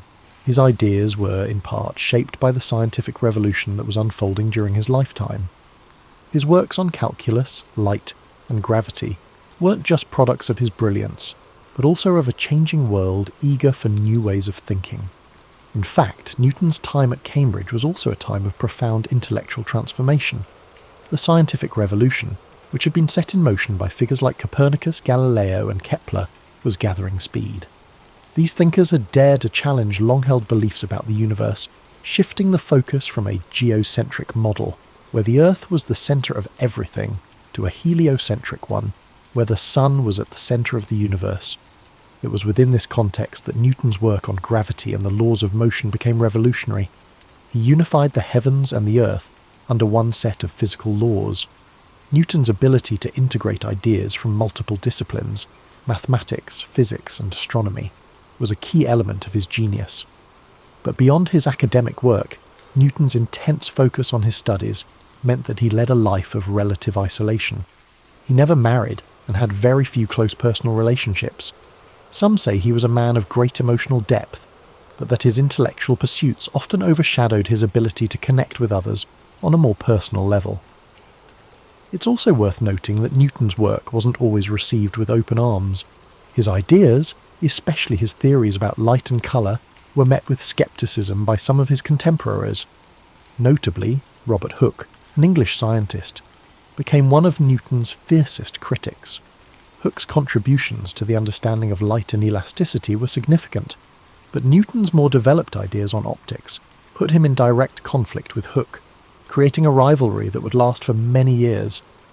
Newton's battle for intellectual supremacy didn't end there. His dispute with Gottfried Wilhelm Leibniz over the invention of calculus was one of the most bitter and drawn-out academic feuds in history. Both men independently developed the theory of calculus, and the ensuing conflict over who deserved credit for it led to years of acrimony. The battle was not just personal, it had a significant impact on the development of mathematics in Europe. Despite these controversies, Newton's work would ultimately be validated by history. By the time of his death in 1727, he had already established himself as one of the foremost intellectual figures of the Western world. His contributions to mathematics, physics, and astronomy became foundational to the development of modern science, and his Principia is still considered one of the greatest works ever published in the history of science. Now, when we think about Newton's lasting legacy, we cannot overlook the sheer scale of his influence on the way we live today. His laws of motion and the law of universal gravitation are still applied in everything from engineering to space exploration. The space missions that carry astronauts and satellites into orbit rely heavily on Newton's work. The trajectory calculations used to send spacecraft to distant planets, such as the Mars rovers, are based on his principles. His equations have been the bedrock upon which countless scientific advancements have been built. And even though Newton's theories on gravity have been refined and expanded upon by later scientists, such as Albert Einstein with his theory of general relativity, the core ideas about the forces that govern motion and the behaviour of celestial bodies are still grounded in Newtonian mechanics. In a sense, Newton's work provides the framework within which later theories are tested and developed. In addition to his scientific contributions, Newton's influence extended into philosophy, religion, and even the political sphere. As president of the Royal Society, he played a significant role in shaping the direction of scientific research in England. Newton's work helped elevate science to a position of great prestige, laying the groundwork for the Enlightenment, a period in history marked by an emphasis on reason, logic, and scientific inquiry. But despite his global fame, Newton remained a man of contradictions. He was intensely private and could be quite bitter towards those who challenged his ideas. He was known to be secretive, often withholding his work until he felt it was perfect, and sometimes even to the point of being paranoid about rivals. There are stories of him working for days on end without sleep, consumed by his theories, losing touch with reality. This obsessive nature also manifested in his work on alchemy and biblical chronology, fields which seem unrelated to his scientific work but were important to him nonetheless. His pursuit of alchemy, for instance, is one of the lesser-known aspects of his life. Alchemy, an ancient practice that combined elements of chemistry, metallurgy, and mystical thought, was a passion of Newton's. He wrote hundreds of thousands of words on the subject, but his alchemical works remained largely unpublished during his lifetime. It's said that he viewed the pursuit of alchemy as a way to unlock deeper truths about the universe, but this side of his personality was overshadowed by his more well-known scientific work. In the realm of religion, Newton spent considerable time studying the Bible, attempting to decode its messages and understand the natural world through a spiritual lens. While many of his contemporaries were devoutly religious, Newton's religious views were a mix of traditional Christianity and personal, unorthodox beliefs. He believed that the natural world was a reflection of God's design, and that studying the laws of nature was a way to understand the divine order of the universe. Newton's later years were marked by a mixture of public service and intense personal reflection. After spending much of his life in academia, Newton was appointed Warden of the Royal Mint in 1696, where he was tasked with reforming England's coinage system. His work in this role was diligent and successful, and he eventually became Master of the Mint, overseeing the minting of all the country's coins. This role added a new layer to Newton's legacy, proving that his skills extended beyond the academic world into the practical affairs of state. When Isaac Newton passed away in 1727, he left behind a legacy that would change the world forever. He had transformed our understanding of the physical universe and set the stage for centuries of scientific progress. His discoveries continue to be celebrated and studied to this day, with his laws of motion and universal gravitation forming the backbone of much of modern physics and engineering. Today, we remember Newton not just as a scientist, but as a symbol of human curiosity and determination. He was a man who sought to understand the fundamental laws of nature, and in doing so, changed the way humanity sees the world. His story is a reminder that one person, no matter how humble their beginnings, can leave an indelible mark on history. As we draw this exploration of Isaac Newton's life to a close, it's important to reflect on the profound impact he has had on the world we live in today. Though centuries have passed since his death, his contributions continue to shape our understanding of the universe. One of the most remarkable aspects of Newton's legacy is how his theories laid the groundwork for much of modern science. His laws of motion, for example, are still foundational to fields like engineering, aerospace, and robotics. Every time a rocket is launched into space, scientists and engineers rely on Newton's understanding of forces and motion to chart its course. His ideas allow us to send satellites to orbit, predict the trajectory of asteroids, and calculate the velocity of objects moving at incredible speeds. Without his work, our modern technological advancements, especially in fields like space exploration, would not have been possible. Even beyond physics, Newton's influence extends to a variety of other disciplines. His work in mathematics led to the development of calculus, a tool that's now used in everything from economics to medicine. Calculus is indispensable in understanding rates of change, making it essential in fields like biology, chemistry, and even social sciences. It's amazing to think that these equations, developed over 3 centuries ago, are still used by scientists, mathematicians, and economists to solve real-world problems. Newton's discoveries about light and optics, too, paved the way for our modern understanding of vision, colour, and even the development of technologies like telescopes and microscopes. His experiments with prisms demonstrated that light is made up of different colours, fundamentally changing our approach to the study of light waves. His theories on optics played a key role in the development of modern physics, and they still inform cutting-edge research in areas like quantum mechanics and wave theory. But Newton's influence isn't confined to the realm of science and mathematics. His work in establishing a more rigorous, methodical approach to inquiry laid the foundations for the scientific method we rely on today. The idea that the universe operates according to predictable, natural laws that can be understood through observation, experimentation, and reasoning is something we take for granted now, but it was revolutionary in Newton's time.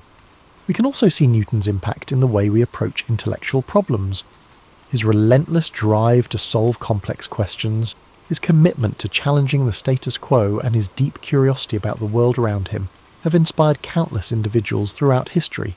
Newton's life serves as a reminder that sometimes the pursuit of knowledge requires patience, perseverance, and an unshakable belief that there are answers to be found. Yet, for all of his groundbreaking discoveries, Newton's life was far from perfect.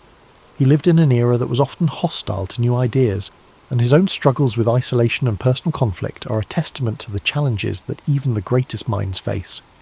Newton was deeply introspective, sometimes to the point of obsession. He had a tendency to push people away, focusing all his energy on his work, which left him with few close relationships. Even in his personal life, Newton found that achieving greatness often came at the cost of emotional fulfillment. In many ways, though, Newton's journey can offer us comfort. His story reminds us that greatness is not always defined by ease or popularity. Sometimes, it's the quiet, solitary pursuit of understanding that leads to the most profound discoveries. Newton's legacy teaches us that the road to success is often winding and full of obstacles, but those who stay dedicated to their vision can leave a mark on history. As you reflect on Newton's life tonight, consider how his story connects to your own. We all have our own struggles, and sometimes the world may not understand us right away. But like Newton, we can find solace in our curiosity and passion. We may not discover the laws of motion or unlock the secrets of the cosmos, but we all have something to contribute to the world in our own unique way. And just like Newton, we must embrace the process of discovery, whether it's scientific, personal, or emotional. Every question we ask, every challenge we face, is part of a larger journey, one that connects us to the great minds who have shaped history and the ones who will come after us. As the 16th century dawned, Italy stood as one of the most vibrant and culturally rich regions in Europe. It was the heart of the Renaissance, its cities alive with art, science, and intellectual thought. Yet beneath this brilliance lay a fragmented political landscape that would spark decades of turmoil. Unlike the unified kingdoms of France and Spain, Italy was a collection of fiercely independent city-states and kingdoms, each vying for dominance. From the maritime might of Venice to the artistic hub of Florence, from the papal states wielding both spiritual and temporal authority to the militarized Duchy of Milan, the Italian peninsula was a patchwork of ambition and rivalry. This division made Italy uniquely vulnerable. The city-states frequently clashed over territory and trade routes, expending resources and forming unstable alliances. Instead of uniting against external threats, they often sought outside powers as allies in their internal disputes. France, Spain, and the Holy Roman Empire, each with their eyes on Italy's wealth and strategic importance, were quick to exploit these divisions. To them, Italy was not just a cultural treasure trove, it was a gateway to greater influence in Europe and the Mediterranean. Adding to this complex web of politics was the immense power of the papacy. Popes of this era were not merely religious leaders, but political figures deeply involved in Italy's affairs. They negotiated alliances, raised armies, and often pursued personal and familial ambitions under the guise of defending Christendom. The Church's wealth and land holdings made it a significant player in the power struggles that shaped the region. Popes like Alexander VI and Julius II used their positions to influence the balance of power, turning Rome into both a battleground and a prize. The Renaissance further heightened the stakes. Italian cities were not only politically and economically important, they were also cultural beacons. The competition among states to sponsor the greatest artists, thinkers and architects added another layer of rivalry. Florence became synonymous with innovation, Venice dominated trade, and Milan built its reputation on military strength and strategic alliances. These states, despite their brilliance, often overestimated their ability to control the forces they unleashed when inviting foreign powers to intervene in their disputes. The spark that ignited the Italian Wars came in 1494, when Charles VIII of France, claiming a dynastic right to the Kingdom of Naples, marched his army across the Alps. His invasion was the result of years of political manoeuvring and alliances gone awry. Florence, Naples and Milan had all played roles in drawing France into Italian affairs, hoping to use Charles's ambitions to their advantage. Instead, they unleashed a force far greater than they anticipated. The French army, with its modern artillery and disciplined soldiers, overwhelmed local defences, setting off a chain reaction that drew in Spain, the Holy Roman Empire, and eventually even the Ottoman Empire. The Italian Wars were not a single conflict, but a series of battles and campaigns lasting over 6 decades. They were fought not just for territorial control, but for dominance over Europe itself. Italy became the battleground where the ambitions of France, Spain, and the Holy Roman Empire clashed, with Italian city-states caught in the middle. The fragmented nature of the Italian peninsula, once a source of cultural diversity and wealth, now became its greatest vulnerability. As you reflect on this intricate political landscape, imagine the bustling cities of Renaissance Italy, filled with life and brilliance, yet shadowed by uncertainty. Picture the delicate balance of power, like a fine thread stretched too tightly, waiting to unravel. Let the rhythm of this story settle over you, its complexity and beauty easing your mind as you relax further into a state of calm.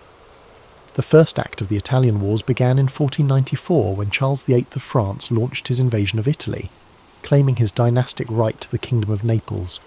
This campaign marked the first time a major European power would openly stake its claim to Italian lands, setting off a chain reaction that would embroil the continent in conflict for over 60 years.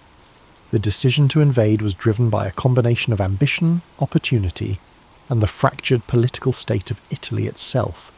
Charles VIII saw Italy as a land of immense wealth and prestige, its city-states filled with treasures that could bolster his power and finance his ambitions in Europe. Yet his claim to Naples was not entirely self-driven. He had been encouraged by Ludovico Sforza, the Duke of Milan, who sought to use French support to consolidate his own power and counter his rivals in Florence and Venice.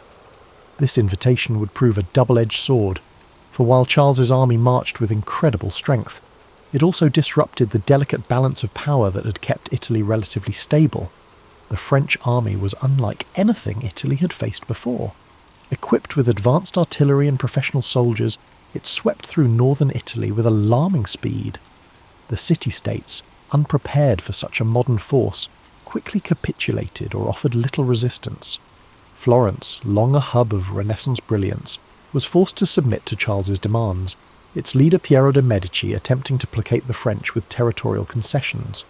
This sparked outrage among the Florentine people, leading to the ousting of the Medici family and a period of tumult in the city. As Charles pressed southward, his campaign continued to unsettle Italy. The Papal States, under Pope Alexander VI, faced immense pressure to negotiate with the French king, who posed a direct threat to Rome itself. Ultimately, Alexander chose diplomacy over confrontation, allowing Charles to pass unimpeded. The French army reached Naples in 1495, capturing the city with relative ease.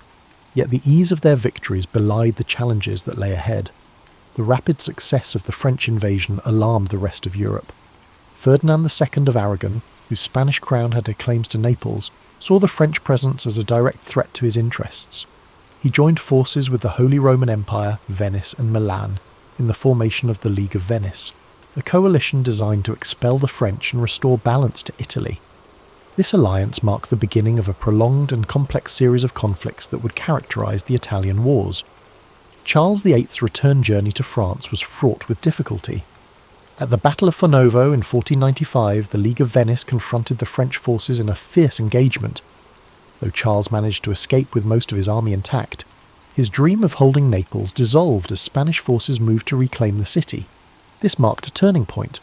While the French had demonstrated their military might, their inability to sustain control over Italy revealed the limits of their power. The first invasion set the tone for the Italian Wars, a conflict defined by shifting alliances, brutal battles, and the constant interference of foreign powers in Italian affairs. For the Italian city-states, the war underscored their vulnerability. Their reliance on external allies often backfired, leaving them at the mercy of larger powers whose interests rarely aligned with their own. As you reflect on this chapter of the story, picture the vast French armies marching through the Italian countryside, their movements echoing the ambitions of kings and the fragility of states. Imagine the Renaissance cities, so full of life and beauty, now shadowed by the weight of war. Let the rhythm of these thoughts guide you into deeper relaxation, the flow of history calming your mind and easing your spirit. As the Italian Wars progressed, Spain emerged as a dominant force, reshaping the balance of power across Europe and the Italian peninsula. Following Charles VIII's retreat, Ferdinand II of Aragon sought to strengthen Spain's influence, focusing on reclaiming Naples, a key prize in the struggle for Italian supremacy. Spain's military, under the leadership of Gonzalo Fernández de Córdoba, revered as the Great Captain, introduced innovative battlefield strategies. The Spanish tercios, disciplined formations combining pikemen and arquebusiers, proved revolutionary. Their effectiveness surpassed that of the traditional heavy cavalry favoured by France. In a series of decisive battles, including Cerignola and Garigliano in 1503, Spanish forces secured Naples. Their victories demonstrated superior tactics and organisation.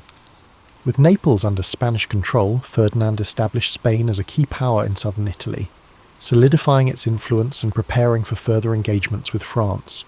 Yet the French were far from deterred. In 1515, Francis I ascended to the French throne and reignited his nation's ambitions. His forces achieved a major victory at the Battle of Marignano, reclaiming Milan and briefly restoring French dominance in northern Italy. This resurgence set the stage for an intense rivalry between Francis III and Charles V of the Habsburg dynasty. Charles, inheriting a vast empire that included Spain, the Holy Roman Empire, and territories in the Americas, wielded immense resources. His ambitions extended far beyond Italy, but the peninsula became a crucial theatre of war. The pivotal Battle of Pavia in 1525 marked a turning point. Spanish forces decisively defeated the French army, capturing Francis I in the process. This victory shattered French momentum and solidified Spanish Habsburg dominance in Italy. Milan fell under Habsburg influence, and Spain's position became unassailable. Despite these triumphs, the Italian wars were far from settled. France continued its efforts to reclaim lost ground. However, Spain's wealth from its burgeoning empire in the Americas provided the resources needed to sustain prolonged campaigns. This economic advantage, combined with strategic alliances and military innovation, ensured Spain's supremacy. Italian city-states such as Venice, Florence, and the Papal States became entangled in this larger conflict. Their independence increasingly compromised as foreign powers dictated the region's fate. The conflict reshaped Italy, turning it into the epicenter of European power struggles. Its vibrant cities and cultural landmarks endured cycles of war and occupation. Yet through it all, the resilience of its people shone. They continued to create art, foster innovation, and maintain their identity even amid turmoil, while you drift further in sleep. Picture the rolling hills of Italy and the bustling cities of the Renaissance, their beauty and complexity undiminished despite the shadow of war. Imagine the measured rhythm of history, the ebb and flow of ambition and resilience, and let the cadence of these thoughts guide you toward peace. Each detail of this story invites you to unwind, to let go of the day's tension as the calm of the past eases your mind. By the early 1520s, the Italian wars reached a brutal and transformative juncture, a moment that underscored the devastating consequences of prolonged conflict. The sack of Rome in 1527, carried out by the forces of Charles V, Holy Roman Emperor, marked one of the darkest chapters of the era. It exposed the vulnerability of even the most powerful institutions, including the papacy, to the chaos of war. This catastrophic event was not entirely planned. It was the result of unpaid and unruly soldiers, primarily Spanish and German mercenaries, who had grown discontented with their leaders. These troops, driven by desperation and greed, turned their frustrations toward the city of Rome. On May 6, 1527, they breached the city's walls. Their assault was swift and merciless, reducing the eternal city to a scene of horror. Thousands of civilians were slaughtered, churches and homes were looted, and priceless works of art were destroyed or stolen. The Pope himself, Clement VII, was forced to seek refuge in the Castel Sant'Angelo, where he remained under siege for months. The sack of Rome sent shockwaves throughout Europe. It demonstrated that no city, no matter how revered or powerful, was immune to the ravages of war. This act of violence shattered the image of the Holy Roman Empire as a protector of Christendom. Instead, it revealed the unpredictable nature of power struggles when greed and chaos overtook strategic planning. The symbolic heart of Catholicism had been desecrated, leaving a lasting scar on the Italian wars and a sobering reminder of the stakes involved. The fallout from this event led to a re-evaluation of alliances and power dynamics. The Pope, who had previously aligned with France and other anti-Habsburg factions, was forced to reconcile with Charles V. This uneasy alliance reshaped the political landscape of Italy, placing the papacy firmly under Habsburg influence. For the French, the sack represented another setback in their ambitions to dominate Italy. The devastation of Rome weakened their potential ally, leaving them increasingly isolated in the conflict. As the dust settled, the sack of Rome came to symbolize the broader toll of the Italian wars. The conflict had begun as a battle for territorial control, but it had evolved into a far-reaching struggle that disrupted the cultural, economic and political fabric of Italy. The Renaissance ideals of beauty, innovation and humanism were overshadowed by the relentless march of armies and the ambitions of rulers. Even amid this devastation, Italy's resilience persisted. The people of Rome began to rebuild their city, reclaiming their identity and striving to restore its former glory. Artists, writers and thinkers carried forward the flame of the Renaissance, their works a testament to the enduring spirit of a land caught in the crossfire of history. As you look back on this pivotal moment, imagine the quiet streets of Rome after the storm, the strength of its people as they turned chaos into renewal. Let these thoughts ease your mind, and the flow of history soothe your spirit as you drift into deeper relaxation. The story of the sack of Rome reminds us that even in the darkest times, recovery and renewal are possible. The Italian wars, though technically concluded with various treaties and shifting allegiances, left Italy deeply fragmented and politically unstable. By the late 16th century, the city-states that once flourished during the Renaissance had been absorbed by the larger European powers or reduced to minor players in the geopolitical theatre. The outcome of the wars had profound consequences, not only for Italy, but for the balance of power across Europe. After the sack of Rome in 1527, the political situation in Italy grew more complicated.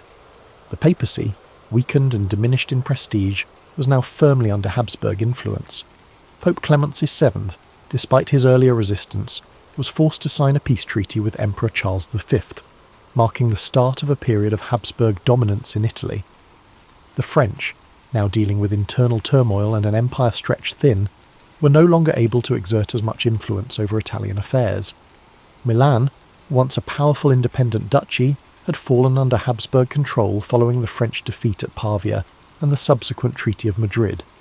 Similarly, Naples and other southern Italian regions were now under Spanish rule. Venice, though still a powerful republic, found itself increasingly isolated, unable to maintain its former influence in the face of Habsburg and French competition. Florence, once the heart of the Renaissance, experienced a dramatic shift in power. The Medici family, exiled during the wars, were restored to power with the help of the papacy and the Habsburgs. Under their rule, Florence became a duchy, ending its Republican era and cementing Medici control. This marked the end of an era for the city, which had once been a beacon of artistic and political independence. The fragmentation of Italy was not only political but cultural. The wars had disrupted the flow of ideas and artistic movements that had flourished during the Renaissance. Many of Italy's greatest artists, including Leonardo da Vinci and Raphael, had already passed, and those who remained found themselves working under foreign rulers who had little interest in maintaining the cultural vibrancy that had once defined the peninsula. The wars also set the stage for future conflicts. The power vacuum left in Italy, coupled with the continuing rivalry between France and Spain, ensured that Italy would remain a battleground for European ambitions well into the 17th century. The Italian states, once autonomous and rich in their diversity, had been transformed into pawns in a larger game of European politics. Yet, even in the aftermath of destruction and division, Italy's identity remained intact. The Renaissance had planted seeds of intellectual, artistic and scientific achievement that would continue to influence the world long after the wars had ended. Italy's cities, though scarred by years of warfare, would eventually rise again, fueled by the legacy of those who had once shaped the course of history. As you reflect on this final phase of the Italian wars, picture Italy, its cities, landscapes and people, rebuilding in the wake of centuries of conflict. Let these thoughts soothe your mind, the quiet endurance of a nation marked by the passage of time. Feel the ebb and flow of history calm your spirit as the struggles of the past slowly fade into the background, leaving only peace. As we bring this story to a close, it's important to summarise the deep legacy left behind by the Italian wars. Though the wars themselves were marked by conflict, power struggles and shifting allegiances, Italy's resilience and cultural spirit endured beyond the violence. The wars may have fragmented the peninsula politically. However, the intellectual, artistic and cultural achievements that flourished during the Renaissance would continue to shape the world for generations to come. The devastating toll of the wars, especially the sack of Rome and the subsequent political upheavals, left visible scars on Italy's landscape. But even in the midst of destruction, Italy's cities, its people, and its rich cultural heritage would rise again. Florence, Venice, Rome, and Milan, though under foreign rule, maintained the essence of their identity, always connected to their storied past, and each continuing to contribute to the broader European narrative. As you lie back and reflect on this powerful chapter in history, allow yourself to feel the weight of time, the rise and fall of empires, the rebuilding of cities, and the ever-present determination of the people. Imagine the sun setting gently over the Italian hills, the soft whisper of the wind as it sweeps over the ancient streets, a reminder of both struggle and renewal. It's easy to be caught in the frenzy of the world around us, but history has a way of slowing us down, letting us reflect on the cyclical nature of life, conflict, and peace. Let the story of the Italian wars be a reminder of resilience, of the strength it takes to overcome adversity, and of the beauty that rises from the ashes.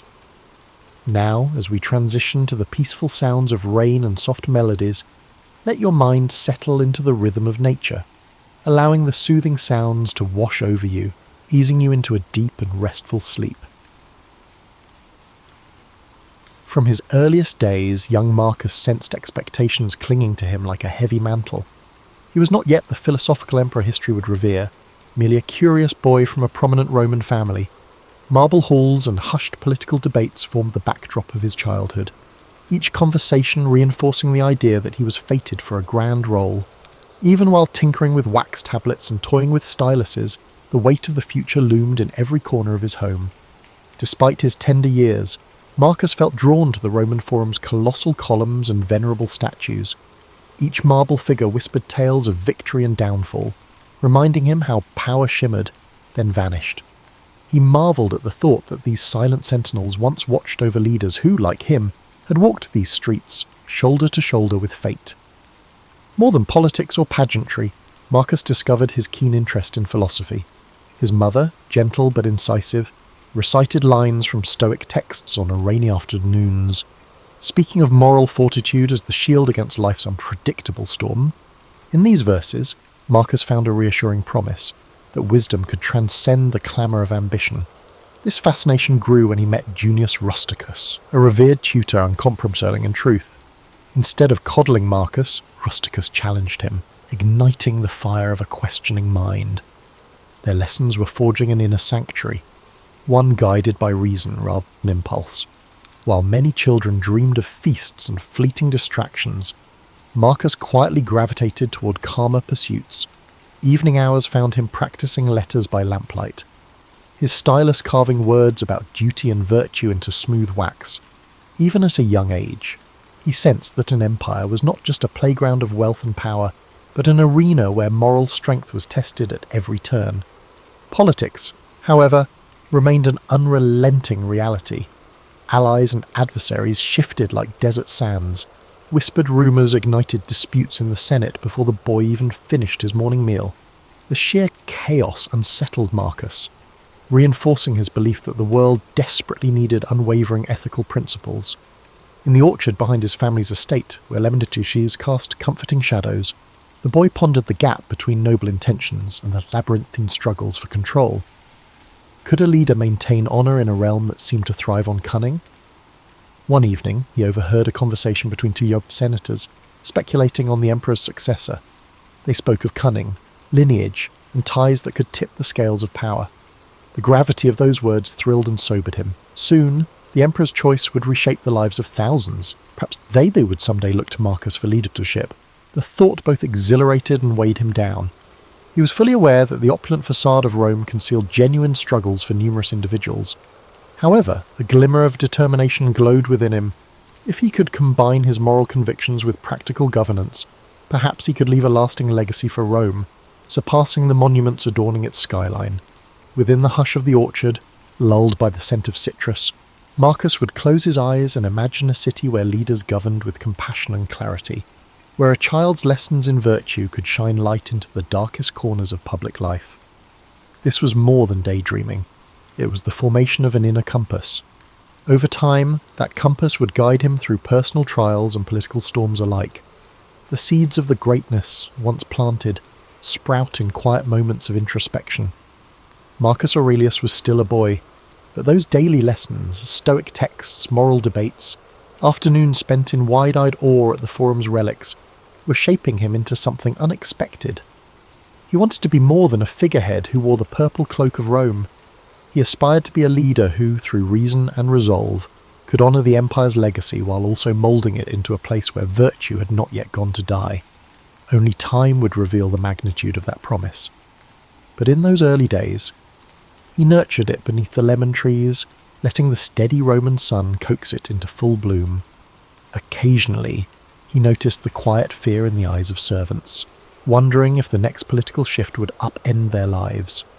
These silent observers became Marcus's secret teachers, revealing how the whims of the powerful sent ripples through every social stratum. Each nervous glance was a stark reminder that real lives rested on the emperor's decrees. For Marcus, the truest path forward lay in forging a principled heart, one that would not falter when confronted by the swirling winds of power. He did not yet know how he might achieve such steadiness, only that he must, lest he become the very thing he feared. The turning point came when Emperor Hadrian, aging and burdened by illness, cast his gaze upon the empire's future.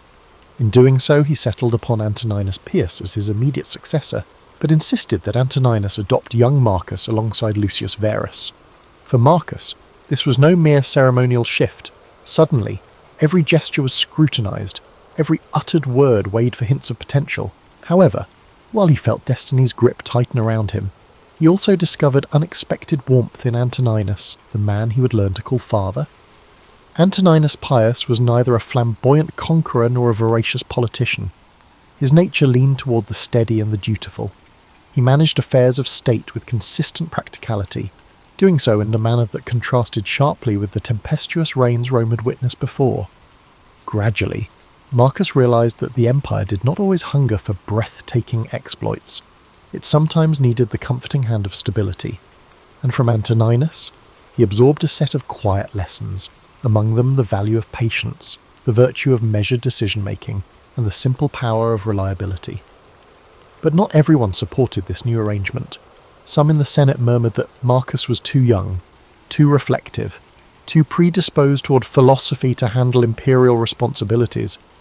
They questioned whether the boy who spent hours with Stoic scrolls and moral treatises could ever become the commanding presence they believed Rome required. In response, Marcus met these doubts not with anger, but with a focused determination. If he was untested in governance, then he would devote himself even more deeply to studying its intricacies.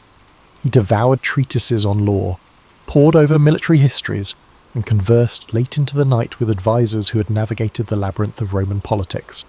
The more he learned, the more he recognized that governance was not a place for rash tempers or inflexible dogmas. Indeed, it demanded both compassion and detachment, an ability to stand firm for justice while also understanding the fragility of human ambition. His bond with Lucius Verus added a twist to this evolving chapter. Lucius was his co-heir, a young man prone to revelry and spectacle, far less studious than Marcus but undeniably charismatic. The two could not have been more different. Yet they were tied together by destiny's decree. Even so, Marcus found that their differences enriched his perspective. Through Lucius, he glimpsed the appeal of festivity and lived experience, worlds that felt distant to his contemplative soul. He did not begrudge Lucius his extravagances, but he pledged to maintain a certain balance, steering clear of the pitfalls of mindless indulgence. Under Antoninus's watchful guidance, Marcus began attending meetings where Roman officials debated issues of provincial taxes and infrastructure. At first, he was a silent observer. He listened intently, noting how rhetorical skill could sway opinions, how alliances formed and dissolved.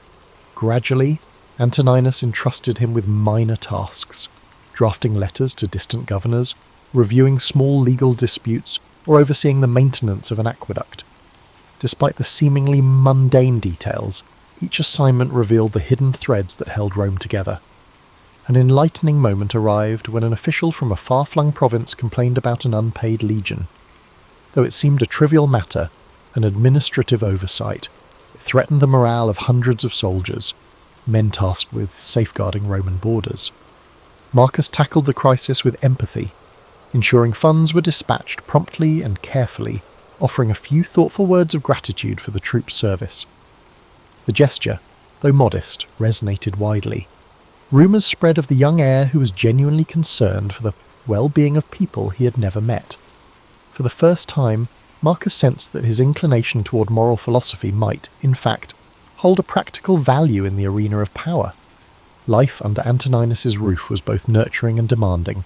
The emperor expected discipline, but also allowed Marcus to cultivate intellectual pursuits. Debates with learned scholars and philosophers became as common as talk of grain shipments from Egypt. In these discussions, Marcus refined his belief that leadership was not about personal glory, it was about serving a greater whole. He saw in Antoninus a man who laboured daily for the good of Rome, not because it was glorious, but because it was right. Still, there were moments of doubt. The ghosts of the previous emperors, men such as Domitian and Nero, cast long shadows. Marcus knew well that absolute authority could corrupt a weak soul. Late at night, when Roman lamps flickered, he wrestled with questions that few dared to ask aloud. How could one wield power without compromising virtue? Was it possible to harmonise the Stoic ideals he revered with the demands of realpolitik? The path ahead was a precarious one, lined with expectations both from the Senate and the people. Yet each day, in small but significant ways, Marcus was learning that an emperor's duty was not just to conquer, but to care, not simply to command, but to comprehend. By internalising these truths, he began shaping the course of his future reign.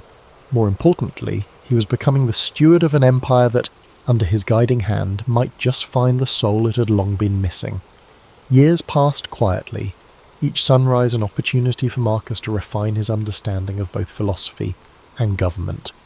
Antoninus Pius, hale and cautious, presided over Rome without the military spectacles or outlandish feasts that had characterized some of his predecessors. In this environment, Marcus matured into a man who merged introspection with practical discipline. The empire, under Antoninus's measured hand, was relatively calm, but that calmness was not guaranteed to last. Everyone sensed the inevitable storms gathering on the horizon. Marcus spent his days balancing official duties with philosophical exploration. When he was not poring over scrolls of legislation or meeting envoys from distant provinces, he would lose himself in the works of Epictetus and Seneca. Far from an abstract exercise, these writings felt like maps, guiding him through the moral intricacies of leadership. He scribbled notes in the margins, pondering how to remain true to himself even when thrust into decisions affecting thousands of lives. Although he now enjoyed a status second only to Antoninus, Marcus remained approachable. He developed a habit of conversing with those at the fringes of power. Interpreters who facilitated talks with foreign delegations, stewards who oversaw the daily distribution of grain, even the librarians who cared for Rome's repositories of knowledge. Listening to their small but urgent stories, He saw more clearly the magnitude of responsibility that would soon rest upon his shoulders. Each conversation reminded him that the empire's success was anchored in everyday diligence, not just in grand proclamations. His personal life, though mostly tranquil, had its challenges. Encouraged by Antoninus, he entered a thoughtful marriage with Faustina, the emperor's daughter. Their union was not just a political arrangement, there was genuine affection between them. Faustina brought a spirited energy that balanced Marcus's more reflective nature. Yet, the intricacies of raising a family within the palace tested his composure in ways philosophy books rarely addressed. Their children's laughter filled the marble halls, but so did the strains of potential succession debates. Marcus tried to be an engaged father, but he often found himself juggling the empire's needs with the demands of parenthood.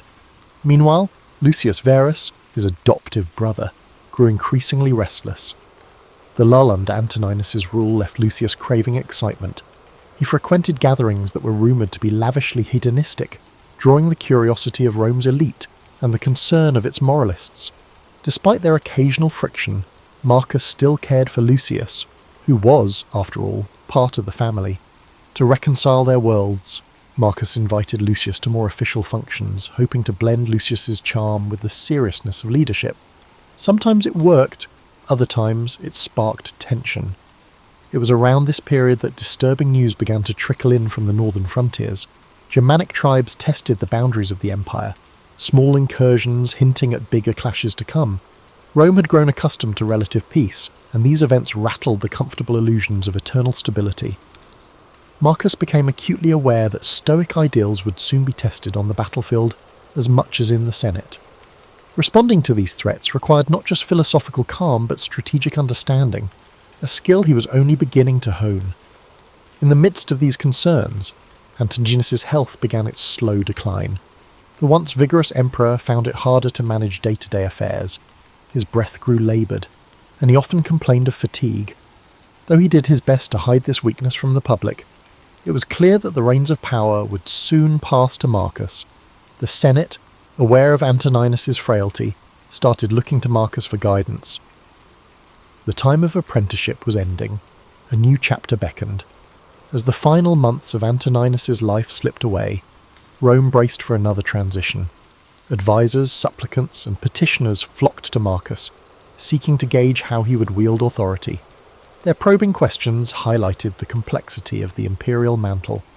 He would have to be judge, general, administrator, and guardian of moral order.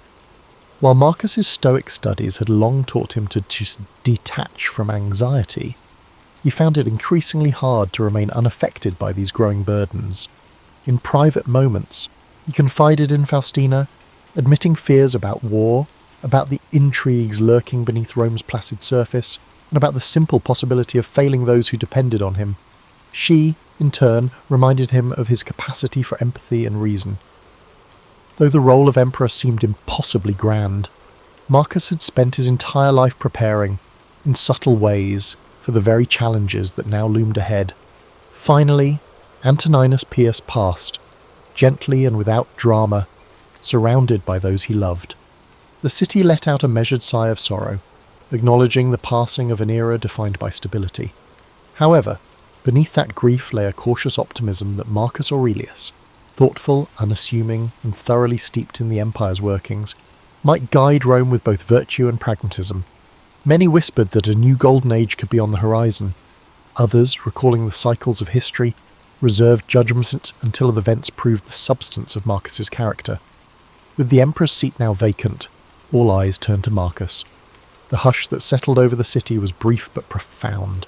A quiet vow formed in his mind. He would carry forth the Stoic torch, letting reason define his reign and compassion temper his decisions.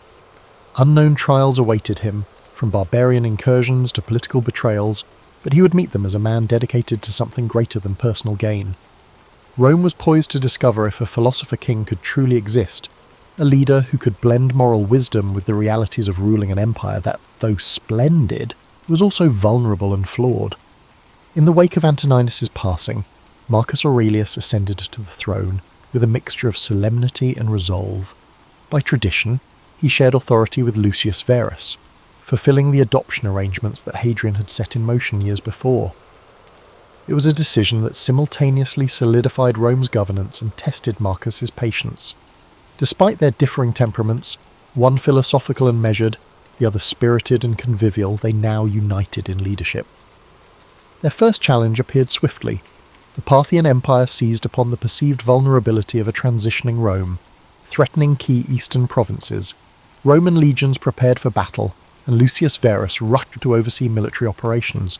Marcus stayed behind in the capital to manage the rest of the empire. Letters from the front revealed victories peppered with Lucius's flamboyant account of triumphs. Yet Marcus also sensed the strain on the troops. In addition to the clashing of swords, war also presented logistical challenges such as supply lines, desert conditions, and the imminent threat of disease. As if on cue, a devastating plague emerged, travelling with the legions back from the eastern campaigns. Called the Antonine Plague by future historians, it spread like wildfire, leaving panic in its wake. Citizens fled the densely populated quarters while rumours circulated that the gods were punishing Rome for its arrogance. In the midst of this horror, Marcus clung to his stoic roots, advocating calm, reason, and measured steps to contain the devastation. Hospitals were organised, rations allocated. Despite scepticism from some corners, the emperor led by example, supporting sanitation measures and funding the medical efforts of Galen, the famed physician of the time. Yet the costs were severe. Cities grew somnant from the high death toll, farmland lay untended, and the empire's morale dipped to a new low. The plague's merciless reach sharpened Marcus's sense of empathy. He realised that no matter one's station in life, suffering belonged to all. He worked tirelessly with local leaders to provide relief, draining personal funds to feed and heal those most affected. While some criticised these expenses as unsustainable, Marcus saw them as a moral imperative. An emperor, he believed, was beholden to the welfare of his subjects, not the other way around. Over time, the plague receded, though the scars it left on Rome, both physical and psychological, would linger for years. The war front also stabilised under Lucius's oversight, enabling the generals to secure treaties. Eventually, Lucius returned to the capital, bringing with him ornate spoils of victory. Yet Marcus noticed a new gravity in his brother's demeanour. The conflict and subsequent plague seemed to have tempered Lucius's thirst for diversions, at least for a while. For the time being, they presented a cohesive front, but the empire had little time for respite. Almost as soon as the eastern threat subsided, word arrived of renewed aggressions along the Danube. Germanic tribes, emboldened by Rome's vulnerabilities, pushed southward. This new confrontation demanded a robust military response. Rome prepared legions to defend its territory, and Marcus himself resolved to lead them. Though it was not typical for a philosopher to don military garb, he understood that a hands-on approach would galvanise soldiers and reassure a fearful populace. Packing up his scrolls and leaving behind the marble halls of the palace, Marcus journeyed north. Stationed in military camps, he observed firsthand the stark realities of war. There were no polite Senate debates here, only the raw tension of men preparing for battle. Surrounded by tents and the clang of metal, he composed sections of what would later be known as his Meditations, journaling thoughts on duty, mortality, and the interplay between fate and free will. This writing served as a kind of mental fortress, shielding him from the cynicism and despair that often accompanied the brutality of war. In these harsh environs, Marcus discovered a facet of leadership seldom addressed in philosophical texts, the delicate balance between mercy and force. When tribunes asked how to handle captured enemy combatants or how to deal with the defiant provinces, Marcus weighed each decision with painstaking care. He believed that any punishment must be morally justified, not simply enacted for vengeance or as a show of might. Yet he also knew Rome had to maintain its authority, or risk inviting further rebellions. Back in Rome, Faustina managed the household and represented the imperial family in public ceremonies. She wrote supportive letters to Marcus, sharing updates about domestic affairs. Their bond, forged in quieter times, proved resilient through these challenges. Despite the stress of separation, they found solace in one another's determination to keep Rome functioning and hopeful. Night after night, Marcus read letters from the capital, reflecting on how ephemeral life could be, how swiftly fortunes changed. He reminded himself that an emperor's responsibility was to act as a steward, not a despot, and that each decision would reverberate through the empire long after he was gone.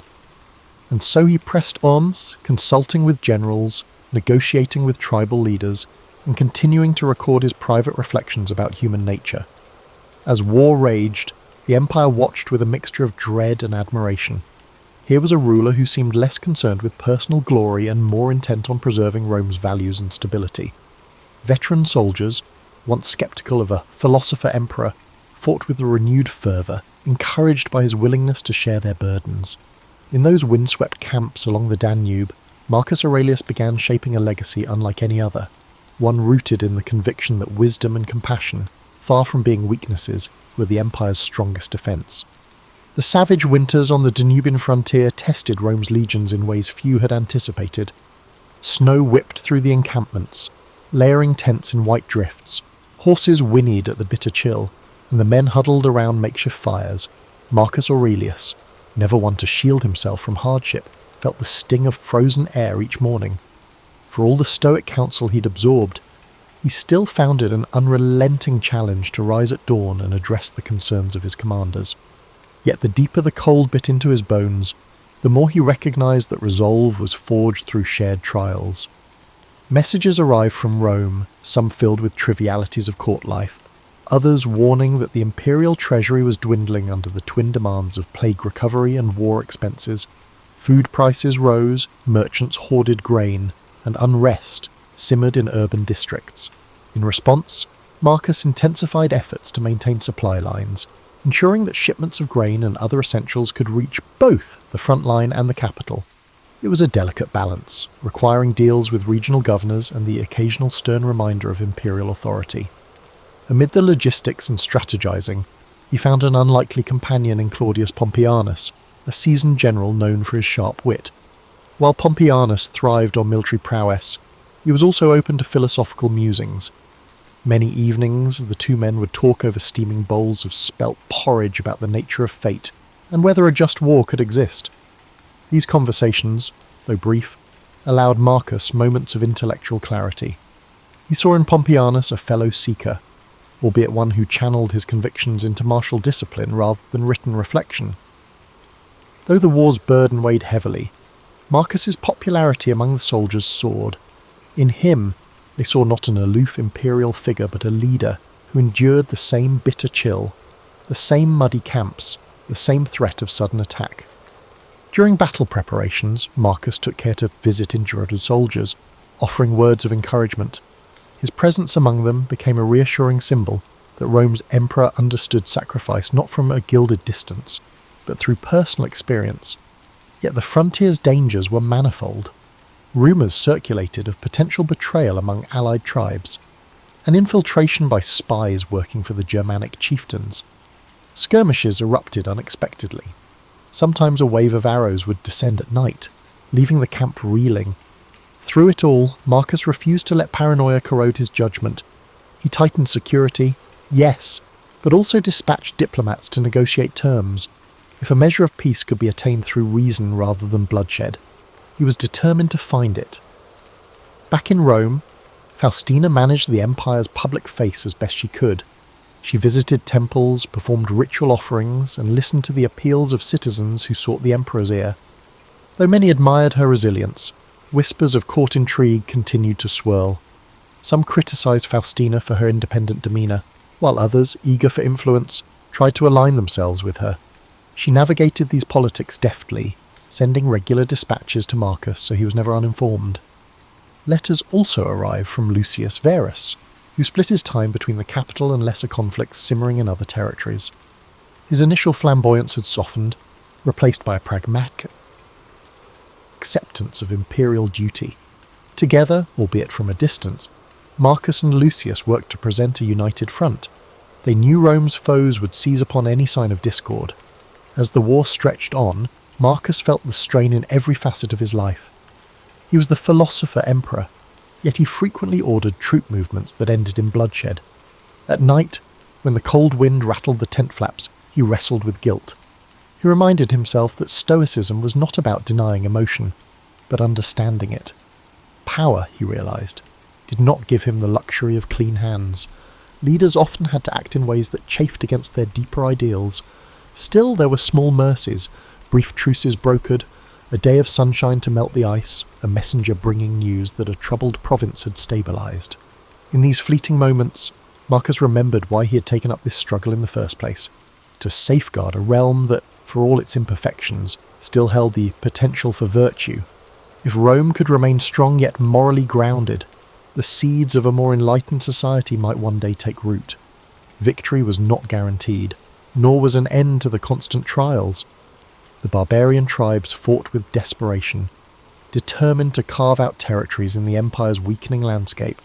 But Marcus pressed on, forging alliances and marshalling legionary forces, always mindful that true victory would involve reconciliation as much as military success. His body bore the signs of fatigue, and a creeping illness sometimes left him feverish, but he maintained the outward composure expected of an emperor.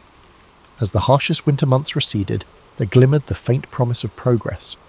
More tribes showed willingness to negotiate, to accept treaties that allowed them limited settlement in exchange for peace. Though some Roman senators were outraged by the concessions, Marcus stood firm. He believed that clinging to old illusions of absolute dominion would only compound the cycle of violence. Compassion, guided by chivalrous reason, was his guiding star even in the theatre of war. After countless skirmishes and negotiations, the tide slowly began to turn in Rome's favour. Marcus Aurelius, weathered and weary, found himself overseeing a series of settlements that cautiously stabilised the Danubian frontier. Tribes once considered mortal enemies now sought peaceful coexistence, albeit with complex agreements involving tribute, migration rights, and mutual defence pacts. Some senators bemoaned the dilution of Roman purity, but Marcus saw a different future, a broader, more interconnected empire that could adapt and thrive. His determination to incorporate foreign peoples instead of vanquishing them outraged traditionalists. However, the emperor deemed it imprudent to presume that the empire's initial borders were unchangeable. Like a living organism, Rome had to evolve or wither. He recalled his Stoic maxims: all things change, and one must move in harmony with the nature's flow. For Marcus, that included welcoming new voices into the Roman fold, even if it defied entrenched notions of superiority. Physically, the years of hardship had taken a toll. The relentless cold of the frontier, the stress of command, and the sporadic fevers that plagued him during extended campaigns left Marcus frailer than before. Long days spent riding between outposts led to frequent aches, and a persistent cough hinted at something more serious. Nonetheless, he pushed forward, guided by a sense of duty that burned hotter than any physical ailment. The war itself was winding down, yet a fresh tragedy shook him. Word reached the emperor of Lucius Verus's sudden death from illness while returning to Rome. Marcus grieved deeply for his adoptive brother. Though they had often been at odds, Lucius's presence had been a stabilizing factor, a reminder that rulership could have more than one face. In the aftermath, Marcus bore the weight of the empire alone. Sleepless nights ensued, haunted by questions about legacy, mortality, and the shape of Rome's future. Returning to the capital, he found a society wounded, but not broken. The plague's scars remained visible in empty shops and thinner crowds, but daily life had regained some vibrancy. Senators who once criticised him with veiled scorn now offered subdued respect.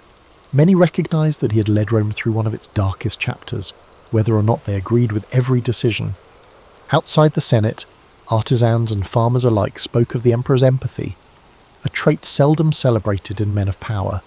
However, no sooner did Marcus settle back into Roman affairs than fresh rumours emerged. Whispers accused Faustina of conspiring against him, suggesting she had grown too close to certain members of the court.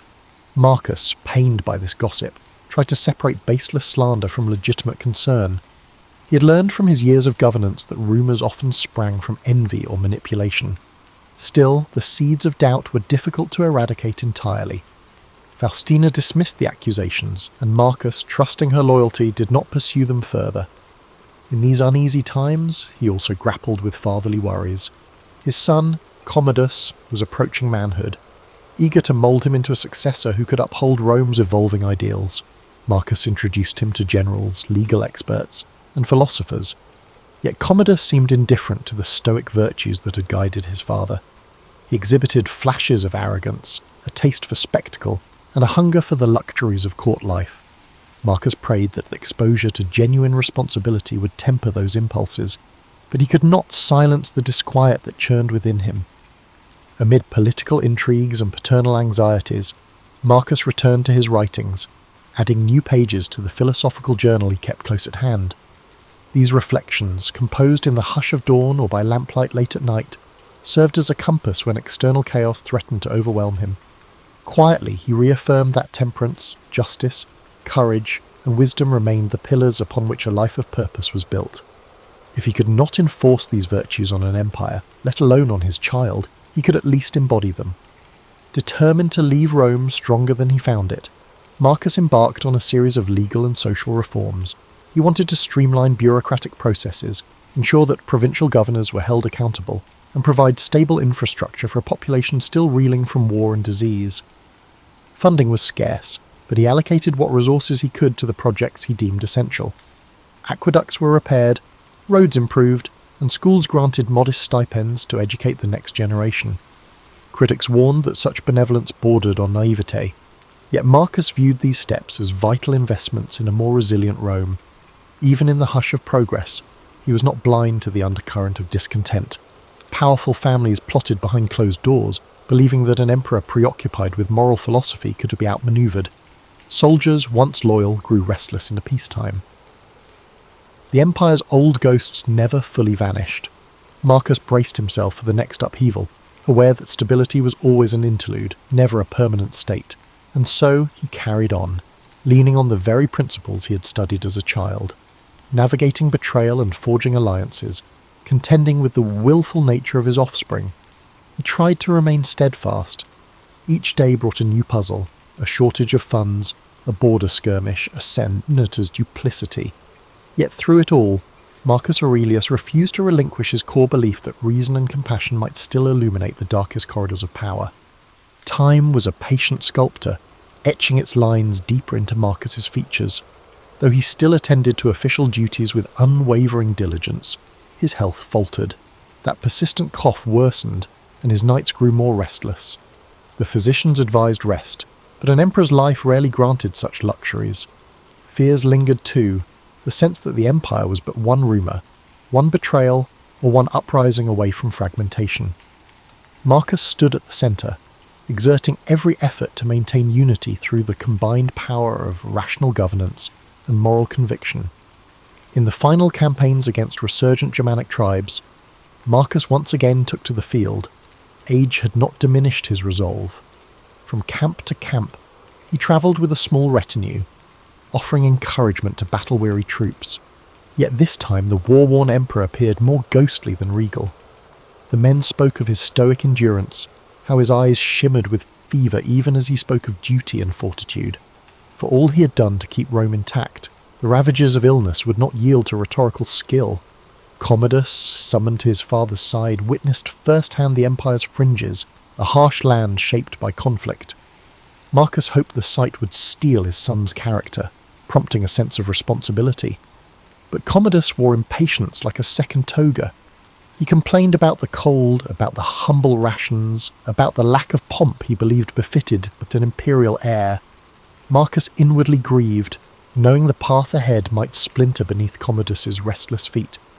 Yet he also recognised that no father could impose virtue on a reluctant child. In quieter moments, Marcus confided in Claudius Pompeianus, who had remained a steadfast advisor. The emperor spoke of the contradictions inherent in rulership, how an aspiring philosopher must enforce harsh discipline to maintain the empire's cohesion. Pompeianus offered practical wisdom, while Marcus responded with meditative reflections. Their conversations formed a final tapestry of friendship, weaving threads of pragmatism and introspection together in the twilight of Marcus's reign. Eventually, the news spread that the emperor had taken gravely ill. Camp physicians tried every remedy they knew, from herbal concoctions to prayers at makeshift altars, but the decline accelerated. Marcus retreated to his tent, his body weakening, yet his mind still alert, summoning Commodus for a last conference. He emphasized a single theme: the virtues that guide a leader must not be mere ornament. In the hush between father and son, he uttered words about compassion for subjects, fairness in judgment, and the necessity to curb excess. Commodus, shifting uneasily, nodded but offered little reassurance. As the hours slipped by, the emperor returned to his meditations. There, in the fading glow of a lantern, he penned a few final lines in a journal that had been his companion through wars, plagues, and political strife. He wrote not of victories or conquests, but of how fleeting each moment is, and how each individual's duty is to act in accordance with the good of the whole. Rumour would have it that these last notes carried more serenity than sorrow, as though Marcus were already stepping into the realm beyond mortal worries. When his eyes closed for the final time, the camp fell into a sombre hush. Soldiers who had long admired his calm presence gathered around the tent, quietly paying their respects. Courtiers murmured that the empire had lost its quell. Even those who once criticised Marcus found themselves longing for his steady hand. The commander of the guard ordered a gentle watch throughout the night, unwilling to break the solemn peace that followed his final breath. Yet life in the empire continued. The next day, Commodus assumed leadership, and Rome braced for another shift. Few doubted that change was inevitable. Marcus had known it himself, but he had also believed that his efforts, his stoic counsel and moral reforms, had planted seeds for a gentler, more reasoned empire. The question of whether those seeds would sprout or wither under Commodus's rule filled hearts with both anticipation and dread. In the days following his death, the body of Marcus Aurelius was prepared for a reverent return to Rome. Crowds lined the streets to catch a glimpse of the funeral procession. Rome did not always cherish its philosophers, but it seemed determined to honour this one, who had guided the empire through despair. Women wept openly, remembering how he had once funded relief in their neighbourhoods. Veterans stood in stoic salute, each recalling the winter nights he spent among them. Scholars carried small scraps of parchment filled with the emperor's wisdom, uncertain if the new era would appreciate such lessons. In the coming years, Rome's course would deviate sharply from the principles Marcus had championed. Commodus's reign brought spectacle over substance, extravagance over empathy. Yet long after the empire's fortunes rose and fell, the writings of Marcus Aurelius endured, quietly offering guidance to those who, like him, sought a life anchored by virtue and reason. He left behind no sweeping arcs of conquest, no grand self-aggrandizing monuments. His legacy was etched in the hearts and minds of those who witnessed how an emperor could sit by a soldier's bedside or grant clemency to a defeated foe. The marble might crumble, the gold might tarnish, but the ideals Marcus championed, integrity, humility, wisdom, would stand resilient. And so, in the annals of history, he would remain a guiding light, a testament that even within the highest seat of power, the human spirit could strive for something nobler than mere dominion. The Battle of Stalingrad began in the summer of 1942. During the height of World War II, the German army, under Adolf Hitler's command, launched a massive offensive aimed at capturing the industrial city of Stalingrad on the Volga River. Stalingrad was more than just a strategic target. It bore the name of the Soviet leader, Joseph Stalin, and its capture would deal a psychological blow to the Soviet Union. For Hitler, taking Stalingrad was as much about prestige as it was about military strategy. Stalingrad was a vital industrial hub, producing weapons, ammunition, and supplies. Crucial to the Soviet war effort, its location, on the Volga River, made it a key transportation route, linking the northern and southern regions of the Soviet Union. For Stalin, the city's defense was non-negotiable. Losing it would be both a symbolic and logistical disaster. In August 1942, the German Sixth Army, led by General Friedrich Paulus, began its advance on Stalingrad. The city, a sprawling industrial expanse with factories, railways, and residential areas, became the site of one of the most grueling battles in history. The Germans were initially confident of a swift victory, but the Soviet defenders, under the command of General Vasily Chuikov, were determined to resist. At all costs, the fighting in Stalingrad was unlike anything the world had seen before. Urban warfare turned every street, building and factory into a battleground. The Germans, and Soviets engaged in brutal close-quarters combat, often fighting, room by room, floor by floor. The city became a labyrinth of destruction, with rubble and debris transforming entire neighborhoods into treacherous landscapes. The Soviets adopted a strategy of hugging the German forces, staying as close as possible to avoid being targeted by German airstrikes and artillery. This forced the Germans into relentless hand-to-hand combat, draining their resources and morale. Soviet snipers, hidden in the ruins, became a deadly force, picking off German soldiers with precision. One of the most famous snipers, Vasily Zaitsev, became a symbol of Soviet resilience, his actions inspiring defenders across the city. As the weeks turned into months, the harsh Russian winter set in, adding another layer of misery to the already dire conditions. Temperatures plummeted, and both sides struggled to survive in the freezing cold. Supplies dwindled, and hunger and disease took their toll. Yet, despite the suffering, the Soviets held firm. Reinforcements and supplies continued to trickle into the city across the frozen Volga River, ensuring that the defenders could maintain their resistance. The turning point in the Battle of Stalingrad came in November 1942 with the launch of Operation Uranus. The Soviet High Command, led by General Georgy Zhukov, devised a bold counteroffensive to encircle the German Sixth Army. While the Germans were focused on their assault within the city, the Soviets launched massive attacks on the weaker flanks of the German forces held by Romanian and Italian troops. The plan was a success. Within days, the Soviet pincers closed around Stalingrad, trapping the German Sixth Army inside the city. What followed was a desperate struggle for survival. The encircled German forces, numbering over 300,000 men, were cut off from supplies and reinforcements. Hitler, refusing to allow a retreat, ordered Paulus to hold the city at all costs.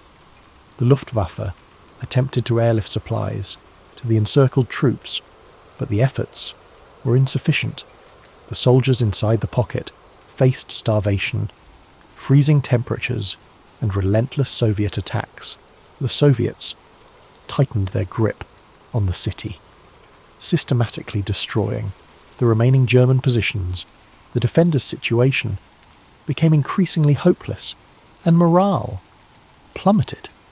In January 1943, the Soviets launched their final assault to crush the pocket. By this time, Paulus and his men were exhausted, demoralized, and out of options. On February 2nd, 1943, Paulus surrendered, marking the end of the Battle of Stalingrad. The Soviet victory was a turning point in the war, shattering the myth of German invincibility and shifting the momentum in favor of the Allies. It was a devastating blow to Hitler's ambitions, and the loss of the Sixth Army was a humiliation from which Germany would never fully recover. The cost of the battle, however, was staggering. Over 2 million soldiers and civilians were killed, wounded, or captured. During the 5 months of fighting, Stalingrad itself was left in ruins, its streets and buildings reduced to rubble. The human suffering on both sides was immense, with countless families forever altered by the loss of loved ones. Despite the devastation, the Soviet victory at Stalingrad became a symbol of resilience and determination. It demonstrated the power of unity and the will to endure even the most harrowing of circumstances. The people of Stalingrad, who had endured unimaginable hardship, became heroes in the eyes of their nation. In the years following the war, Stalingrad was rebuilt, its scars serving as a reminder of the sacrifices made to defend it. Monuments and memorials were erected to honour the fallen, including the iconic Mamayev Kurgan, a hill that saw some of the fiercest fighting during the battle.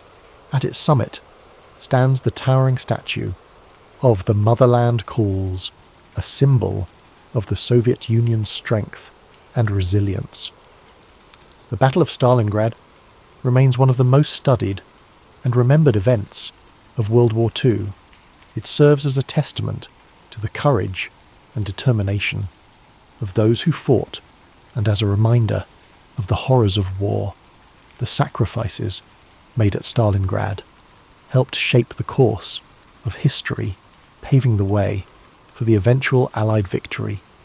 As you drift into sleep tonight, let the story of Stalingrad remind you of the strength of the human spirit and the resilience that emerges in the face of adversity. Imagine the quiet, snow-covered streets of the rebuilt city, the echoes of history carried gently on the wind. Let the bravery and sacrifice of those who endured inspire a sense of gratitude and peace within you. The story of the Battle of Stalingrad did not end with the surrender of the German Sixth Army. Its aftermath rippled far beyond the frozen streets of the ruined city, shaping the course of World War II and the history of the 20th century. The Soviet victory was a turning point, not just for the Eastern Front, but for the entire Allied effort. It demonstrated the determination and resilience of the Soviet people and marked the beginning of a relentless push to drive the Axis forces out of the Soviet Union and eventually defeat them in Europe. The cost of the battle was nearly unimaginable. The casualty figures are staggering, with estimates placing the total number of dead, wounded, or missing on both sides at over 2 million. Civilians caught in the crossfire endured unimaginable suffering as the city they called home became a war zone of unthinkable destruction. Homes were destroyed, families torn apart, and lives forever altered by the relentless tide of war. For the survivors of Stalingrad, the end of the battle brought no immediate relief. The city, once a thriving industrial centre, lay in ruins. Entire neighbourhoods had been reduced to rubble, and the infrastructure was necessary for daily life, water, electricity, food supplies, was obliterated. The people of Stalingrad faced the monumental task of rebuilding their lives and their city from the ashes.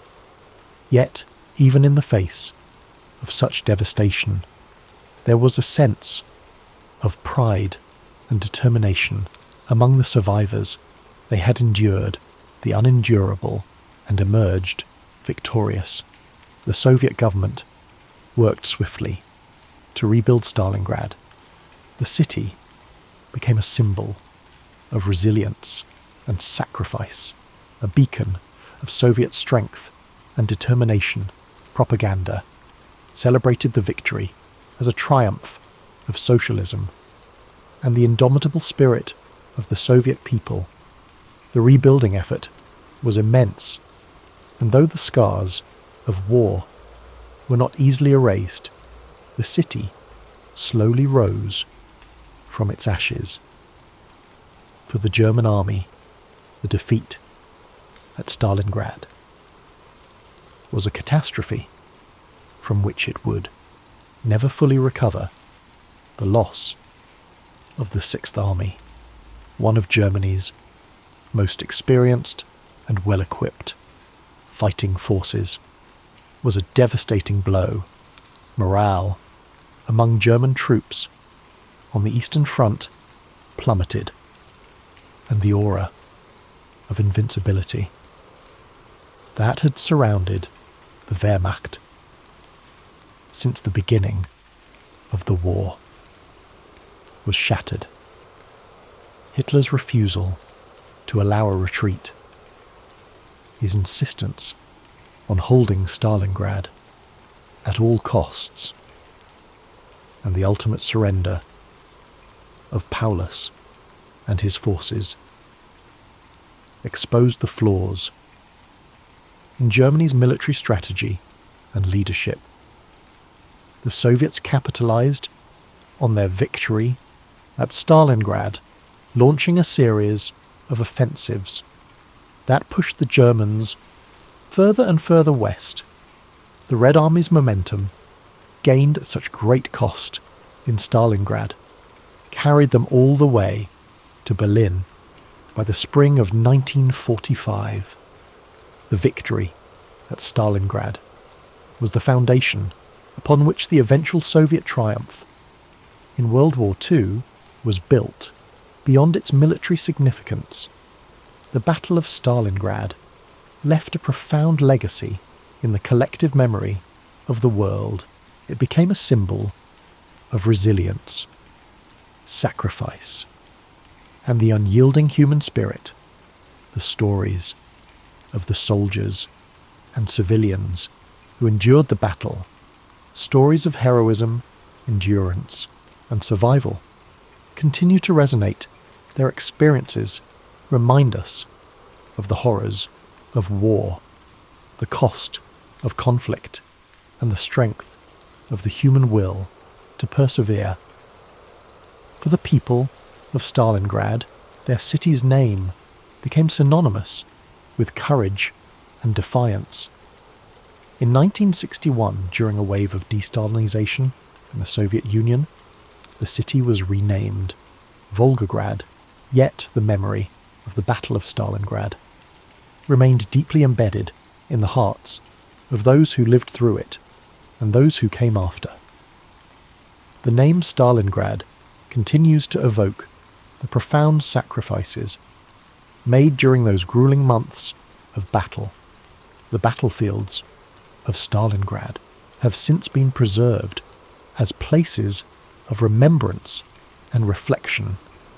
The Miermiev Kurgan Memorial Complex, with its towering statue of the Motherland Calls, stands as a testament to the courage and sacrifice of those who fought and died there.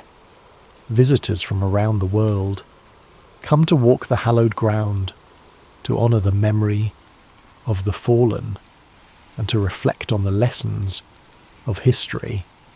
As we look back on the Battle of Stalingrad, it serves as a reminder of the resilience of the human spirit in the face of unimaginable adversity. It is a story of sacrifice and survival, of hope and determination, and of the enduring belief in the possibility of a better future. As you rest tonight, let the story of Stalingrad remind you of the strength that lies within us all. Imagine the quiet streets of the rebuilt city, the soft whispers of the Volga River, and the stillness that now blankets a place once filled with chaos. Let the courage and sacrifice of those who endured inspire peace and gratitude in your heart. The legacy of the Battle of Stalingrad extends beyond its historical and military significance. It has become a symbol of human endurance, the cost of war, and the hope for reconciliation. The rebuilding of Stalingrad, later renamed Volgograd, was not merely a physical endeavour, but an emotional and cultural journey. Every stone laid, every home rebuilt, was a testament to the resilience of the people who survived the horrors of war. In the aftermath of the battle, the city became a focal point for the Soviet Union's narrative of victory and sacrifice. Monuments were erected to commemorate the bravery of those who fought, such as the eternal flame that burns in memory of the fallen. The massive statue of the Motherland Calls, one of the tallest statues in the world, towers over the landscape as a powerful reminder of the battle's significance. It is not just a symbol of victory, but a tribute to the unbreakable will of the defenders and the civilians who endured unimaginable suffering. For decades, the memory of Stalingrad shaped the Soviet Union's identity and its portrayal on the global stage. The battle was celebrated in films, literature, and art, each retelling emphasizing the unity and determination of the Soviet people. The city became a pilgrimage site for veterans, their families, and historians seeking to understand the profound impact of this defining moment in history. On a more personal level, the stories of those who fought and survived the battle have been passed down through generations. Veterans shared their experiences with their children and grandchildren, ensuring that the sacrifices made at Stalingrad would never be forgotten. These personal accounts, filled with both sorrow and pride, add depth to the historical narrative and remind us of the humanity behind the statistics. Globally, Stalingrad has become a symbol of resistance and perseverance. Its name is invoked in discussions of strategy, endurance, and the high cost of war for historians and military scholars. The battle offers countless lessons on tactics, leadership, and the interplay of morale and logistics for ordinary people. It stands as a reminder of what can be achieved when the human spirit refuses to yield. In recent years, efforts have been made to preserve the memory of Stalingrad while fostering a spirit of reconciliation. Memorials and museums now serve not only as places of remembrance, but also as venues for dialogue and education. They encourage visitors to reflect on the consequences of war and the importance of working toward peace. The city of Volgograd, while forever tied to its past, is also a thriving modern metropolis. Its people have rebuilt their lives and created a vibrant community that honors its history.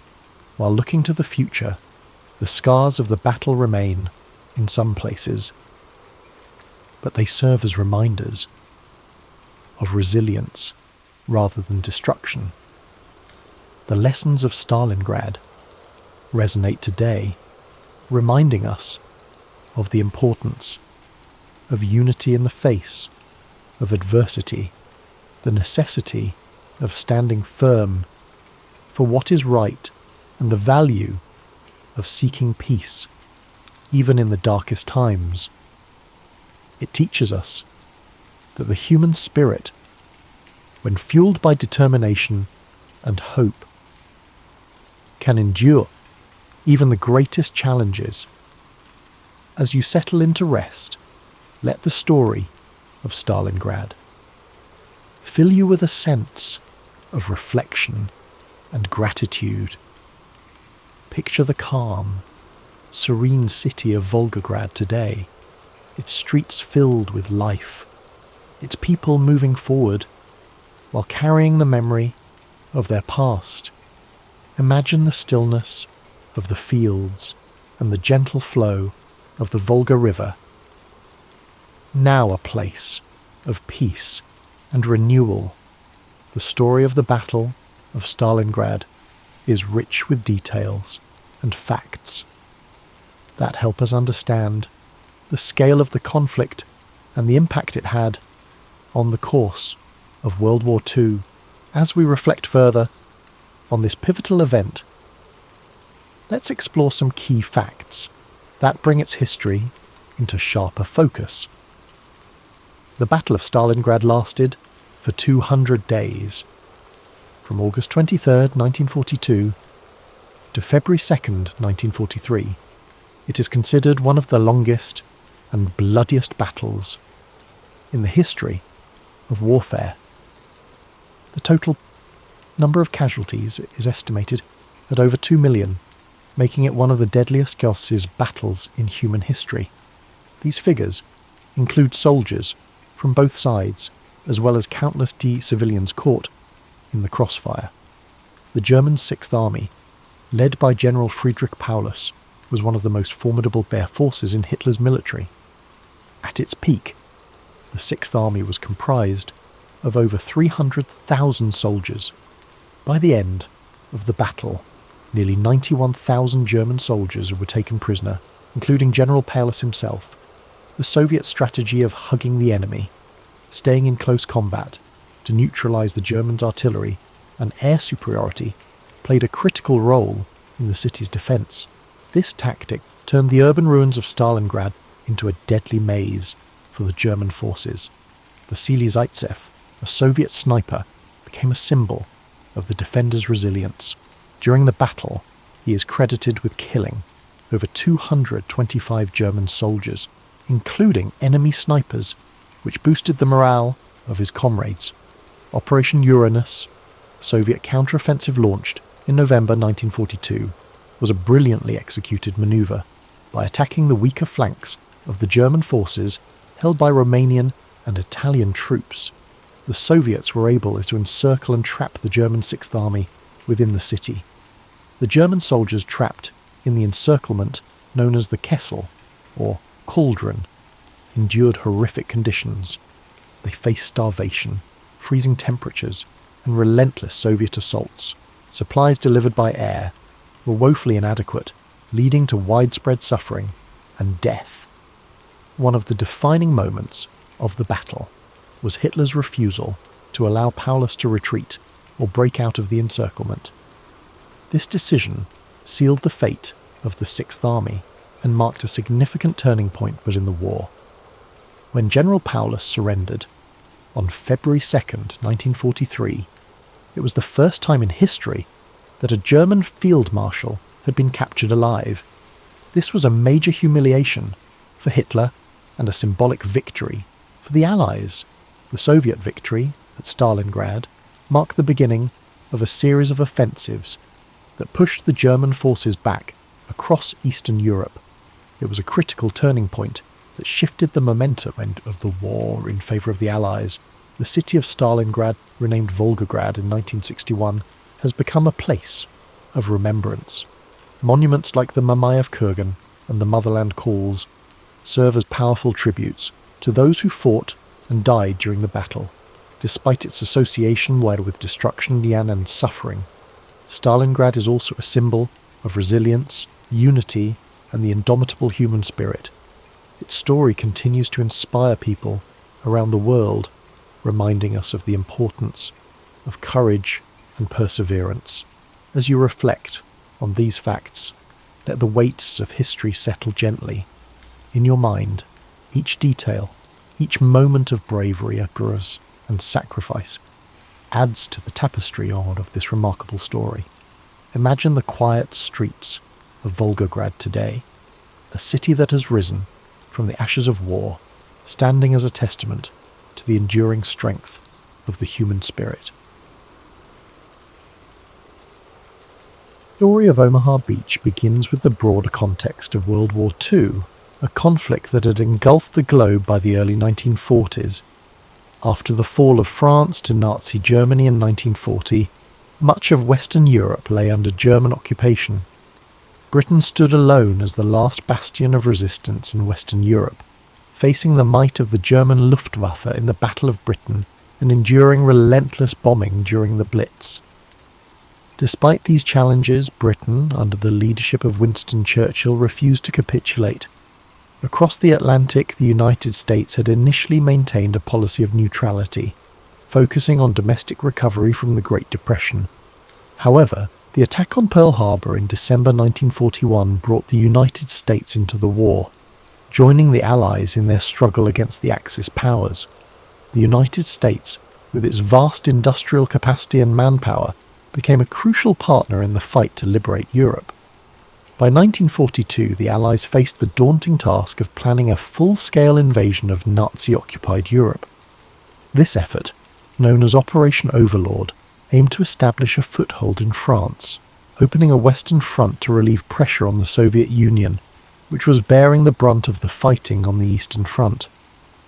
The operation would require meticulous planning, vast resources, and extraordinary bravery. The invasion was scheduled for June 1944 and would take place along a 50-mile stretch of coastline in Normandy, France. The beaches were divided into 5 sectors: Utah, Omaha, Gold, Juneau, and Sword. Each sector had its own challenges, but Omaha Beach, assigned to American forces, was considered one of the most heavily defended and treacherous.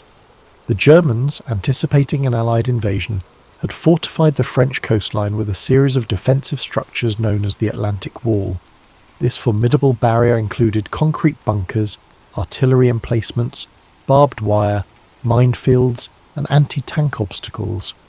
Omaha Beach, with its high bluffs overlooking the shoreline, offered a natural defensive advantage to the German forces. The beach was defended by the 352nd Infantry Division, a well-trained and battle-hardened unit. The Allies knew that success at Omaha Beach would be crucial to the overall success of Operation Overlord. The beach provided a direct route inland to key roads and towns, making it essential for securing the Normandy region. Failure to take Omaha Beach could jeopardize the entire invasion and prolong the war. On the night of June 5, 1944, a massive Allied armada gathered off the coast of Normandy. Over 5,000 ships carrying troops, vehicles, and supplies prepared to launch the largest amphibious invasion in history. The force included American, British, Canadian, and other Allied troops, all united in their mission to liberate Europe from Nazi tyranny. As dawn broke on June 6, 1944, known as D-Day, the invasion began. The assault on Omaha Beach involved 2 American divisions, the 1st Infantry Division, known as the Big Red One, and the 29th Infantry Division. These soldiers, many of them young and inexperienced, faced a harrowing task. The first waves of troops landed at Omaha Beach under intense enemy fire. The Germans, positioned in fortified bunkers and machine gun nests, rained bullets and artillery shells on the landing craft and soldiers. Many of the landing craft were destroyed before they reached the shore, and those who made it to the beach faced a deadly gauntlet of obstacles and firepower. The terrain at Omaha Beach added to the challenges. The wide, open beach provided little cover, and the high bluffs allowed German forces to fire down on the exposed American troops. The rising tide threatened to engulf the soldiers and their equipment, adding another layer of urgency to the battle. Despite these overwhelming odds, the American soldiers displayed extraordinary bravery and determination. Small groups of men began to push forward, finding gaps in the German defences and scaling the bluffs. Engineers worked tirelessly to clear obstacles and minefields, enabling reinforcements to reach the beach. By mid-morning, the tide of the battle began to turn. Reinforcements from subsequent waves brought additional manpower and firepower to the fight. Naval bombardments and airstrikes targeted German positions, weakening their defences. Slowly but steadily, the Americans gained ground, overcoming the formidable obstacles and breaking through the Atlantic Wall.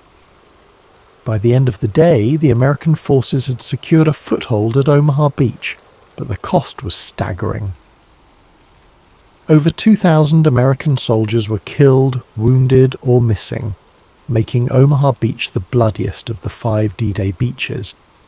The sacrifices of these men were not in vain, as their efforts paved the way for the liberation of Normandy and, ultimately, the defeat of Nazi Germany. The success at Omaha Beach and the broader D-Day invasion marked a turning point in World War II. The Allies established a strong presence in Normandy, which allowed them to launch further offensives into France and beyond. Within weeks, Paris was liberated, and the momentum of the war shifted decisively in favour of the Allies. The Battle of Omaha Beach is remembered as a testament to the courage and resilience of those who fought and sacrificed for freedom. The stories of individual heroism and collective determination continue to inspire generations, reminding us of the cost of war and the enduring value of liberty. Today, the beaches of Normandy are peaceful, their sands washed clean by the tides of time. Memorials and cemeteries stand as solemn reminders of the events of June 6, 1944, honouring the men who gave their lives in the name of freedom.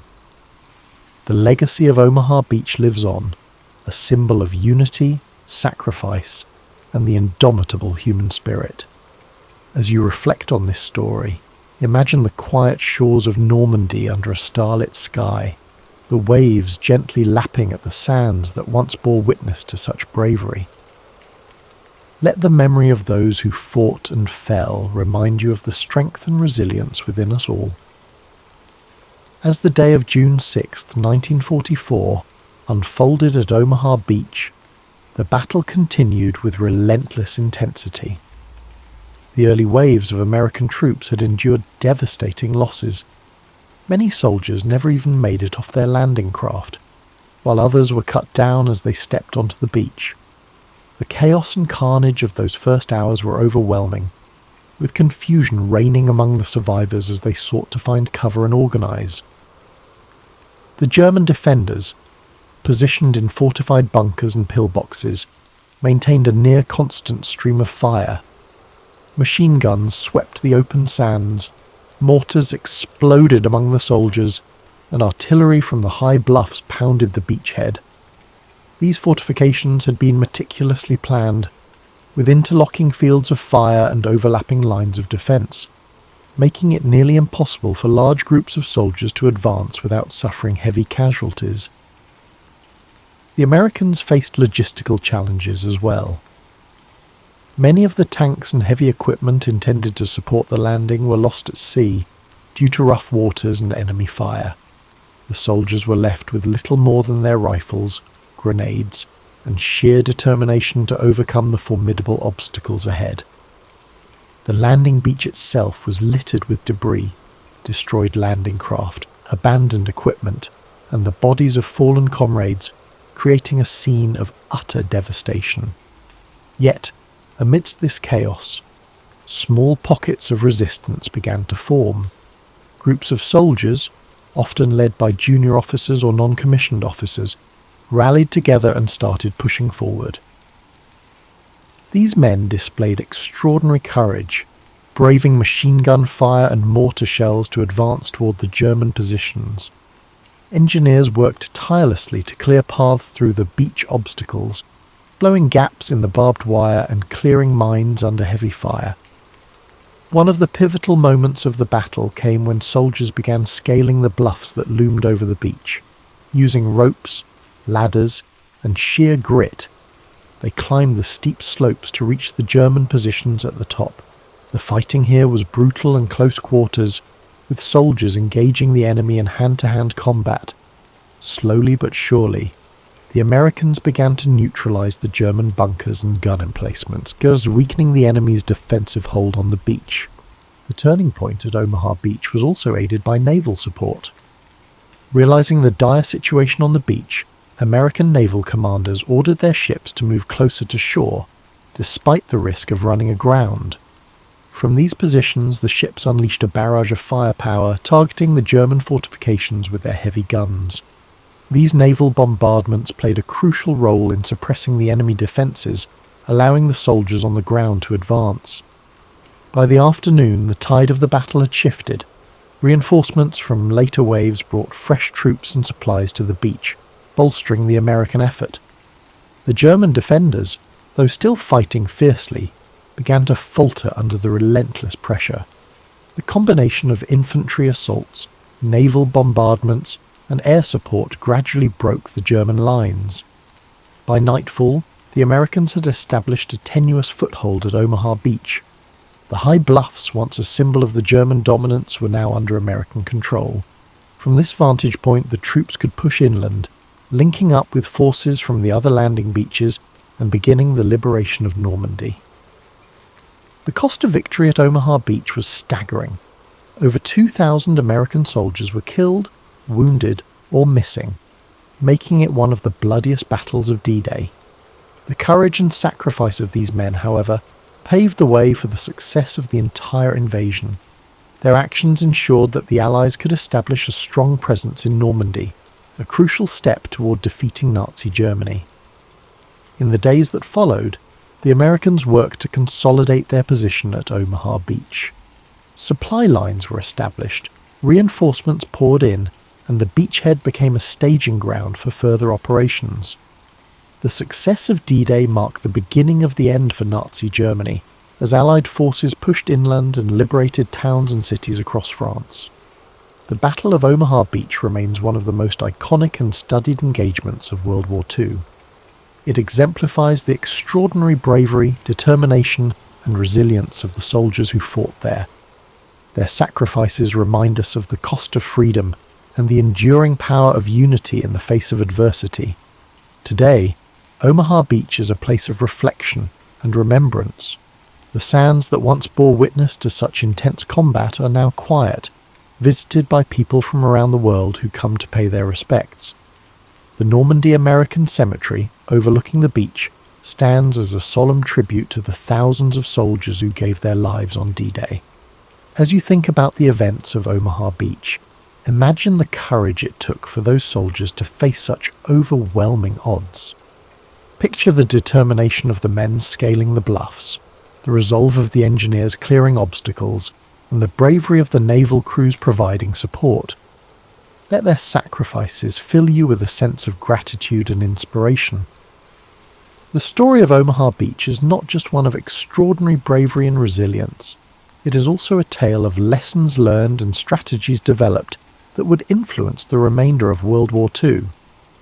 The success of D-Day, including the hard-fought victory at Omaha Beach, gave the Allies a critical foothold in Western Europe, but it also came with a significant cost, offering lessons in leadership, logistics, and the nature of modern warfare. In the days and weeks following June 6, 1944, the Allies worked tirelessly to solidify their positions in Normandy. Omaha Beach, alongside the other 4 landing beaches, became a vital supply hub for the Allied forces.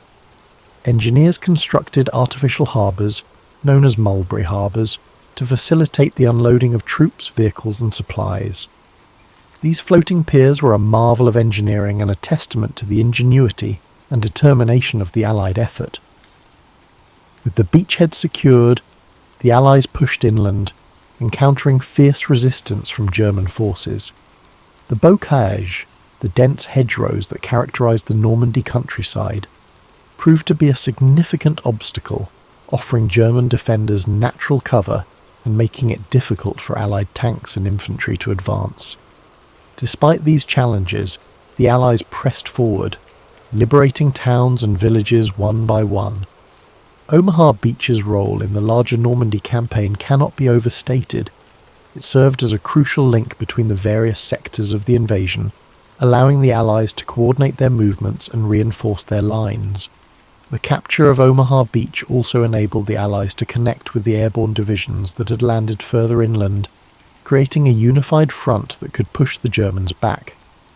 The success of the Normandy campaign eventually led to the liberation of Paris in August 1944.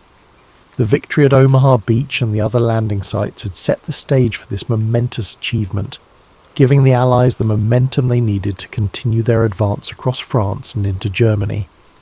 By opening a western front, the Allies forced the Germans to fight on multiple fronts, stretching their resources and hastening the collapse of the Nazi regime. For the soldiers who fought at Omaha Beach, the experience left an indelible mark. Many of the survivors carried the memories of that harrowing day for the rest of their lives. Their stories, filled with moments of terror, heroism, and camaraderie, provide invaluable insights into the human cost of war. These first-hand accounts have been passed down through generations, ensuring that the sacrifices made on that stretch of sand are never forgotten. The legacy of Omaha Beach extends beyond the battlefield. It serves as a reminder of the importance of unity and collaboration in overcoming seemingly insurmountable challenges. The D-Day invasion was a joint effort involving not just American forces but also British, Canadian and other Allied troops. Their collective determination and shared purpose exemplify the power of working together for a common goal. In the years following World War II, Omaha Beach became a symbol of remembrance and reconciliation. Memorials and cemeteries were established to honour the fallen, and annual commemorations bring together veterans, their families, and people from around the world to reflect on the events of June 6, 1944. The beach itself, now peaceful and serene, offers a stark contrast to the chaos and violence of that day, serving as a poignant reminder of the sacrifices made for freedom. The Battle of Omaha Beach also holds important lessons for future generations. It underscores the importance of preparation, adaptability, and resolve in the face of adversity. The soldiers who fought there demonstrated extraordinary courage, refusing to give up despite overwhelming odds. Their example inspires us to persevere through challenges and to value the freedoms and opportunities that others have fought to secure. As you reflect on the story of Omaha Beach, imagine the waves gently lapping against the shore, the sands now quiet and still. Think of the soldiers who stepped onto that beach, knowing the dangers that awaited them, yet pressing forward with unwavering determination. Let their bravery and sacrifice remind you of the strength and resilience within us all. The legacy of Omaha Beach continues to resonate far beyond the shores of Normandy. It stands as a testament to the bravery and sacrifice of those who fought, and as a reminder of the profound impact of collective action in the pursuit of freedom. While the battle itself ended on June 6, 1944, its implications echoed throughout the remainder of the war and the decades that followed. In the immediate aftermath of the D-Day invasion, the Allies faced the monumental task of consolidating their gains and pushing further into German-occupied territory. The soldiers at Omaha Beach were soon joined by reinforcements, swelling the ranks and ensuring that the beachhead could serve as a staging ground for subsequent offensives. Supplies poured in through makeshift ports and logistical hubs, enabling the Allied forces to maintain their momentum. The capture of Omaha Beach, alongside the other landing sites, directly contributed to the liberation of Normandy. The fighting that followed was grueling, with both sides suffering heavy losses as they contested every inch of ground. The hedgerows of the bocage proved to be as challenging as the bluffs of Omaha Beach, with their dense vegetation providing ample cover for German defenders. Despite this, the Allies persevered, employing innovative tactics and overwhelming firepower to overcome the obstacles. One of the critical outcomes of the battle was the establishment of a Western Front. This forced Germany to split its resources, fighting the Allies in the west while continuing to battle the Soviet Union in the east. The strain of this two-front war proved too much for the Nazi regime, hastening its eventual collapse. The victory at Omaha Beach also had a profound psychological impact. For the Allied forces, it was a demonstration of their ability to achieve what many had thought impossible. The success of the invasion bolstered morale and provided a sense of hope for a future free from tyranny. For the German forces, it marked the beginning of the end, as the once impregnable Atlantic Wall had been breached, and the tide of the war was turning decisively against them. As the Allies advanced across France, the significance of Omaha Beach became even more apparent. It was not just a battle, but a gateway, an entry point for liberation. Towns and cities that had suffered under German occupation were freed, and the French people began to rebuild their lives. By August 1944, Paris was liberated, a moment that symbolized the triumph of the Allied cause and the resilience of the human spirit. In the broader context of World War II, Omaha Beach serves as a reminder of the high stakes and immense sacrifices involved in the fight against fascism. The lessons learned there informed Allied strategy in subsequent campaigns, from the push into Germany to the eventual victory in Europe in May 1945. The story of Omaha Beach has also left an indelible mark on culture and memory. Films, books and documentaries have brought the events of D-Day to life for new generations, ensuring that the bravery and sacrifices of those who fought are never forgotten. Veterans who survived the battle have shared their stories, offering invaluable insights into the human experience of war. For those who visit Normandy today, Omaha Beach is a place of reflection and reverence. The rows of white crosses at the Normandy American Cemetery stand as a poignant reminder of the lives lost. The monuments and museums tell the story of the battle, preserving its legacy for future generations. Walking along the beach, one can still see remnants of the landing, from scattered artifacts to the rusted remains of bunkers and defences. The impact of Omaha Beach extends beyond the battlefield. It reminds us of the power of unity, the importance of standing up against injustice, and the strength that comes from working together toward a common goal. It also serves as a cautionary tale, urging us to remember the cost of war and the value of peace. As we close this chapter of history, take a moment to reflect on the bravery of those who fought at Omaha Beach. Imagine the waves gently washing over the sands, erasing the scars of battle, but never the memory of what took place there.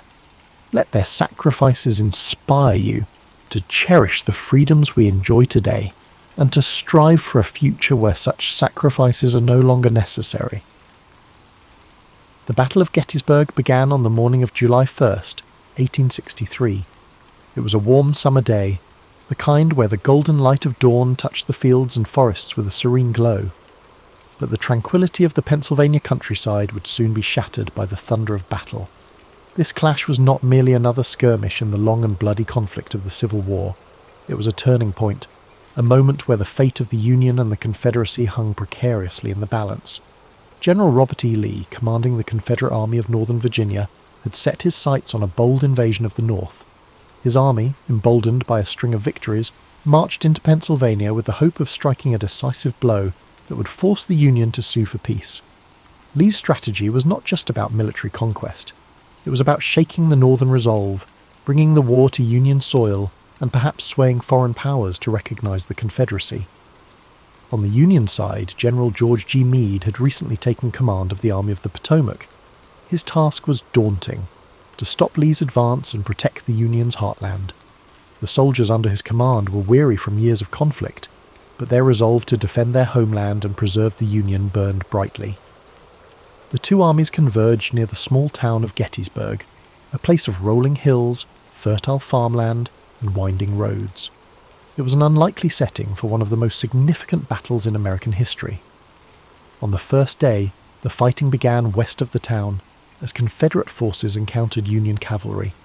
The clash was fierce and chaotic, with both sides scrambling to gain the upper hand. By day's end, the Confederates had pushed Union forces back through the town and onto the high ground to the south, securing an early advantage. The second day of the battle dawned with tension thick in the air. The Union Army had established a strong defensive position along a series of hills and ridges known as Cemetery Hill, Culp's Hill, and Little Round Top. Lee, confident in his army's strength, launched a series of attacks to break the Union lines. The fighting on July 2nd was intense and bloody. At Little Round Top, Union Colonel Joshua Lawrence Chamberlain and the 20th Maine Regiment made a heroic stand to defend the hill's southern flank. Outnumbered and nearly out of ammunition, Chamberlain ordered a desperate bayonet charge that drove the Confederates back and secured the Union's position. It was a moment of extraordinary courage, one that would later be remembered as a turning point in the battle. Elsewhere, the fields of wheat and peach orchards became killing grounds, their beauty scarred by the carnage of war.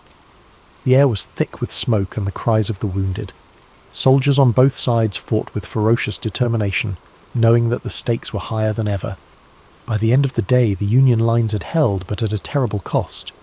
The third and final day of the battle, July 3rd, brought the infamous assault known as Pickett's Charge. Lee, believing that a concentrated attack on the Union center could break their lines, ordered 12,500 Confederate soldiers to march across open fields under heavy Union artillery fire. The sight of that charge was both awe-inspiring and harrowing. The Confederate soldiers advanced in tight ranks, their banners waving, their determination unyielding. But the Union defenders, entrenched on Cemetery Ridge, unleashed a devastating barrage of cannon and musket fire. The fields became a scene of chaos as men fell by the hundreds.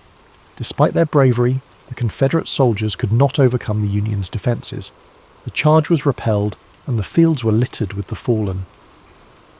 As the sun set on July 3rd, the Battle of Gettysburg came to an end. Lee, realizing that his army could not sustain another assault, began the long retreat back to Virginia. The Union army, though battered and exhausted, had won a decisive victory. It was a moment of relief and triumph for the North, a turning point that shifted the momentum of the war. The cost of the battle was staggering. Over 50,000 soldiers were killed, wounded, or missing. The fields of Gettysburg, once peaceful and lush, were now marked by the scars of war. Families in both the North and the South mourned the loss of loved ones, their lives forever changed by the conflict. In the months that followed, Gettysburg became a symbol of sacrifice and resilience. On November 19th, 1863, President Abraham Lincoln delivered the Gettysburg Address at the dedication of the Soldiers' National Cemetery. His words, though brief, captured the essence of what the battle had come to represent. He spoke of a nation conceived in liberty and dedicated to the proposition that all men are created equal. He reminded the audience that the soldiers who had fought and died at Gettysburg had done so to ensure that freedom and democracy would endure. The Battle of Gettysburg remains one of the most studied and remembered events in American history. It was a moment of profound struggle and sacrifice, a reminder of the costs of war and the resilience of the human spirit. The bravery of the soldiers on both sides, their dedication to their causes, and the impact of their actions continue to echo through time. As you drift into sleep, let the story of Gettysburg fill your mind with a sense of reverence and reflection. Imagine the stillness of the fields after the battle, the quiet wind carrying the memory of those who fought and fell. Feel the weight of their sacrifice, but also the hope that their struggle helped to shape a better future. The aftermath of the Battle of Gettysburg left an indelible mark, not only on the landscape of Pennsylvania, but also on the hearts and minds of the American people. The quiet town that had seen a horrific convergence of armies now bore the weight of countless graves, hastily dug for the fallen soldiers. The once lush fields, orchards, and rolling hills were now etched with scars of war, trenches, shattered fences, and abandoned artillery. In the days immediately following the battle, the townspeople of Gettysburg rose to meet the grim reality of what had unfolded. Civilians who had sought shelter during the 3 days of fighting now ventured out to help the wounded and dying. Homes, barns, and churches were transformed into makeshift hospitals. Women, men, and even children worked tirelessly to bring comfort to soldiers, regardless of the uniforms they wore.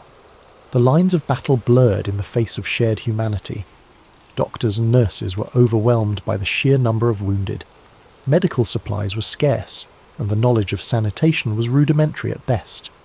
Despite the primitive conditions, countless acts of compassion unfolded as townspeople did what they could to save lives or bring solace to those whose time was short.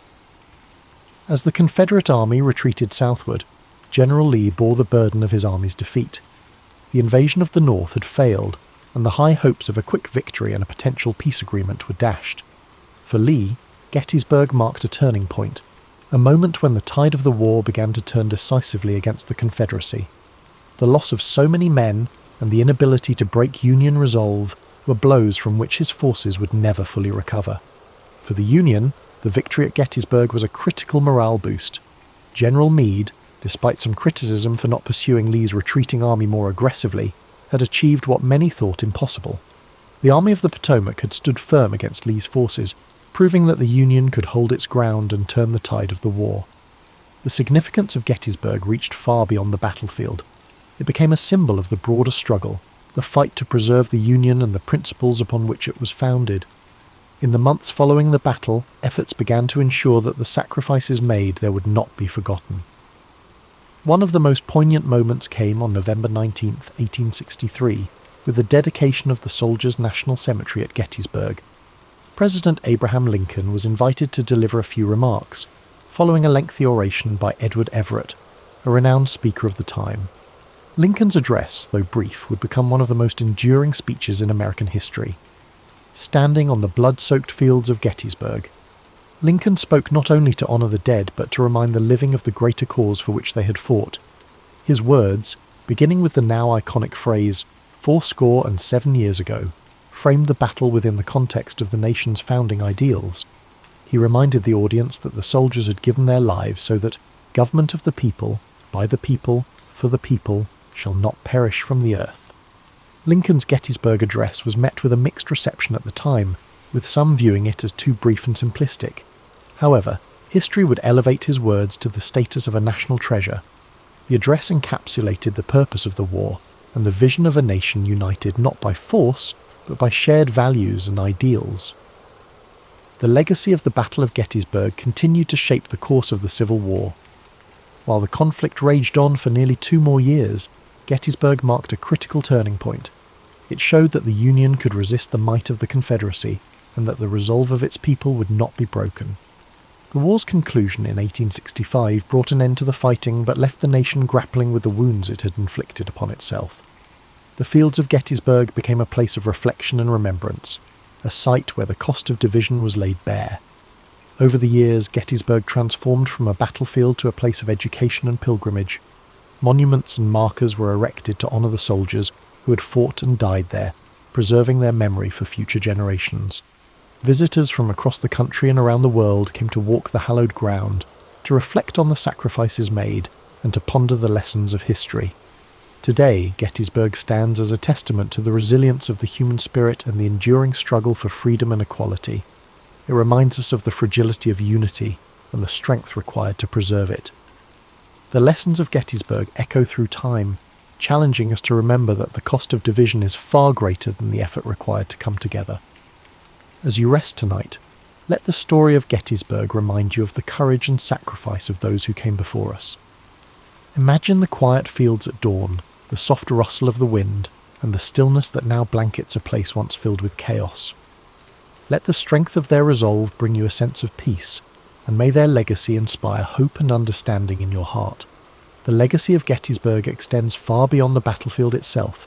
It remains a cornerstone of American history, not only as the site of a pivotal clash during the Civil War, but also as a symbol of the nation's enduring struggle to reconcile its ideals with its realities. The battlefields and memorials at Gettysburg now stand as a reminder of the courage, sacrifice, and humanity displayed by those who fought there, as well as the immense costs of division and conflict. In the years following the Civil War, Gettysburg became a focus for national healing. Veterans from both the Union and the Confederacy returned to the site to honour their comrades and reflect on the events that had shaped their lives. These reunions, particularly those held on significant anniversaries of the battle, fostered a sense of reconciliation and shared purpose. Despite the lingering wounds of war, these gatherings underscored a shared humanity that transcended the divisions of the past. One of the most moving examples of this came during the 50th anniversary of the battle in 1913. Veterans from both sides, now old men, came together to remember their shared history. The event culminated in a symbolic handshake across the stone wall at the site of Pickett's charge, a powerful gesture that reflected the desire for unity and peace. These reunions were not without their complexities, but they marked an important step in the nation's journey toward healing and understanding. Over time, Gettysburg evolved into a place of education and reflection. The Gettysburg National Military Park, established in the late 19th century and further developed in the 20th, preserves the battlefield and its many monuments, ensuring that future generations can walk the same paths and learn the same lessons. The park's museum and visitor centre provide context and insight into the events of the battle, offering a deeper understanding of its significance and the people who shaped it. The Gettysburg Address, too, continues to resonate as a defining moment in American history. Lincoln's words, spoken with such clarity and purpose, serve as a reminder of the ideals upon which the United States was founded. They challenge us to honour the sacrifices of those who fought by striving to create a more just and equitable society. Today, Gettysburg stands as a living testament to the enduring importance of history. It draws visitors from across the globe who come to honour the past, reflect on the present, and consider the future. The battlefield, with its rolling hills, stone walls, and quiet woods, invites contemplation. Walking its paths, one cannot help but feel a connection to the stories of those who stood there, to the bravery and determination that defined them, and to the lessons they left behind. The Battle of Gettysburg teaches us that even in the darkest times, there is hope for redemption, for reconciliation, and for a brighter tomorrow. It reminds us of the costs of division and the strength required to build unity. It challenges us to live up to the ideals of liberty and equality, to honour the sacrifices of those who came before us by working to create a better world. As you settle into rest tonight, let the story of Gettysburg fill your heart with a sense of reflection and gratitude. Picture the fields bathed in the soft light of the setting sun, the gentle rustle of leaves in the breeze, and the quiet peace that now blankets the land. Let the echoes of courage and sacrifice guide your thoughts, and may their legacy inspire hope and understanding in your dreams. The story of Gettysburg is not only about the battle itself, but also about the enduring lessons it offers. It is a story of courage under fire, of ordinary people facing extraordinary challenges, and of a nation striving to find its way through the darkness of conflict. Gettysburg reminds us that history is not just a series of dates and events, but a tapestry of human experience, woven with threads of sacrifice, resilience, and hope. As we reflect on Gettysburg, we are reminded of the power of unity and the dangers of division. The Civil War, of which Gettysburg was a turning point, was born out of deep-seated disagreements and unresolved tensions. The soldiers who fought at Gettysburg came from different walks of life, different regions and different perspectives, but they shared a common humanity. Their bravery and sacrifice speak to the strength of the human spirit, even in the face of unimaginable hardship. In the years following the battle, the memory of Gettysburg became a source of inspiration for those working to rebuild and reconcile a fractured nation. The scars of war ran deep, but so too did the determination to heal. Gettysburg became a symbol of what could be achieved when people came together to confront their shared challenges and embrace their common humanity. The stories of the individuals who fought at Gettysburg add depth and texture to the history of the battle. From generals like Robert E. Lee and George Meade, whose decisions shaped the course of the conflict, to the rank-and-file soldiers who carried out those orders with bravery and resolve, each story adds a layer of understanding to the larger narrative. These men, from both the Union and Confederate armies, faced unimaginable adversity with courage and dignity. One of the most enduring legacies of Gettysburg is its role in shaping the collective memory of the Civil War. The battlefield, now a serene and solemn place, serves as a reminder of the costs of war and the value of peace. Monuments and markers dot the landscape, each telling a story of the men who fought and the sacrifices they made. Visitors to Gettysburg are often struck by the quiet beauty of the place, a stark contrast to the violence that once engulfed it. The Gettysburg Address, delivered by President Lincoln just months after the battle, continues to resonate as a call to action and a statement of purpose. Lincoln's words remind us of the importance of dedication, of recommitting ourselves to the principles of freedom and equality. His speech, though brief, captures the essence of what Gettysburg represents, not just a battle, but a turning point in the ongoing struggle to create a more perfect union. Today, Gettysburg remains a place of pilgrimage for those seeking to understand the complexities of the past and draw inspiration for the future. The stories of those who fought there, the lessons of unity and perseverance, and the enduring call to honour their sacrifices continue to guide us. Gettysburg is not just a place on a map, it is a symbol of resilience, a reminder of what we can achieve when we come together to face our challenges. As you drift off to sleep tonight, let the story of Gettysburg wrap around you like a warm blanket of reflection and peace. Imagine the stillness of the battlefield at dawn, the quiet hum of nature reclaiming a place once filled with chaos. Let the courage and sacrifice of those who stood there inspire you, reminding you that even in the darkest times there is light to be found. Thank you for spending this time with us on History and Sleep. May the story of Gettysburg bring you a sense of calm, perspective and hope. Sleep well, and may your dreams be filled with peace, understanding, and the enduring strength of the human spirit. Sweet dreams. William Shakespeare was born in the spring of 1564 in the small town of Stratford-upon-Avon, England. Though the exact date of his birth is not known, tradition holds it to be April 23rd. The streets of Stratford were quiet, lined with timber-framed houses, their white plaster walls crisscrossed by dark wooden beams. The gentle flow of the River Avon had meandered through the town, reflecting the sky in its soft, rippling waters. William was the third child of John Shakespeare, a glove-maker and local merchant, and Mary Arden, who came from a respected farming family. Their home on Henley Street was modest, but comfortable, filled with the sense of leather and parchment from his father's work. In those early days, William's world was shaped by the sounds of bustling markets, church bells, and the hum of conversation among townsfolk. The air in Stratford was filled with the rhythms of everyday life, the changing seasons, and the echoes of a world on the brink of cultural awakening. As a boy, William likely spent time exploring the fields and woods beyond the town, where wildflowers bloomed and the calls of birds filled the air. He may have wandered along the banks of the Avon, his curious eyes taking in the flowing water, the shifting light, and the small wonders of nature. William attended the King's New School, where he received a solid education in reading, writing, and classical literature. He studied the works of Roman poets like Ovid and playwrights like Plautus and Seneca. These ancient stories of gods, heroes, and tragic fates ignited his imagination, giving him a foundation that would later blossom into his own masterpieces. The days at school were long, filled with the scratch of quills on parchment, the low hum of Latin recitations, and the occasional creak of wooden benches. William learned not only the rules of language, but also the power of storytelling, the ability to capture the human experience in words. When William was 18, he married Anne Hathaway, a farmer's daughter who lived in a small cottage outside of Stratford. Their marriage was a quiet affair, held in the local church, surrounded by family and friends. A year later, they welcomed their first child, Susanna, followed by twins, Hamnet and Judith.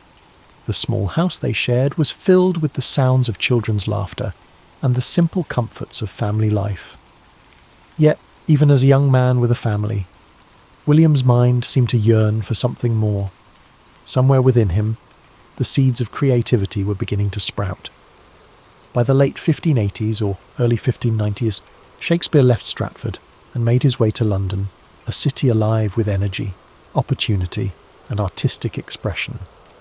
London in the 1590s was a place of contrasts, cobblestone streets filled with carriages, merchants selling their wares, and the hustle and bustle of a growing metropolis. It was a city where theatres were becoming centres of cultural life, drawing people from all walks of society. Amidst this vibrant chaos, William Shakespeare found his place in the world of theatre. He began his career as an actor and playwright, with a company called the Lord Chamberlain's Men. His early plays were performed in small theatres, where audiences gathered in the dim light, eager to be transported by stories of love, betrayal, and adventure. The scent of burning tallow candles filled the air, mingling with the excited whispers of the crowd. Shakespeare's talent quickly became evident, and his works began to captivate London's theatre-goers. His early successes included plays like Henry VI and Titus Andronicus, stories of war, revenge, and political intrigue. Each line he wrote seemed to pulse with life, filled with the richness of human emotion and the beauty of language. By the late 1590s, Shakespeare had become a respected figure in the theatre world. He purchased shares in the newly built Globe Theatre, a wooden structure that would become the heart of his creative endeavours. The Globe stood on the southern bank of the River Thames, its thatched roof and open-air stage welcoming thousands of eager spectators. It was here that some of his greatest plays came to life: Romeo and Juliet, A Midsummer Night's Dream, and The Merchant of Venice. These stories of a young love, magical realms, and complex human relationships resonated with audiences who laughed, wept, and marvelled at the tales unfolding before them. As his reputation grew, so did the depth of his work. In the early 1600s, Shakespeare wrote some of his most profound and powerful tragedies: Hamlet, Othello, King Lear, and Macbeth. These plays explored the darker corners of the human soul, delving into themes of ambition, jealousy, madness, and fate. Imagine the dimly lit stage, the flicker of candlelight, the hushed anticipation of the crowd as the curtain rose. The words of Shakespeare filled the air, weaving a tapestry of emotion, drama, and insight that would echo through the centuries. Even as he found success in London, Shakespeare never lost his connection to Stratford-upon-Avon. He returned frequently to his hometown, where he purchased New Place, one of the largest houses in the town. It was a place of peace and reflection, a retreat from the bustling world of the theatre. As he entered the later years of his life, his writing took on a gentler tone. Plays like The Tempest and The Winter's Tale spoke of forgiveness, redemption, and the passage of time. These final works reflected a man who had seen much of life's beauty and sorrow, and who sought peace and understanding. On April 23, 1616, at the age of 52, William Shakespeare passed away in his hometown of Stratford-upon-Avon. His life had been a journey of words, stories, and imagination, a journey that left an indelible mark on the world. He was buried in the chancel of Holy Trinity Church, and where his gravestone still rests today. As you breathe deeply now, let the story of William Shakespeare settle gently into your mind. His legacy lives on, in every play, every sonnet, and every line that continues to inspire generations. His words remind us of the beauty of language, the complexity of the human experience, and the power of storytelling. William Shakespeare's life was one of continuous growth, creativity, and exploration. Even though he left the world far too early at the age of 52, his legacy continued to flourish long after his death. His works were not confined to his own time. They transcended generations, cultures, and continents, shaping the world of literature, theatre, and language in ways no one could have predicted. In the years following his passing, Shakespeare's fellow actors and friends, John Hemingway and Henry Condell, took on the task of preserving his work. They compiled and published the first folio in 1623, a collection that ensured his plays would be remembered and performed for centuries to come. This remarkable volume contained 36 of his plays, including comedies, histories, and tragedies, preserving works that may otherwise have been lost. Without the dedication of these friends, some of Shakespeare's most beloved works, such as Macbeth and The Tempest, might never have reached us. Thanks to this labour of love, his stories endured, spreading far beyond the theatres of London to inspire future generations of readers, actors, and writers. Shakespeare's influence on the English language is unparalleled. He coined or popularised thousands of words and phrases, many of which are still in use today. Expressions like break the ice, wild goose chase, and heart of gold can all be traced back to his plays. His ability to capture human emotion and experience in words gave the language a richness and expressiveness that endures. His works reflected the human condition in all its complexity, the joys, the sorrows, the triumphs, and the tragedies. Shakespeare's characters were not just figures on a stage, but living, breathing reflections of humanity. They spoke of love, ambition, betrayal, and redemption with a clarity that resonated across time. Imagine Romeo and Juliet, young lovers torn apart by the feud of their families, speaking words that echo the passions and heartbreaks of every generation. Picture Hamlet, the introspective prince, grappling with questions of life, death, and morality. Think of King Lear, an old man facing the consequences of his pride and folly, or Macbeth, driven to ruin by ambition and fate. These stories were not just meant to entertain. They were designed to make audiences think, feel, and understand themselves and the world around them. In Shakespeare's time, the theatre was a place where the barriers of class and status melted away, where the common folk and the nobility could come together to share in the experience of a story. The Globe Theatre, with its thatched roof and wooden beams, echoed with the laughter, tears and applause of audiences who saw their lives reflected on stage. Shakespeare understood that stories had the power to unite people, to reveal truths, and to inspire change. In his quieter moments, Shakespeare returned to Stratford-upon-Avon, where he enjoyed the peace of his family home. Here, he could escape the noise of the city and the demands of the theatre. He tended to his affairs and spent time with his family and walked the familiar streets of his hometown. But even in retirement, the creative spark never truly left him. Later years, he collaborated with younger playwrights and continued to refine his craft. The serenity of Stratford offered him a chance to reflect on his life's work, to find peace in the knowledge that he had given the world something timeless and extraordinary. Though his life ended on April 23, 1616, his impact was only just beginning. Over the centuries, Shakespeare's works were performed in countless theatres, translated into every major language, and adapted into countless forms. His stories found new life in operas, films, novels, and modern reinterpretations that brought his characters into new settings and contexts.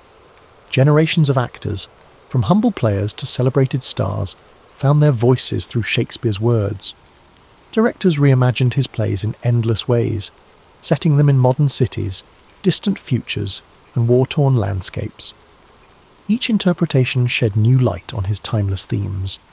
In schools and universities, students continue to explore his plays, discovering the brilliance and depth of his writing. His sonnets, with their delicate beauty and insight into the nature of love and time, continue to touch the hearts of readers across the globe. Shakespeare's legacy is not just in the pages of books or on the stages of theatres. It lives in the way we use language, the way we tell stories, and the way we understand ourselves. His genius lies in his ability to capture the full spectrum of human experience, from the lightest moments of comedy to the darkest depths of tragedy. As you lie here, feeling the weight of sleep gently pressing upon you, know that Shakespeare's story is one of inspiration, creativity, and boundless imagination. He reminds us that even the simplest beginnings can lead to extraordinary journeys, that the world is full of stories waiting to be told, and that words have the power to change hearts and minds. Allow his life story to guide you into a restful slumber, where dreams unfold like the scenes of a play, filled with wonder, beauty, and endless possibility. Let the words of the past wrap around you like a soft blanket, comforting and timeless. As we continue to reflect on the life and legacy of William Shakespeare, his story weaves a rich tapestry of creativity, resilience, and timeless brilliance.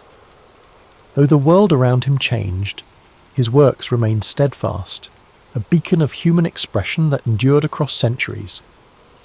The years following his death saw a gradual rise in recognition, as scholars, actors, and audiences began to understand the profound impact of his words. In the decades after his passing, you have the first folio published in 763, 1623 by his friends and fellow actors, secured his place in history. This collection ensured that plays like Macbeth, The Tempest, Twelfth Night, and Julius Caesar would be preserved and shared with future generations. Each of these works held a mirror to society, reflecting the complexities of human nature, politics, and morality. As time went on, Shakespeare's works spread beyond the shores of England. Travelling troupes of actors performed his plays across Europe, carrying his stories to new audiences. By the 18th century, his influence had reached the far corners of the world, with translations bringing his words to new languages and cultures. The universality of his themes, love, ambition, betrayal, and redemption, resonated with people from all walks of life. His birthplace, Stratford-upon-Avon, slowly became a place of pilgrimage for lovers of literature and theatre. Visitors walked the same cobblestone streets, passed by the same riverbanks, and stood in the same rooms where Shakespeare once lived. The small town grew into a symbol of creativity and artistic heritage, forever linked to the legacy of its most famous son. As the centuries progressed, Shakespeare's plays were studied in schools, performed in grand theatres, and adapted for new media. Actors found endless opportunities to breathe life into his characters, from the tragic figures of Hamlet and King Lear to the comedic brilliance of Much Ado About Nothing and A Midsummer Night's Dream. directors reimagined his stories in modern settings, on battlefields, in boardrooms, and in far-off galaxies, proving that his themes remained ever relevant. His influence on the arts is immeasurable. Painters depicted scenes from his plays in rich, vibrant canvases. Composers like Felix Mendelssohn and Giuseppe Verdi turned his works into operas and orchestral pieces. Poets and writers drew inspiration from his words, finding new ways to explore the human experience. In the 19th century, Shakespearean festivals began to emerge, celebrating his works with performances, lectures, and readings. The Royal Shakespeare Company, founded in the 20th century, became a beacon for the continued performance and exploration of his plays. The dedication to his work ensured that his stories remained alive, evolving with each new interpretation and performance. Shakespeare's works also found a home in cinema, with directors like Laurence Olivier, Kenneth Branagh, and Baz Luhrmann bringing his plays to the silver screen. Films adapted from his plays reached audiences around the world, introducing his characters and stories to new generations. The power of cinema allowed his words to take on new dimensions, with stunning visuals and powerful performances amplifying their emotional depth. Even in the modern world, his influence persists. Expressions he penned over 400 years ago are part of everyday language. When someone speaks of wearing their heart on their sleeve, or describes a task as a wild goose chase, they are echoing Shakespeare's voice. His ability to capture the human condition ensured that his words would forever be woven into the fabric of our lives. As you lie comfortably, breathing gently, imagine the quiet streets of Stratford-upon-Avon, bathed in the soft glow of twilight. Picture the river Avon flowing peacefully, its surface shimmering with the last rays of the setting sun. The breeze carries the faint scent of blooming flowers, and the world slows to a tranquil hush. Let the image of a young William with eyes full of wonder and curiosity fill your mind. See him wandering the countryside, dreaming of the stories he would one day tell. His journey reminds us that creativity, passion, and perseverance can shape a legacy that outlives us all. Allow these thoughts to soothe you, like the gentle turning of pages in an old book. The weight of history and the timeless beauty of Shakespeare's words settle around you, a comforting presence that whispers of endless possibilities. As sleep draws you deeper, know that you are connected to a rich lineage of dreamers, thinkers, and storytellers. The same stories that moved audiences in Shakespeare's time continue to resonate today, bridging the gap between past and present.